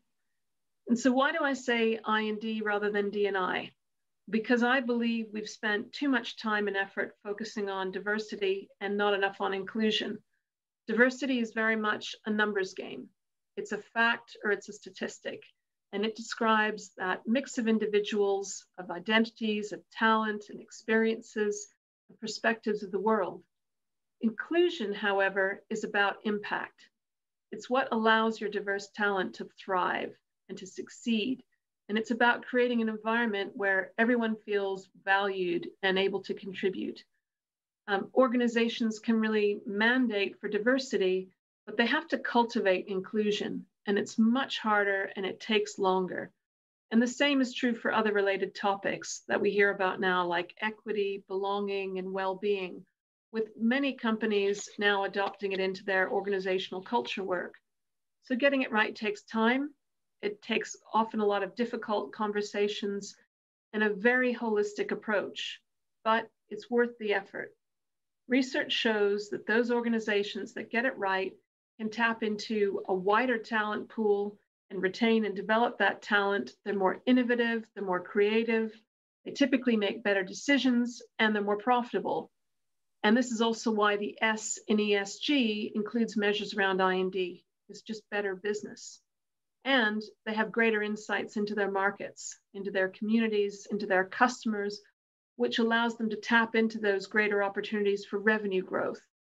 They find those missing millions.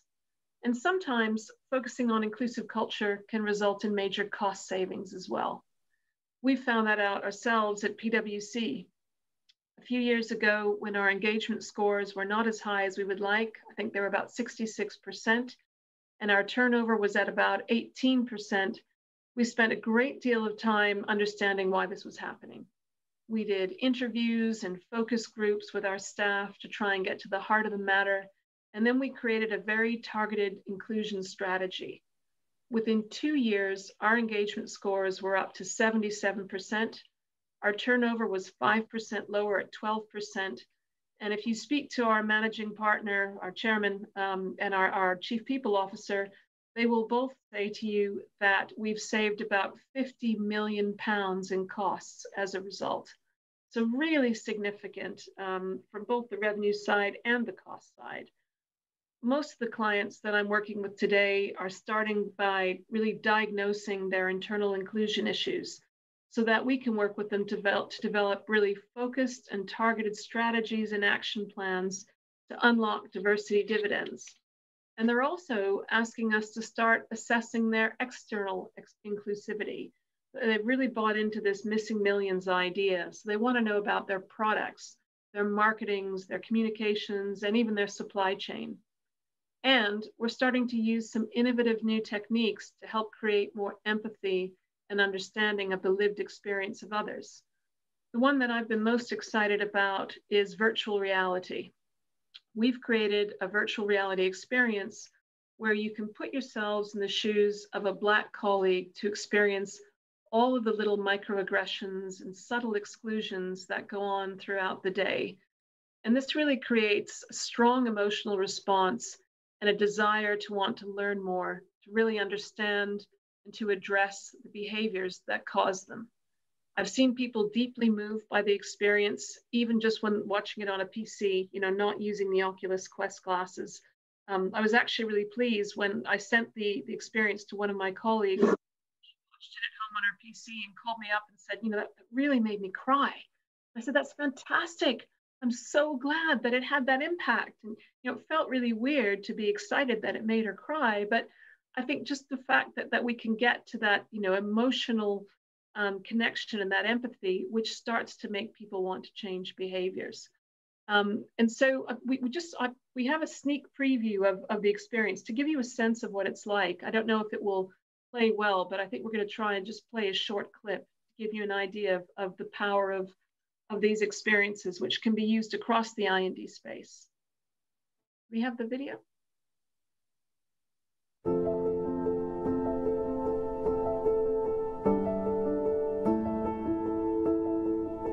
You have got this. Stop putting so much pressure on yourself. Oh my God, I'm so sorry, sir. You look just like someone who works in security. Oh. Sam, you are doing a great job. You have so much potential, but budget restraints mean that making promotions is really difficult at the moment.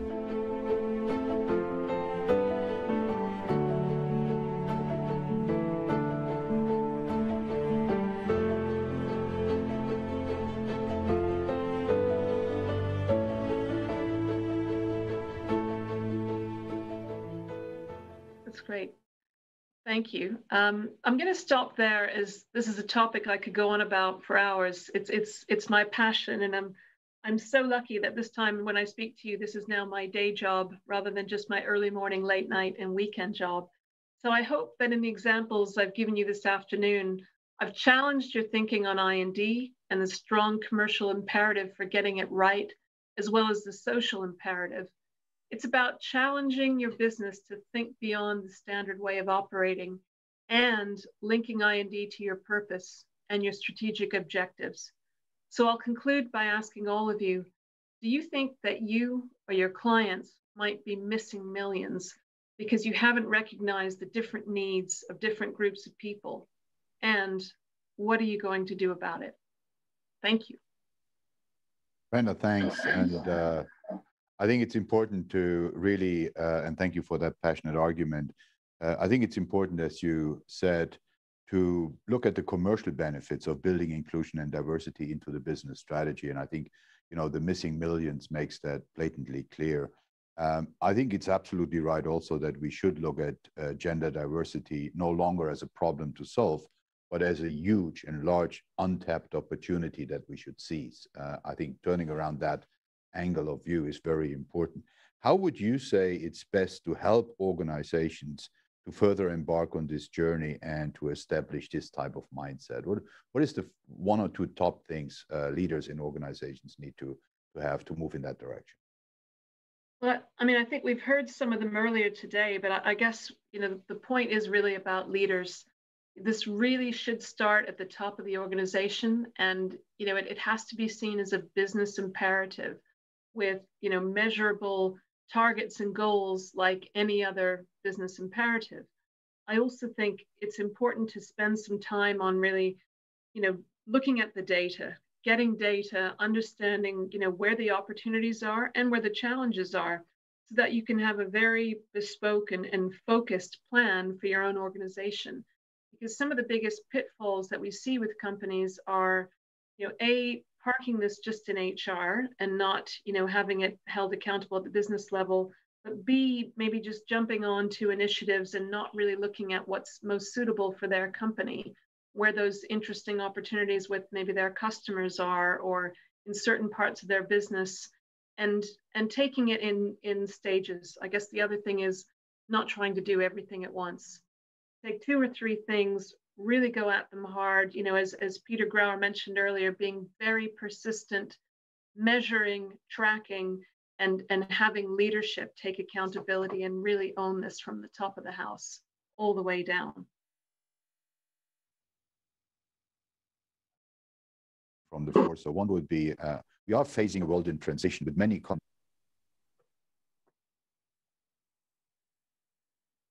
Did we have a technical problem just now? You're back. I think you dropped out. Seems that Brenda briefly dropped off. She's now back. We seem to have a slight technical problem for a second. Let me just repeat. We get a couple of questions coming in, Brenda, as well from the audience. One of them is, we are facing a world in transition with many complex problems to tackle, such as climate change and the current global pandemic. How can we make sure that inclusion and diversity remain on the top of the priority list and don't take a backseat? Well, I think once again, it's how it's framed. Even with challenges of climate change and all of these other things, the more diverse thought we have, the better we can solve the most difficult problems. I know there was a lot of talk a while ago about, COP26 in the UK and looking at who are the main people that are going to be speaking. Have we got all white men, or have we got broader representation and bringing lots of different perspectives and approaches to bear on some really challenging problems? So I think if organizations, really take on board and realize that it's not something that's a nice to have, when things are most difficult and you have big, chunky and crunchy problems to solve, that's when you need to bring in diversity of thought and really help to solve those problems, in a much more innovative way. And I think we have a question from a guest that comes out of more what he calls a more traditional country. And he asks, what is your view and the importance of inclusion and diversity and the progress we can achieve in countries like in the Gulf region? Saudi Arabia is in particular mentioned. What is it that we need to do to move on these topics there? Well, I mean, interestingly enough, we do have a 30% club group in the Gulf, and we have had lots of interest from Saudi Arabia and many of the other countries there.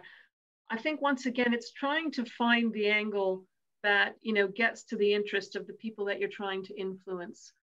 That was one of the reasons that we came up with the Missing Millions campaign, to be really honest, was we were starting to find that as soon as you started talking about inclusion and diversity or gender diversity, if you were speaking to a business leader, they would immediately, send you off to their HR team, or their eyes would glaze over, or it would go down to kind of like low level on their list.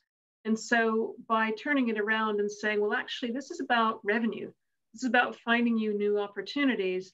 This is about thinking about the future of your business. Maybe it's about, tapping into talent. And it's finding that way, finding that motivation to get it on the agenda. And certainly, even in Saudi Arabia, there are many women there, for example, and they make a lot of buying decisions. So, are companies taking on board, how are they designing and thinking about things so that their brands and their businesses speak to women? But once again, I think that decision-making and innovation piece, it's around not being left behind, because companies that don't think about this, really aren't going to have the talent they need, but also going forward, they're not going to have the investors that they need. And most companies do need external institutional shareholders. Yeah, and I think you mentioned something in the pre-room as we were discussing that you tried but have so far still to develop a 30% club in Germany. And one of the things that we've been discussing as well is progress over the last 4 years since our last conference was much stronger outside financial services in most other industries as opposed to the financial industry itself. And so what is it we can do, particularly in terms of Germany, to help you? You mentioned 2 banks in the UK that were part of the initiative to help you establish that and connect the right people. So what we need is we need the biggest German companies and the most influential people in business to come and get behind the campaign. If we look at most countries where we've started, we need local companies that people look up to and that aspire to, and we need business leaders that have influence and that people listen to. And so, in a lot of countries, you get the foreign subsidiaries of big institutions who are all keen to get on board and help start the 30% club, but we really need some of those local companies and local business leaders to get involved. So I'm not going to name specific target companies for Germany, but we can all think of them very quickly on the top of our head. So if you're from one of those companies and your CEO or chair would like to get behind the initiative, we would love to work with you. Well, let's make sure we get this done. And let's get this done before we have the next summit, which is 2 to 3 years away.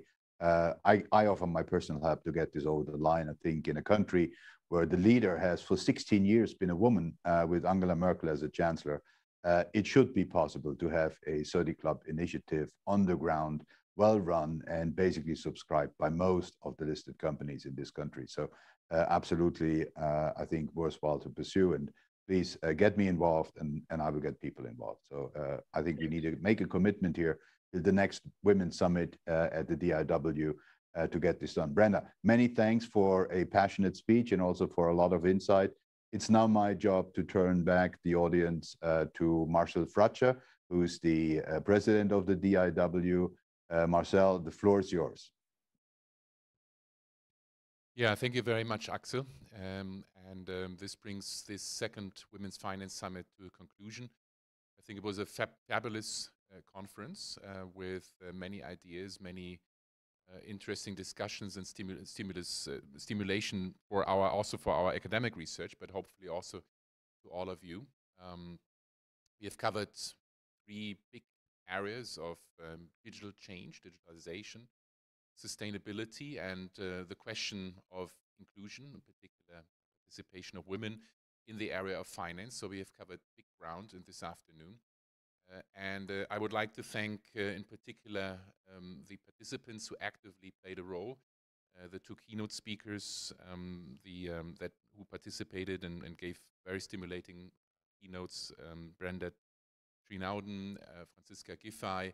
I'd like to thank all of the panelists who have participated, discussed, brought in their own ideas.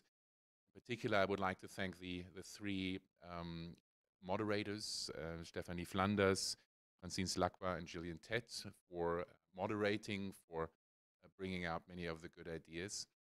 I'd like to thank the sponsors, UBS, Visa, and Deutsche Bank, and Bloomberg as a media partner. As a very, very personal and a big thank you specifically to Axel Weber, who has been the driving force behind this conference now for the 2nd time. Axel, I hope we can continue this in the future.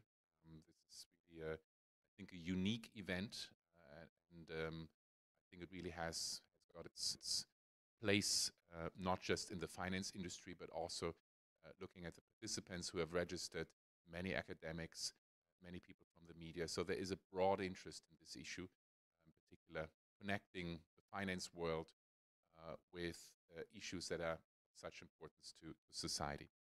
And last but not least, a big thank you to the people making this conference possible. On the technical side, a big thank you at DIW to Christiane Czech and Leonie Lenger, who have worked to organize everything and put this together. And a very, very final thank you to all of the more than 400 people who have registered, probably far more than that, who have been following us in the live stream. Hopefully you take away important lessons, important ideas from this conference. And with that, a very, very big thank you again to all of you. Have a wonderful evening or afternoon wherever you are, and hopefully see you again in 1 or 2 years' time for the third summit. So thank you and goodbye.